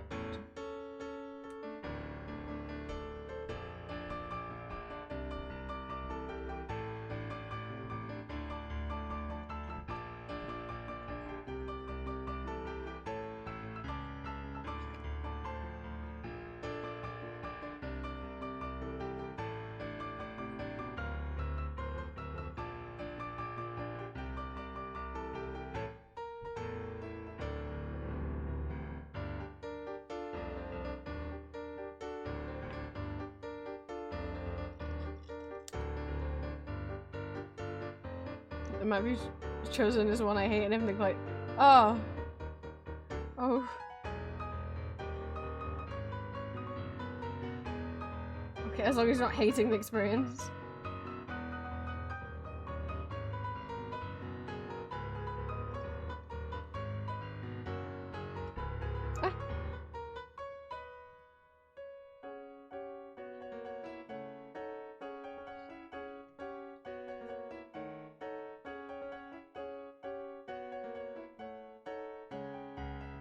Come here, D.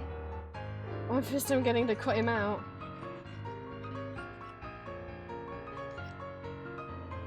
Ah, stuck to my scissors.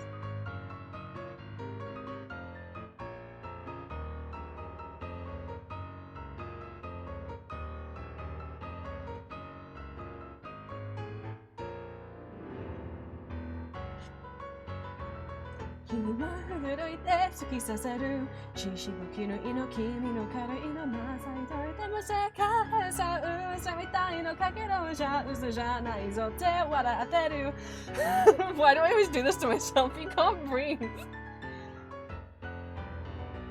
Fucking Kagero days. I try, even though it's not doable. But I just get so excited because it's I like that song.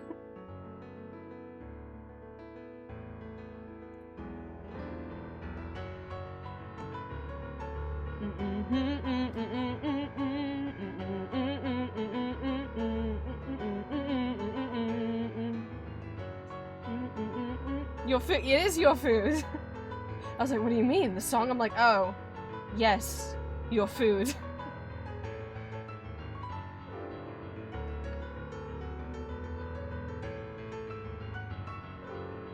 Ah. Get round, Charlotte. Who says hard on me except what I have claustrophobic? You didn't have to do it! No, I don't need to get, like, uncomfortable. Wait, no. Why do I know this one? Fuck.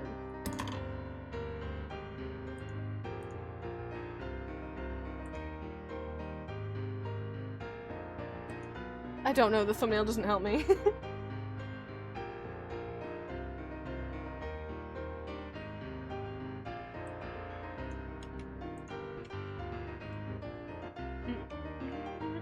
Oh, I think it's just when I started listening to because I heard this medley and I was like, oh, that sounds nice.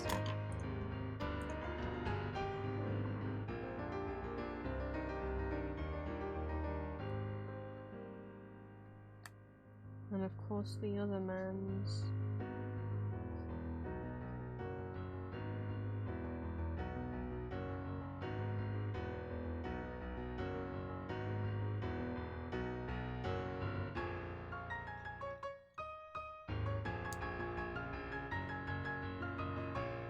I forgot my food in the oven. Oh.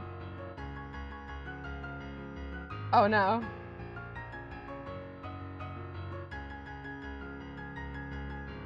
I didn't realize that's what you meant. Is the food okay? Is it edible?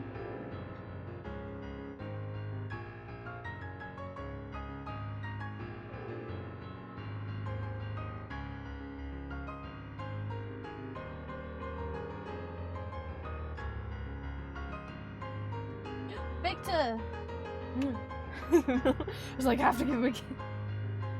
I did give him a little air kiss.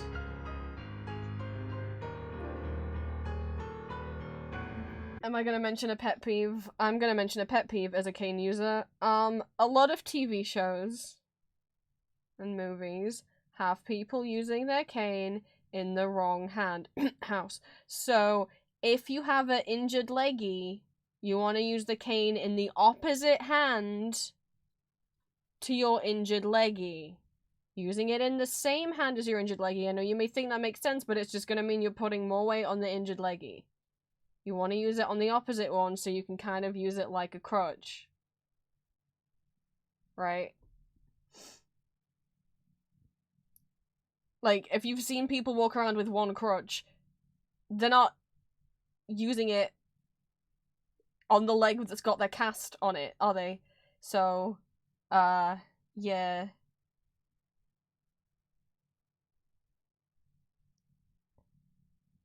I don't want to accuse Arcane because I can't remember. No, they do, yeah. Victor uses it in the wrong... Because you can see which is his bad leg, because of the leg brace. I think Arcane does it as well.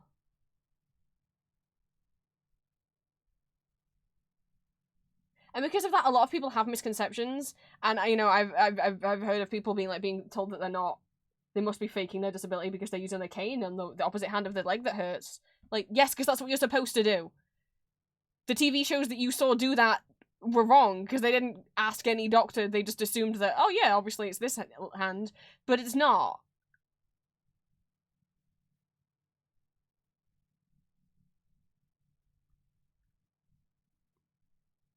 It's just, it bugs me a little bit. I'm like, in bare minimum research, I think Victor uses it in the wrong hand.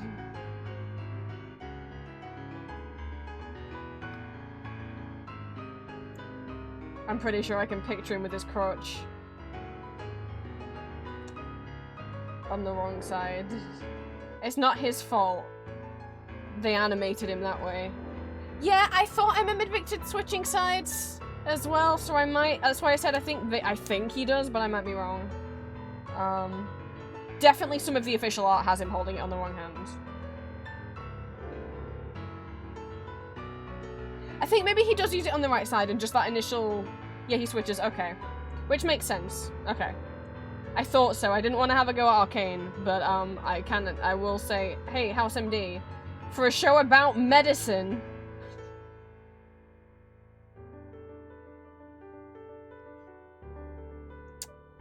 Maybe have the main character use the cane right.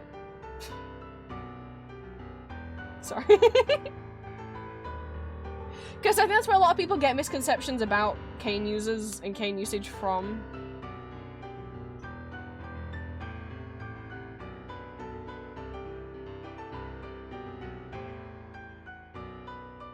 Yeah, you will eventually get pain in your arm as well. I've done that. I've swapped because my arm hurts.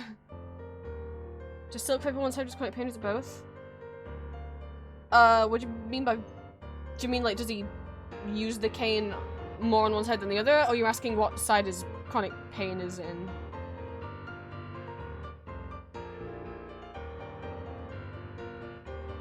I can't remember what hand I drew silk using his cane in.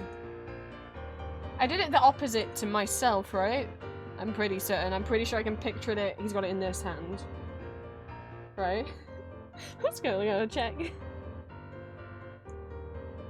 Here's right. Yes. Okay. So yeah, I thought so. Yeah, he's got it like that.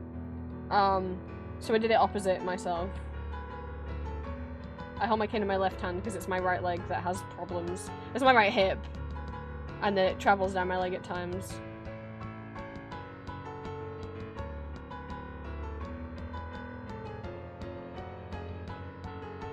So I guess it's yeah, he uses it in his right hand mostly. I don't think he ever switches. I mean, like, I don't ever really switch. The only time I would switch hands is if, like, I've been using it so much that my left hand or my left wrist actively, like, hurts. But it makes it hurt worse for me if I use it with my right hand. So, my little baby, where is he? He's right here. I just have a very plain one. It's not decorated because I don't really like doing that.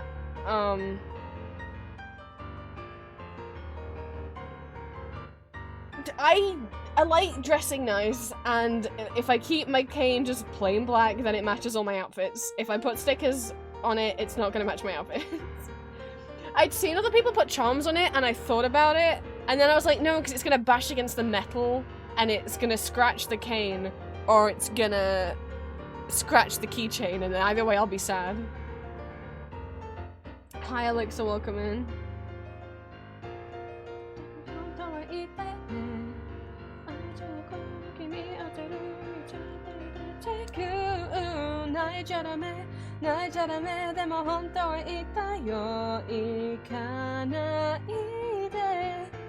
This is on my karaoke list as well.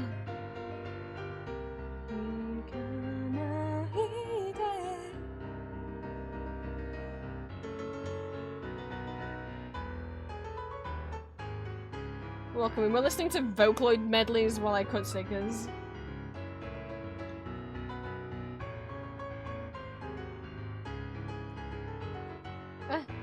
Custodian, please. Catwoman, please.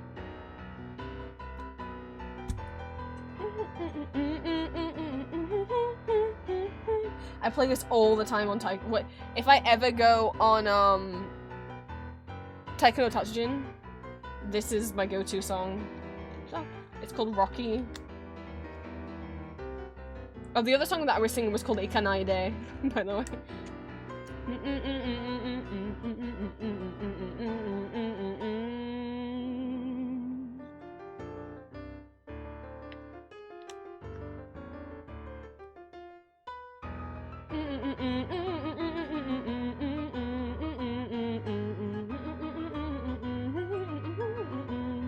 This is also a newer one. I don't know its name.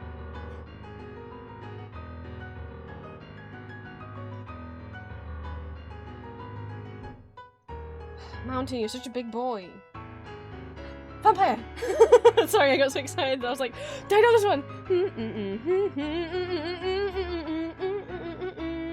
Someone drew me as the vampire picture, you know, where she's like pulling the mask down. That was very sweet.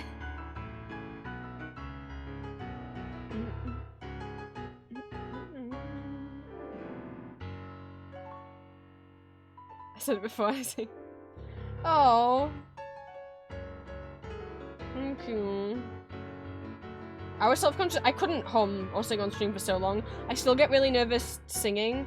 I know it's like, we're kind of singing right now. Yeah, but like, not properly and not very loudly. When we do karaoke for real, where I actually will belt, I get so self-conscious. And then once the first song's out the way, I feel a bit better. But I procrastinate so much before that first song. But I didn't used to be able to hum on stream. I remember like humming on stream 2 years ago and not realizing people could hear me, and then someone pointed it out and I had a panic attack at that in stream. So we've come a long way. Some things, if you do more often, you do get more comfy with them, and apparently me singing and streaming... no, that's not what I meant to say. Apparently me humming and singing on stream is something I can get more comfortable with. But I still don't think if you practice everything you'll get more comfortable with it, because I'll never be comfortable doing presentations, like standing on a stage in front of a group of people. That I'll never be able to do. The practice is not going to make that better. I can't have eyes on me.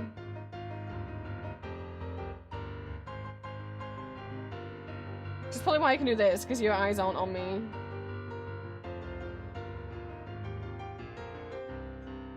If a face cam was on, fuck no.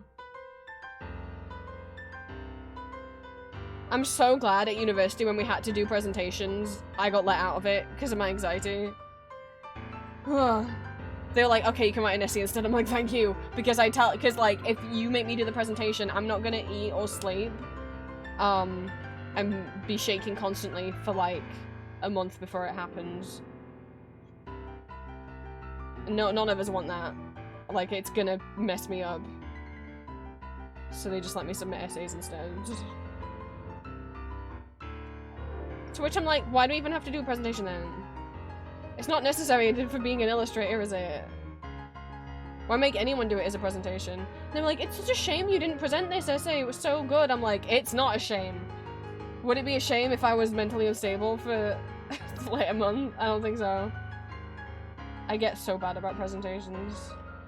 Anything where I have to like have people looking at me while I'm performing, whether that's like a presentation or like piano exam or like a drama class in high school. Fuck no. I'll never get used to it.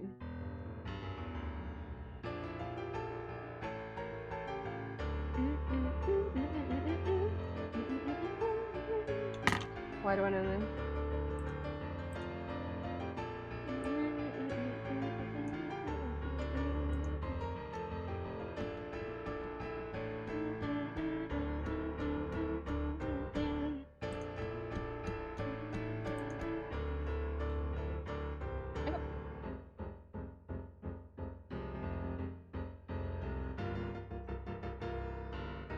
Oh my god, almost at the end. This is Budoki Dance!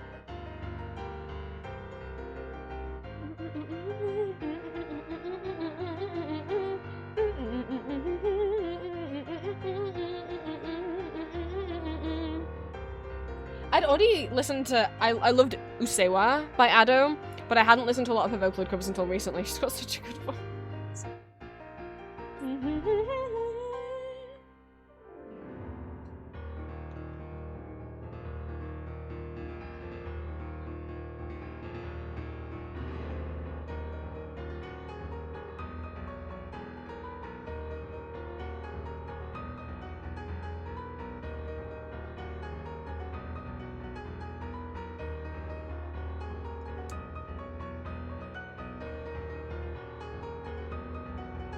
I can ramble on stream, but reading scripts also is, you know I can ramble, but like if I had to read a thing. Ah! Okay, there's them.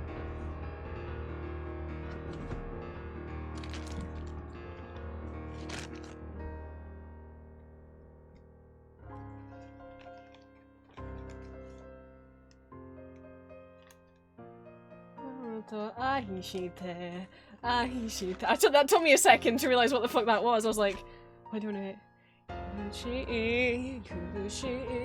God, that took. I'm so embarrassed. I just started very quietly singing.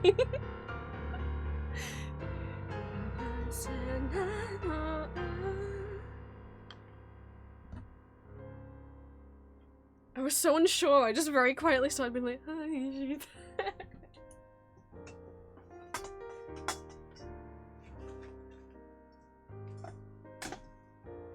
like, people liked that song when it came out, but it's definitely got way more popular in the, like, couple recent years.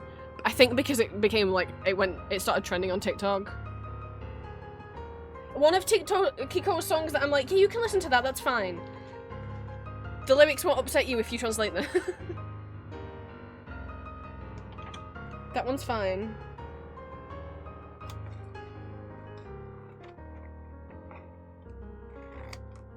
Oh, I didn't get the pins out. That's fine. They're upstairs anyway. They're under my bed.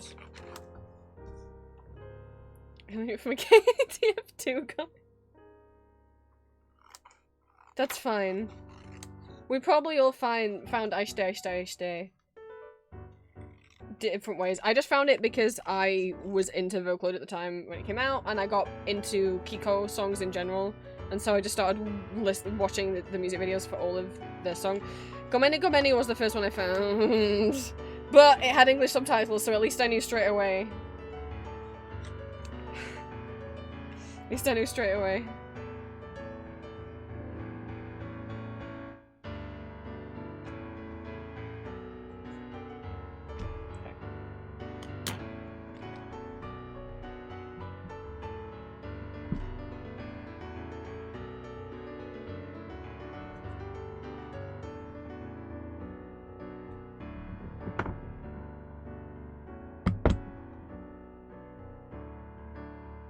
Okay, I need to get the pins from under my bed. I'm not gonna be able to.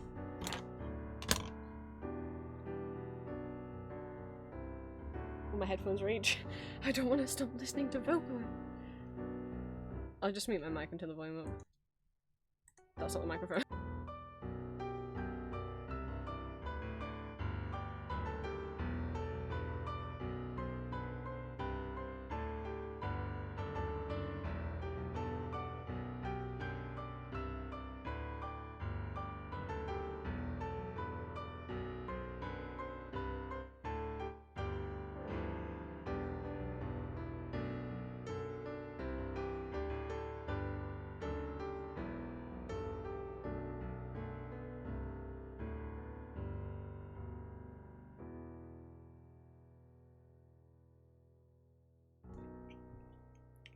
It is not the end. It's like split into 3 parts.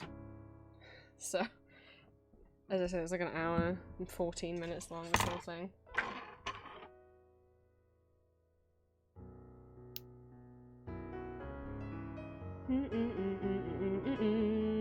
Why do I know this? What song is this?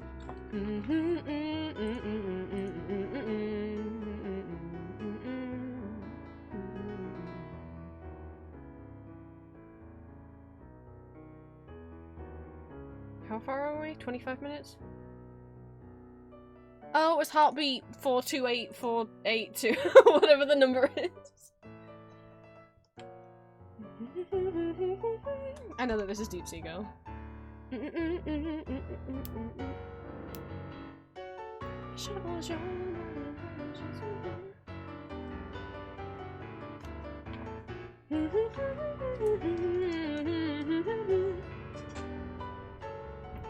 What's the actual number for the heartbeat song? What actually is it? It's heartbeat 0822. So I knew there was 8s and 2s in there. I don't need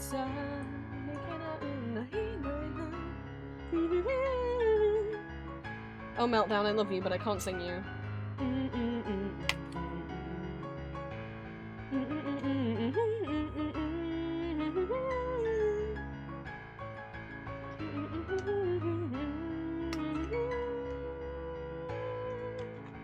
I think someone wanted a keychain as well. Do I have the list open? I think someone did Mesmer.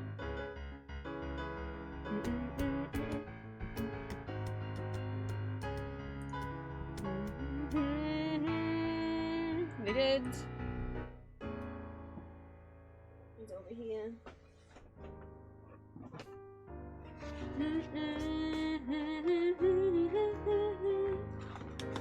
What song is this? It's Len, isn't it? Is this Fireflower?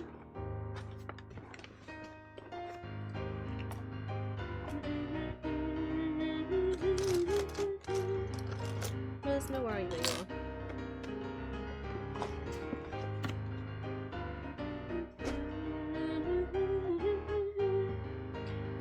Little sad snake man.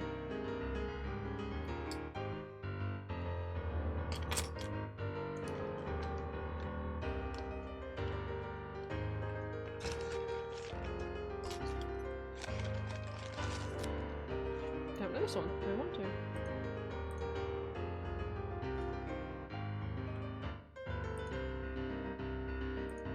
It was Fireflower. Oh no, yeah. People in the the person in the comments who was naming all the songs, they only got 29 minutes in and then they gave up.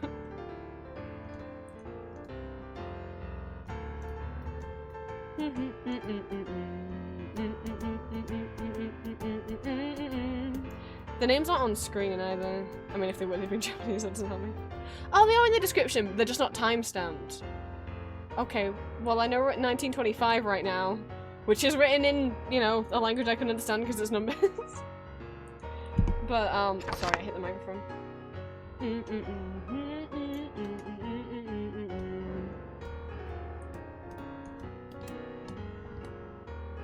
Oh, I didn't get my badge pieces either from downstairs.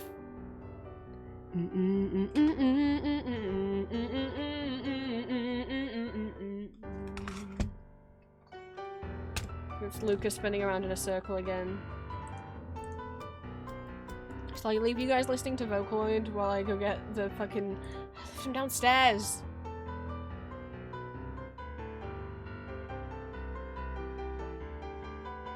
There's a bunch of classic ones coming up. I'm gonna end up missing them, but that's fine. There'll be ones people know. So I hope while you're gone, you can be the #1 princess in the world. I'll be right back.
Hello.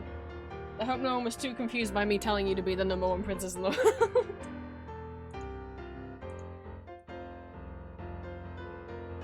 I think we had the song while I was gone. We did. That's the opening line from World Is Mine, if people don't know. Sakai de Ichiban no Hine-sama. She's saying in the whole world she's the #1 princess.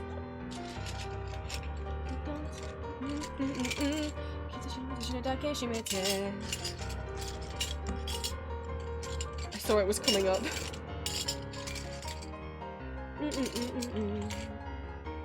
Okay. I have all my pieces now. I'm glad I made it back in time for Spinal Fluid Explosion Girl.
Is it Amonojaku?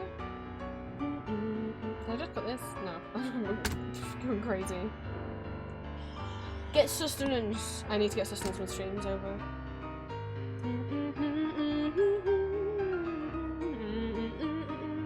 Oh my god, it's 7:15. Yes, I fucking do need to get sustenance.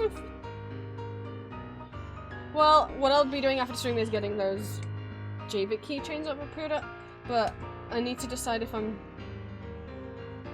drawing more. I think I am gonna draw more. Oh, I don't want to take ages on this. I want to get them up for sale as soon as possible.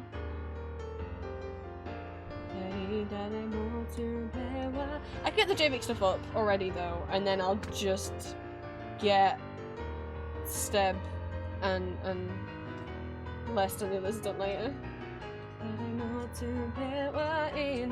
But I should do all of them, shouldn't I? Like Jinx and Vi and Mel and everyone. I don't want to. And I don't like them. I'm just like, I already have stickers of them. But yes, they aren't in this matching style, so I should really have them matchy-matchy, right?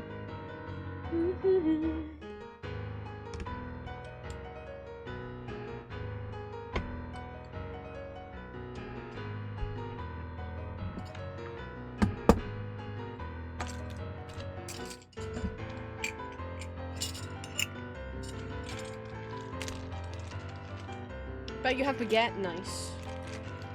I have no idea what I'm eating. Later.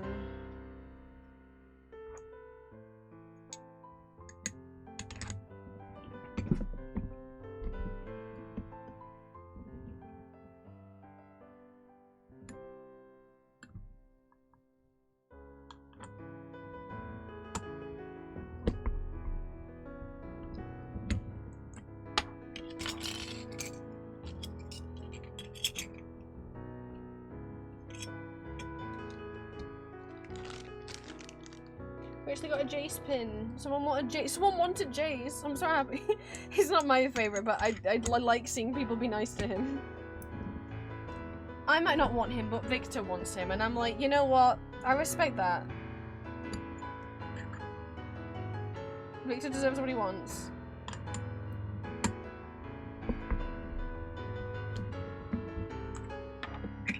Oh, Void, no. Okay.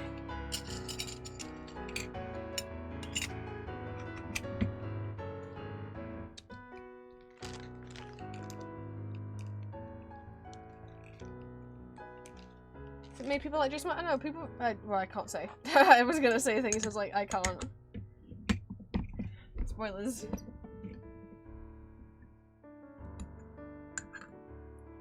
Once the finale's been out a few weeks, we won't have to spoiler tag everything in the Discord anymore. I just, like, it's only been a couple days, you know? Not everyone's had the chance to watch it yet. But, you know, in another maybe 2 weeks, or, you know, week or two, we don't have to spoiler tag everything. We're not gonna be spoiler tagging Arcane forever. But I think at least give it a week minimum, you know?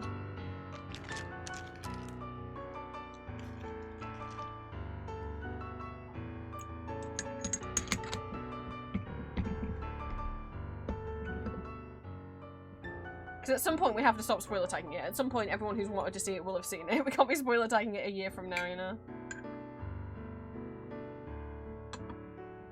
I don't know when the appropriate time is to stop, but...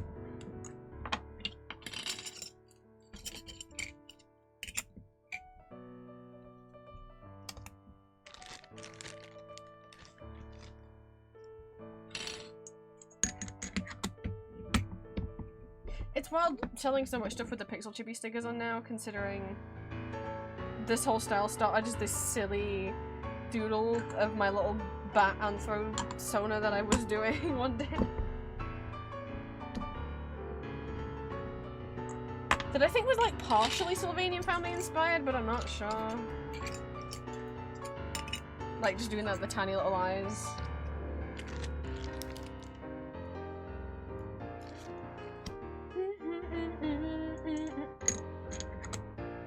This is okay. Let's throw me off then.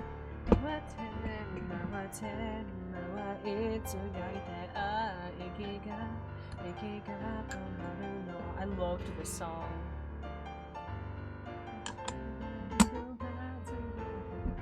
It's Karakuri Pierotto.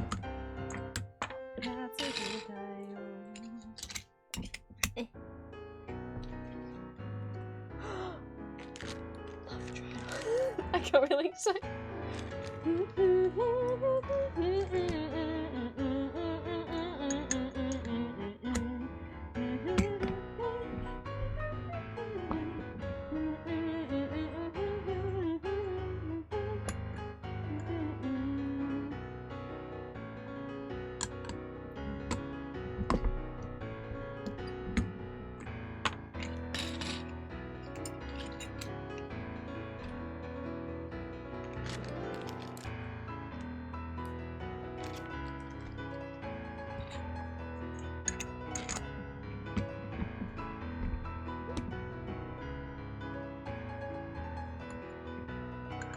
We've been listening to this medley for 40 minutes, and we're only halfway through.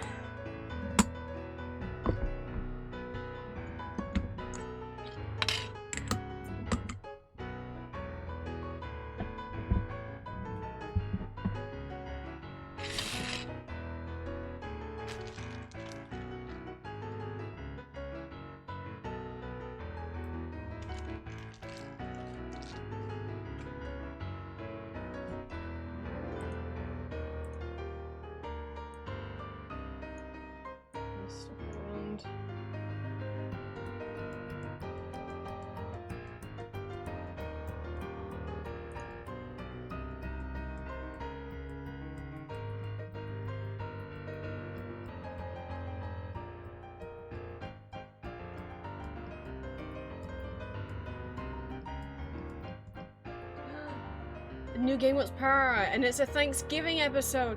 It's wait that. Is this 1-2 fan club? That means it's been a year since the last Thanksgiving episode. That no, the last Thanksgiving episode is last year's Thanksgiving episode of the 10-minute power hour is one of my favorites. It's not been a year. What? Since Aaron was losing it over all those pies.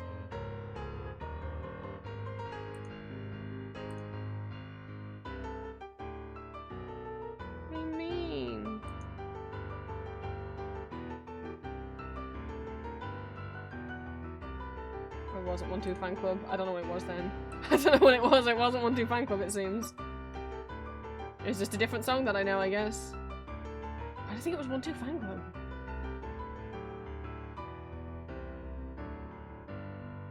I was gonna pause it, but I can see that villain's coming up, so no. the one that's... This is the queer song.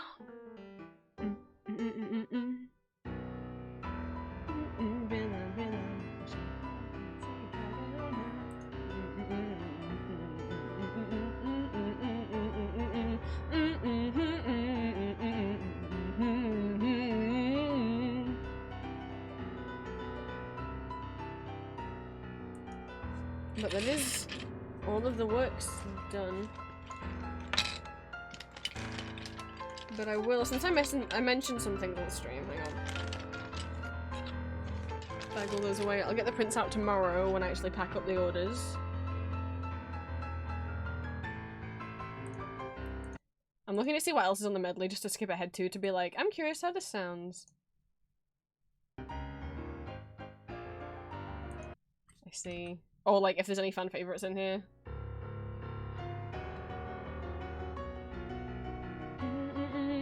This is my fan favorite. But I wish I could sing, but... I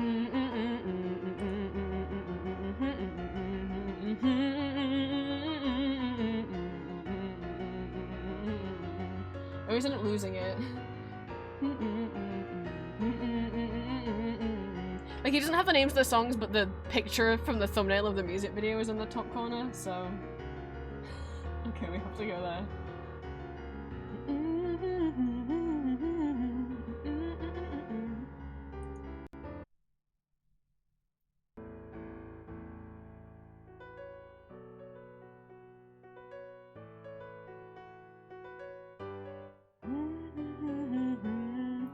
I mean, fucking who knows if me tripping over an ice is why.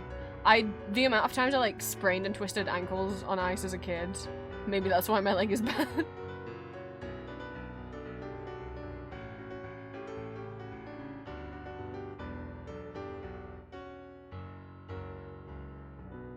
Oh, that was short and sweet. Just a tiny little bit of magnet.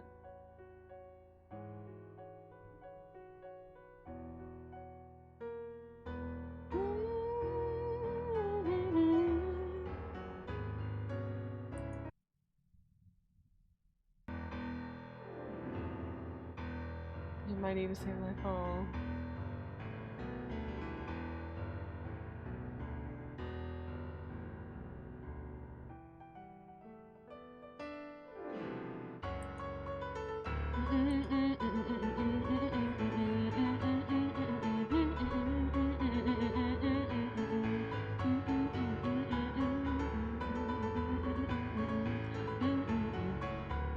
Yeah, I've never broken anything either. Even when people thought I had. One time when I was a kid, again, slipping on ice in wellies that was like too small for me. My foot was in pain like all week. And no one could figure out why. And it got to the point where my parents should have known something was up because like I couldn't fit in my shoes anymore to go to school in, so my mum had to lend me hers, and I was just in so much pain while I was walking around. And this was when I still used to do swim club, so I was just like, Mum, please don't make me go. I mean, it really hurts. And then Dad came in after work and was like, why aren't you at swim club? And I was like, my foot hurts. And he was like, oh, this again, because they'd just been like making fun of me like all week and not believing me. And then he came around and had a look at my feet and was like, one of your feet is twice the size as your other foot. And I was like, what? And I looked, and it was. It was completely swollen. So immediately he was like, you know, he's like, my mum took me to the ER. Yeah, big and it's like, as soon as like people like acknowledge that, and again, I'd been limping all week in pain at school, like still, because why believe me, right? It's not, I didn't have a history of like making up shit. If anything, I would lie and say I was fine and then go to school because I was scared of getting in trouble. Yeah, I mean, doctors assumed immediately it was broken, and it was like, now that people were acknowledging something was wrong, I just like started crying and I couldn't stop. Mum still wouldn't get me one of the wheelchairs though. It took until I was in tears and a porter saw me and was like, do you want a wheelchair? And I was like, yes, please. Nothing was broken. Nothing was broken. The doctor was like, oh, okay, we did your x-ray. Nothing's wrong. What the fuck? So it was just like, and it was a Thursday, so it was like, right, don't go into school tomorrow on Friday, and if it still hurts on Monday, don't go in on Monday either. It still hurt on Monday, but I went in. I don't know if that was out of my parents forcing me on again. I was like deathly afraid of missing school as a kid, because again, the tism taking things too literally. My parents told me when we were little that if we didn't go to school, like a policeman would come and like arrest us. Yeah, they meant truant officers. Those are what those are called. And the kids don't get in trouble, the parents do, but that's not how our parents phrased it, so me and my sibling both thought we were going to get arrested when we were little and would lie and say we were fine when we felt sick. Yeah. By that point, I didn't think I was going to get arrested for it, but by that point, we had a principal, a head teacher, that was so, like, drilled it into you that, like, if you miss a single day of school, if you don't have 100% attendance, you'll never get a job, you'll never go to university, because they'll never accept you because you had poor attendance. So, yeah, I went in on Monday anyway. Even though it still hurt. But then the swelling went down and then it was fine. So I don't fucking know. I don't know what happened there. I don't know. Fun stories with Prince. I have so many of them. I'm sorry. I'm okay now. I mean, I'm trying to be... No. I don't have to deal with teachers anymore, so it's fine. I'm sorry, a lot of my stories aren't fun. I was just wondering when you'd invite me back for a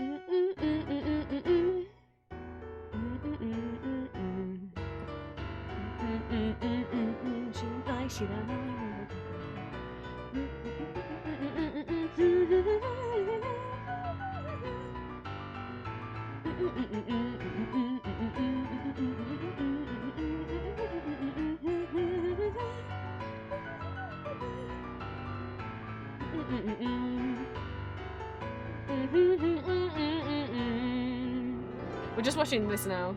I don't mind. Hail,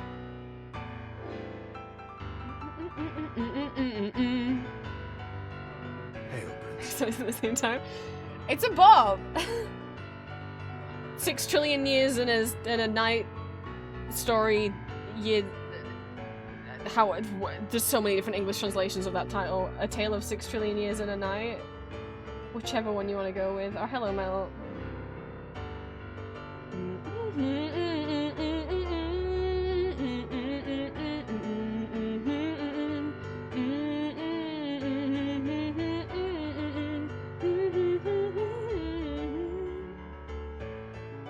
Wait, Monday? It is Monday. Audio day. You're correct, Green.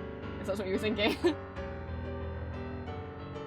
I don't think I know many of the others left.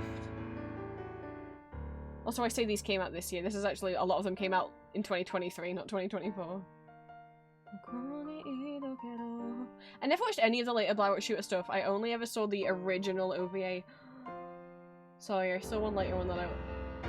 Play me this one. Play me this next one. Not this one. I don't know this one. But the one after it, I want to hear on the piano.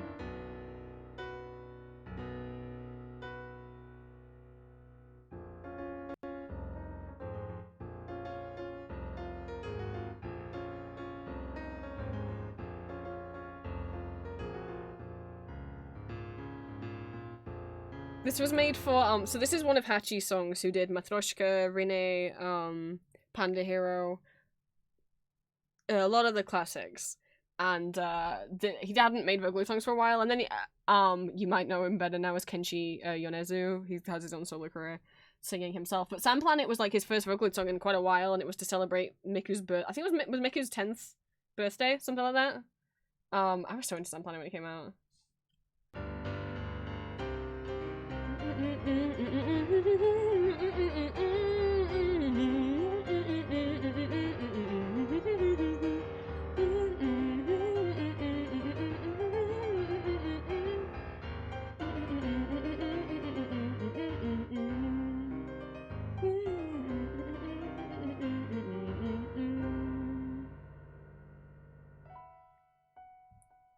But what I was gonna do is find, I don't know if I liked them. As in, I don't know if I clicked like on YouTube. Trip people out. Is this how you spell her name? It is. So it's Ginger, but with J's instead of G's.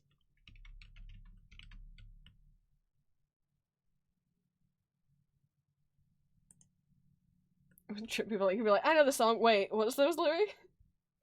I can't stop listening to it. Don't copyright claim me. You're a fellow Twitch streamer. Oh my God. Wer hätte gedacht, was Liebe macht, sie wird brechlich. Und jedes Leben wird vergehen, es wird tödlich. Ist das nicht so tiefgründig, der letzte Schrei? Das Bücher voll ich hab ich und tanz dabei. Verzeih.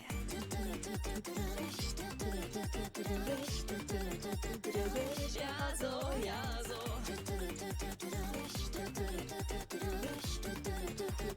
So göttlich. Ich will nicht, sag doch ich will nicht. Auch wenn ich das sag, krieg ich davon nicht genug. Sie sind groß, deine Träume sind groß, sind so groß. Auch wenn sich so hoch sind sie bei dir doch dein End. Yay, yay. Das ist so göttlich, ja, das ist so göttlich ungerecht. Ich will, schau mein Hirn, das schwimmt schon vor sich hin. So bösartig, schließlich ist es so bösartig, ja nicht. Ich hasse dich, wer es nur nie presst. Deine Augen, deine Haare, dieser wohlgeformte Mund, dies Make-up, wie Klamotten, dieser Duft um mich herum. Das ist so Licht, ich meine, es ist so Licht, wenn man's vergleicht. Das Zitat und diese Meinung, wie du Dinge hinterfragst, das Charisma, der Geschmack und wie du über Witze lachst. Das ist so göttlich im Ernstfall, das ist Licht, so Licht und das bin ich.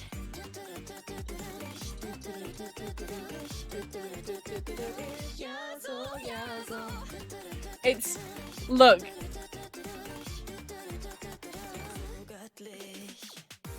All that the German. Oh no, it hit me like a whiplash. This is originally in Japanese. I found it in German by accident, and I was like, "Well, I already like listening to songs in German. I really like.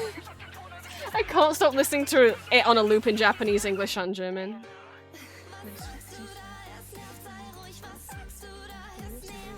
She's a VTuber. She streams in German. I'm gonna see if Green knows anyone.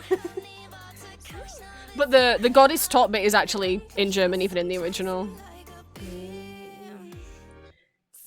So English, this is so English, so English.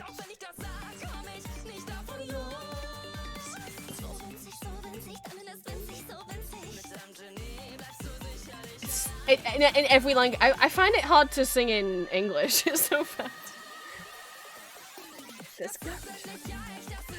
You heard God is dead? Yeah, because Krullock says that, right?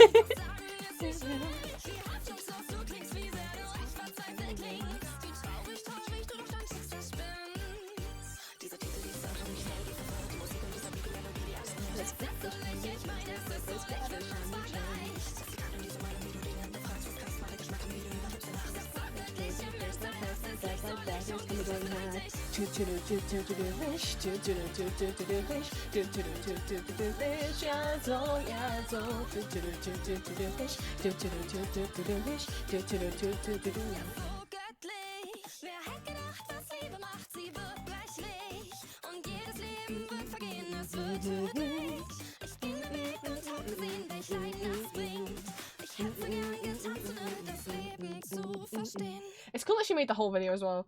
Godlish, or God-ish, I'll put the link in chat, to that cover. I mean, they say it's not meant to be about religious. I guess it's not really. It's more about, like, what I got from the lyrics is more like, people idolizing people online and idolizing shitty behavior online. And that being, like, a shitty thing that's happening. She has a bunch of German covers. Like I say, she streams on Twitch in German as well.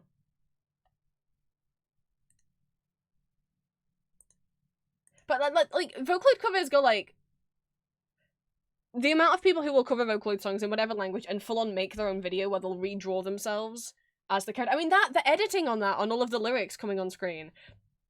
What the fuck? This is one of her other covers. 。 . 。 . 。 . 。 . 。 . 。 . 。 . 。 . 。 . . . 。 . 。 . 。 . 。 . 。 . 。 . 。 . 。 . 。 . 。 . . . 。 . . . . 。 . 。 . 。 . 。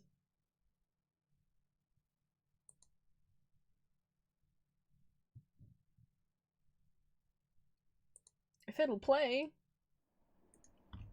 And again, I'll put the link in chat.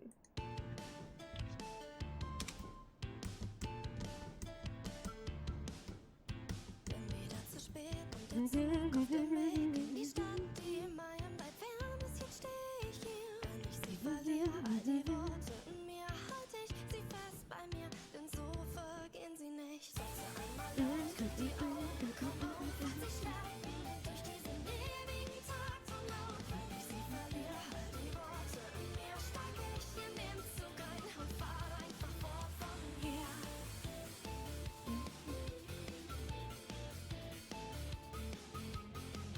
But yeah, the character drawn in this is her VTube model. Die Nacht lässt mich kalt, genau wie jeder Reiz, den die öde Welt mit mir teilt. Ich bin ganz allein, ich muss mich nicht beeilen, ruhig lauf ich auf dem Asphalt. Davon die Straßenkreuzung ruft dort weit. To be fair, this is also easier to understand than Goddish, because Goddish is so fast.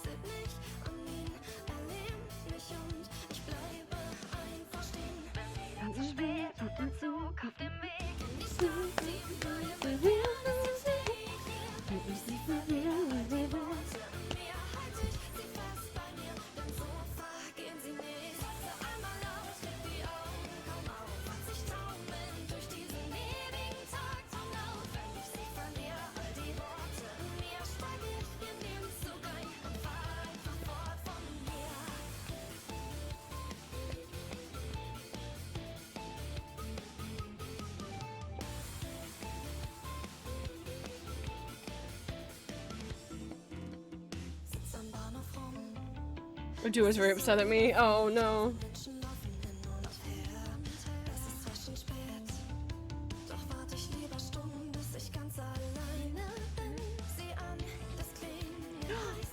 Little creatures.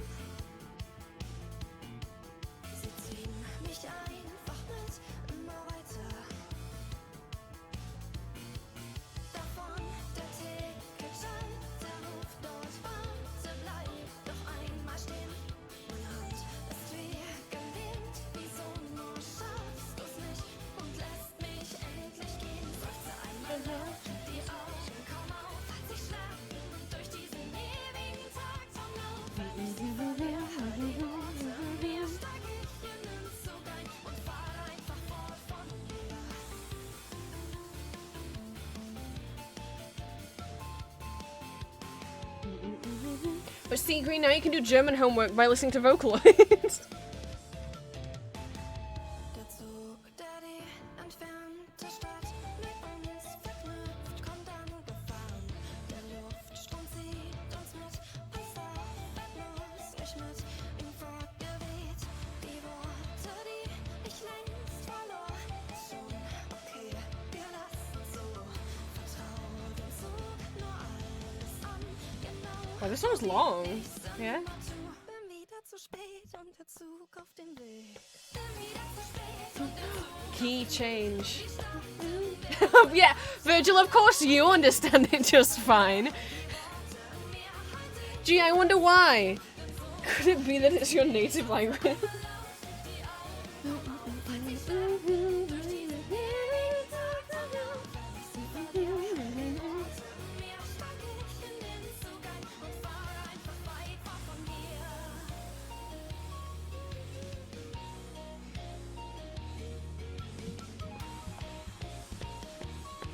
No, I mean, I can't sing Goddish in English. It's too hard. Why is Goddish as fast as it is? It's like it's purposely, like, designed to be impossible to say. God, okay, in English, you it's not that helpful. I'm not gonna play Goddish like 5 times. I'll just play a little of the English. This is Will's cover. Oh my god. Love ends in breaking up, but there's something close. Your life ends in dying out, is something close. Man, it's so damn interesting, cause I wouldn't know. Only guessing the story's end is how it goes. Oh, on. Like, like, what an ish, what an ish. Like, a goddish like. Now stop it, just stop it, come on and stop it, just stop it. I'm getting worked up, body burning hot. Too massive, so massive, dreaming so massive, too massive, big cash rolling right until the end. Yeah, yeah. God is God. That's goddish, baby, face it, yeah, it's goddish either way. I want you, I get falling down the drain. So evil-hearted, baby, well, I'm evil anyway. I hate you, get out of the way. With your ugly head and rising over long lies, and your sand and nickels and all the blush you buy. It's that-ish, darling, face it, yeah, it's that-ish how you chase. With your quoting and how you post into reviews, how you go with people, how you joke, I love your views. That's goddish, baby, face the facts like that, it's coming on mad. Like, what an ish, what an ish. Yeah, the first time I heard Will's voice, I don't know if this was the first time, but I distinctly remember, he did a cover of A Love Suicide from Rule of Rose, the video game Rule of Rose. And that's the first time I'd heard that song, because he decided to cover it and style it as if it was Wirt from Over the Garden Wall, but specifically, if anyone's familiar with the Beastwort AU, which is an AU where Wirt agrees to take the lantern and ends up gaining, like, yellow eye, like, kind of glowing eyes like the Beast and has, like, antlers coming out of his head. I don't know why he was like, yeah, I'm gonna headcanon that this is Beastwort singing this, but I wasn't gonna complain. I was playing on different versions of Goddish because I've been listening to it all, like, on a loop. I can't say that it's gonna be the top thing on my Spotify Wrapped because there's a lot of songs this year that I've listened to on a loop. But, this should be up there. But maybe not because I've listened to, like, 4 different versions. This is Addo's cover. Addo's got such a gorgeous voice.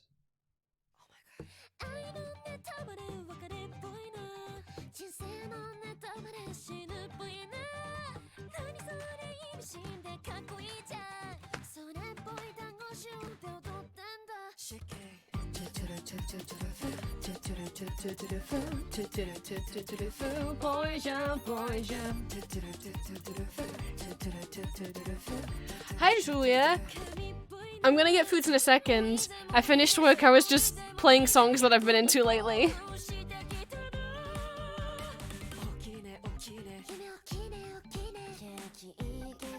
Hi, I listen to Vocaloid.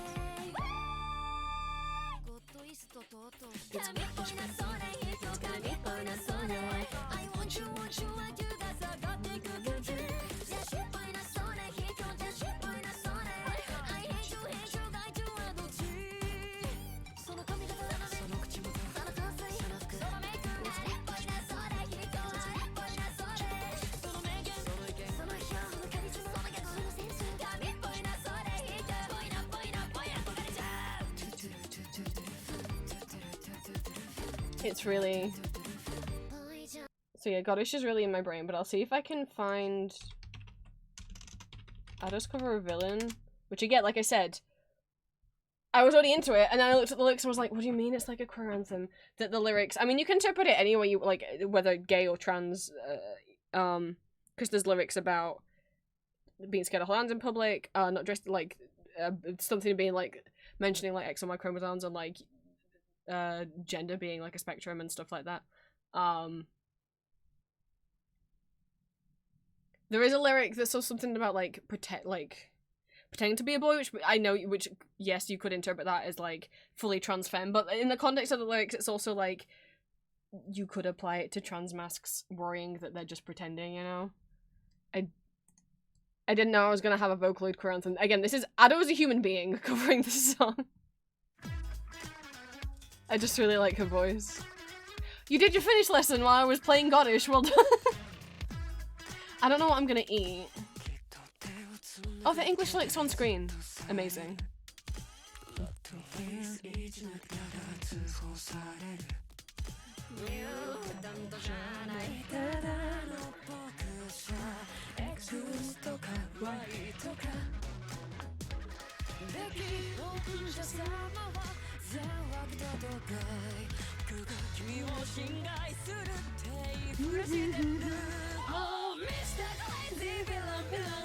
正義の花火は違う服着て君の前では男子のふりする I get back to ドゥランドゥラン迎えに来てください顔も知らない誰かにとって僕はもう If I learn this song well enough, it could go on karaoke. Godish isn't, it's too fast.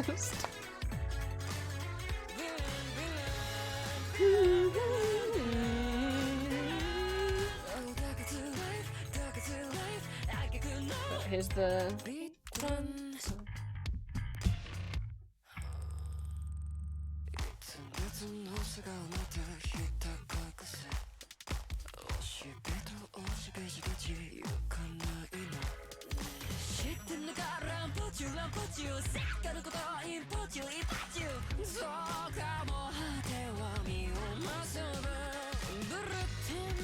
Don't be so scared, there's a wide variety of genders. I never thought we'd get a Vocaloid song with that lyric in it.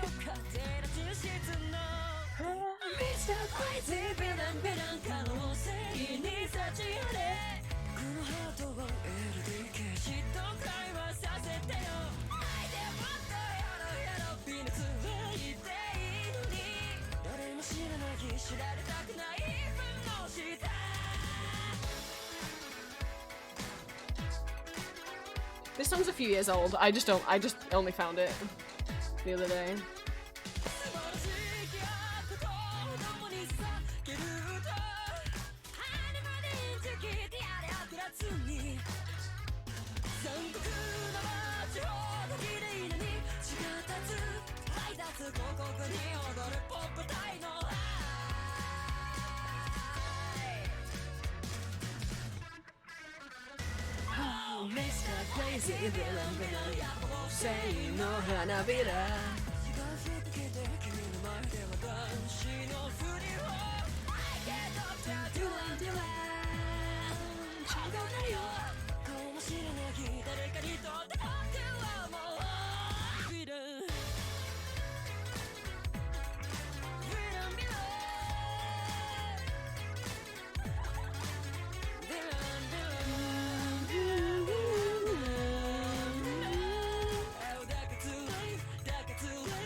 But yeah, Juliet, I was saying, there's a new Power out, and it's Thanksgiving themed, which means it's been a year since the previous Thanksgiving episode.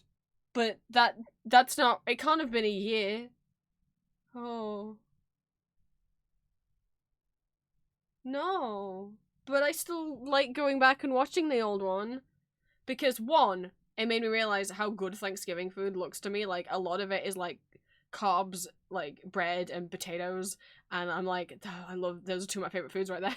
I'm like, I'd struggle with like being a picky eater, okay, and I hate that phrase because it makes it sound like it's like a choice. I'm like, well, I guess, but like you don't understand, I can't eat that, and I have a sensitive tum-tum, and so it's just like I have sensory problems with food. There's what it is. But I looked at like the Gigmont's Power Thanksgiving one from last year. I'm like, I could eat a lot of that. I'd actually enjoy eating a lot of that. And then Aaron just like kind of like orgasms over pies for 5 minutes at the end, but I can't. But I can't because we don't have Thanksgiving here, and I'm not with Julia having Thanksgiving with her right now. I wish I was.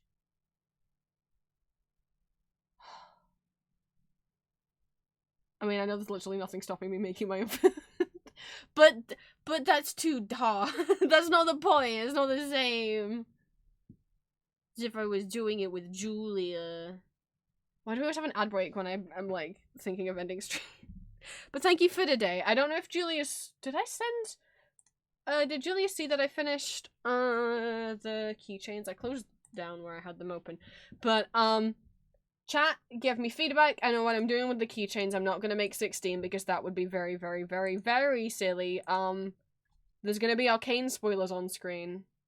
So, look away if you don't want those. So, the plan is, chat voted for option 3.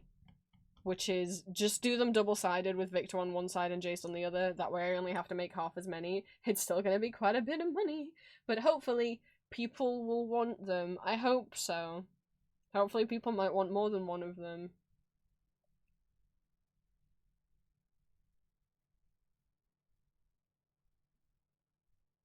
We'll see. Okay, arcane spoilers are off the screen now. For that, we got watch parties. Oh, I haven't given you it's me and people. You've bought a lot already. I need to give audio hints for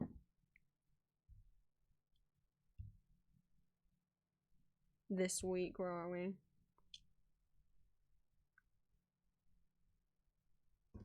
I'll wait till the ad break's over. That's in my head now.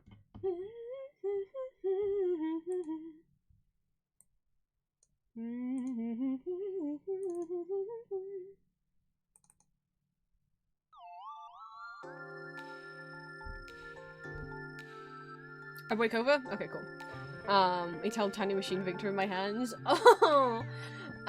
So audios this week. Today is fandom character. Wednesday is fandom character. Saturday is the second and final not safe for work audio for this month, which is an original character and one that hasn't been seen in quite a while and has you had? Yes, has had a not safe for work audio before. I think just the one though. When's the last time? The one is going up tonight. It's been quite a while since he's been here. Like 4 months? Okay. I don't know if it's anyone's request from people in chat. I can't see the video descriptions from the mobile version of the app, so I can't actually like see like if these anyone in particular's request. It won't let me see what I have as the like just scheduled description. Oh wait, maybe I can. Maybe I can.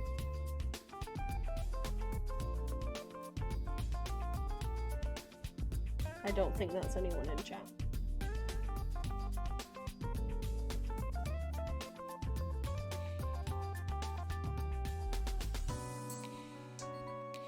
Though bear in mind, I don't know everyone's Patreon name.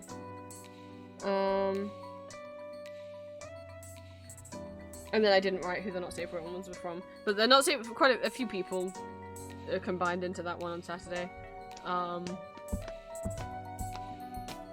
Check my pin. What do you mean you checked your pins? Well, I'm excited for Saturday. I don't know what that means. I don't know what pins you speak of. Look at the pins on my wall.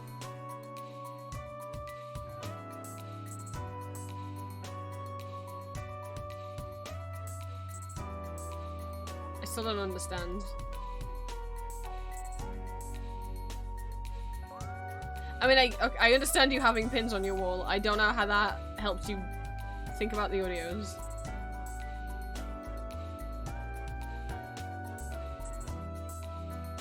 I'm confused. That's okay. Remember whose audios were when because I can see them?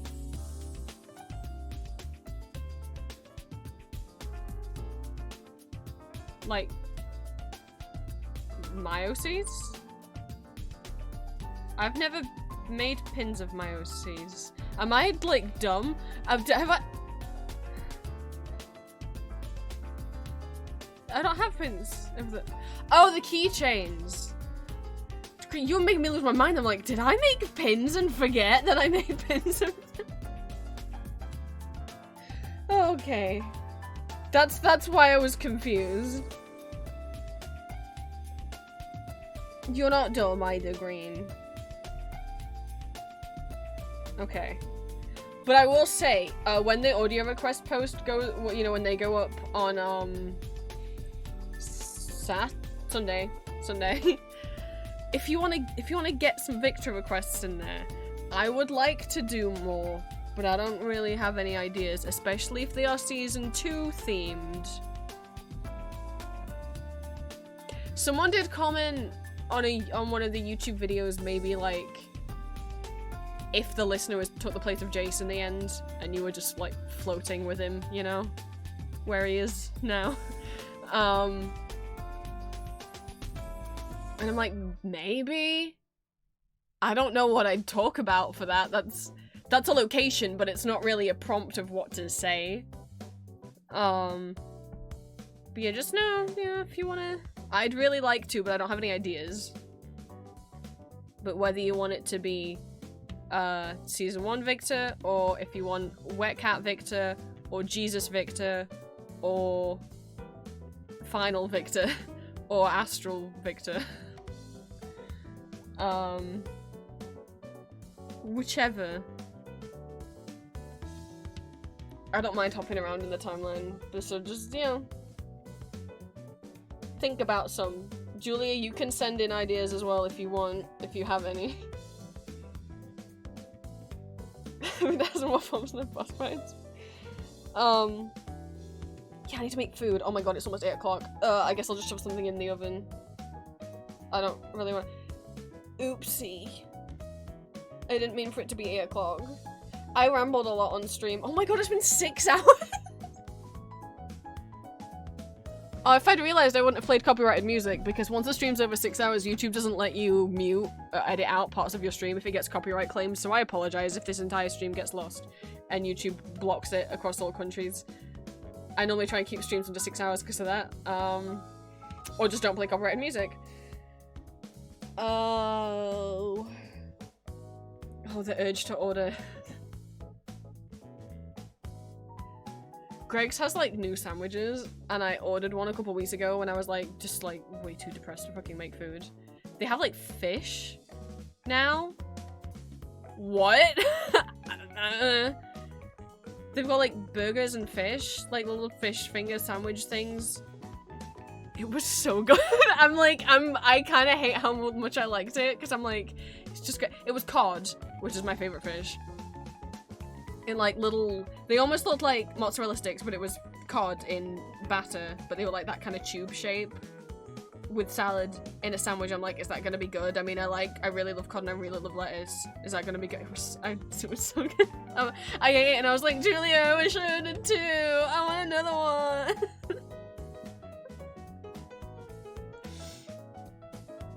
And they got like, I didn't get one of the burgers, but they've got apparently like burgers and like chicken burgers or something now, and I'm like, Greg's, you're really stepping up your game. What is going on?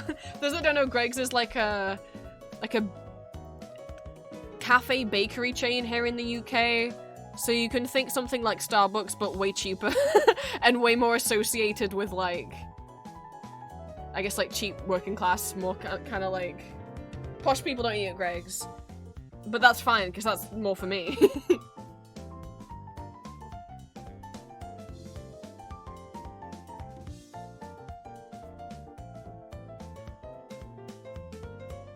So I have to bear that in mind. I don't know how new it is. It is in their new bit, but yeah, they've got... Sorry, I'm literally looking. Craig works to Starbucks, at my defense. It was for the Americans, because I'm like, what else can I compare it to for them? What else can I compare it to? It didn't used to be though. It just used to be like a chain, like a little bakery chain where it was like they just had like bread and sausage rolls and pastries and like muffins and cookies and stuff, right? And then I don't know at what point they started serving more types of like coffee and hot drinks, and then they started doing like hot like stuff that you could like sandwiches and sandwiches that they would toast for you, and like stuff like food that was already hot that you could just grab and go, like chicken strips and like potato wedges. I wish they did non-spicy chicken strips because I can't eat those. They upset my stomach. Yeah, they've got crispy chicken burgers now, and fish finger sandwich, and chicken wraps and fish wraps. I don't know how long, but pretty good. The pizza thing since I was a kid. I don't like the little pizza slices. Apparently wraps, yeah. I know.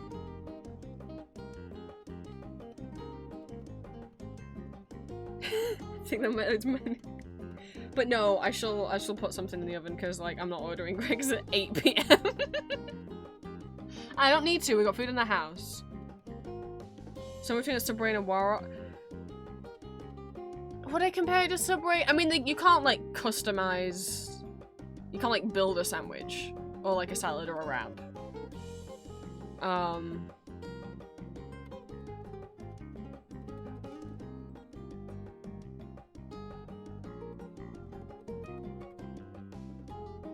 But yeah, it's weird. It's weird because Greg's just went from being just a little bakery chain where you could just buy stuff to now like, oh, you can actually have like snacks, to now it being like you can get your whole lunch from there. They do like meal deals. What the fuck is happening? What? I'm not complaining. But yeah, I don't know how long the fish and the new fish and chicken wraps and sandwiches have been there, but pretty good. Primark has like Greg's thing. Primark has a fucking cafe in it now. I mean, that's been there a while. But it, like, and they keep theming it to different things. I know at one point it was Friends themed, the sitcom. It's, the last time I went in, one that had a cafe. Oh no. No, I think it actually popped up on TikTok is what it was. It's Shrek themed now. Primark has a Shrek themed cafe in it. Primark is a cheap clothes store. I don't know why they have a cafe, and why it's Shrek. They just sell clothes. Why is there a cafe?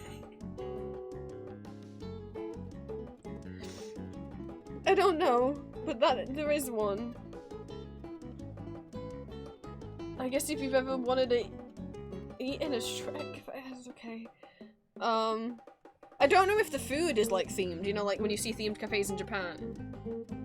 Or if it's just cardboard cutouts of Shrek's big face.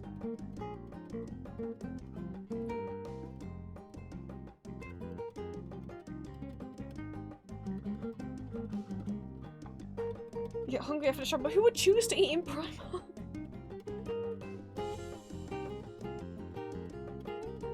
But Wara is purely an East Coast thing, I forgot, but I only know what Wara is because I heard someone say it once in an ASMR video. I will say I have heard of it, so I understand that at the bare minimum, what I understand of it is that you can buy food there, and that's it.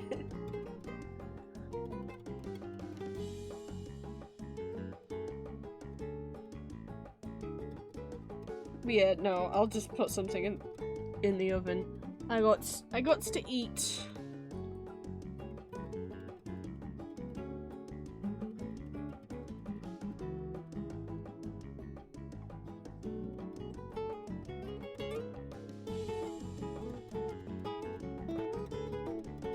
Hey, go eat, and then maybe it'll be Julia if she's down. But I'm gonna go. Well, I can't eat yet. It'll be like 30 minutes before the food's ready. But then I shall eat. I wish I could just eat it now, but that's not how things work. Hopefully I will see you guys on Wednesday and play Eve. Hopefully I'll feel up to it. If not, it'll be until Monday again. Well, it won't be because we got a watch party on Sunday. We're gonna be watching Into the Woods. I'm very excited. It's one of my favorite musicals. I like showing things to people that I love. What do you tonight? What do you Wednesday? What do you Saturday? Not super. What do you Saturday?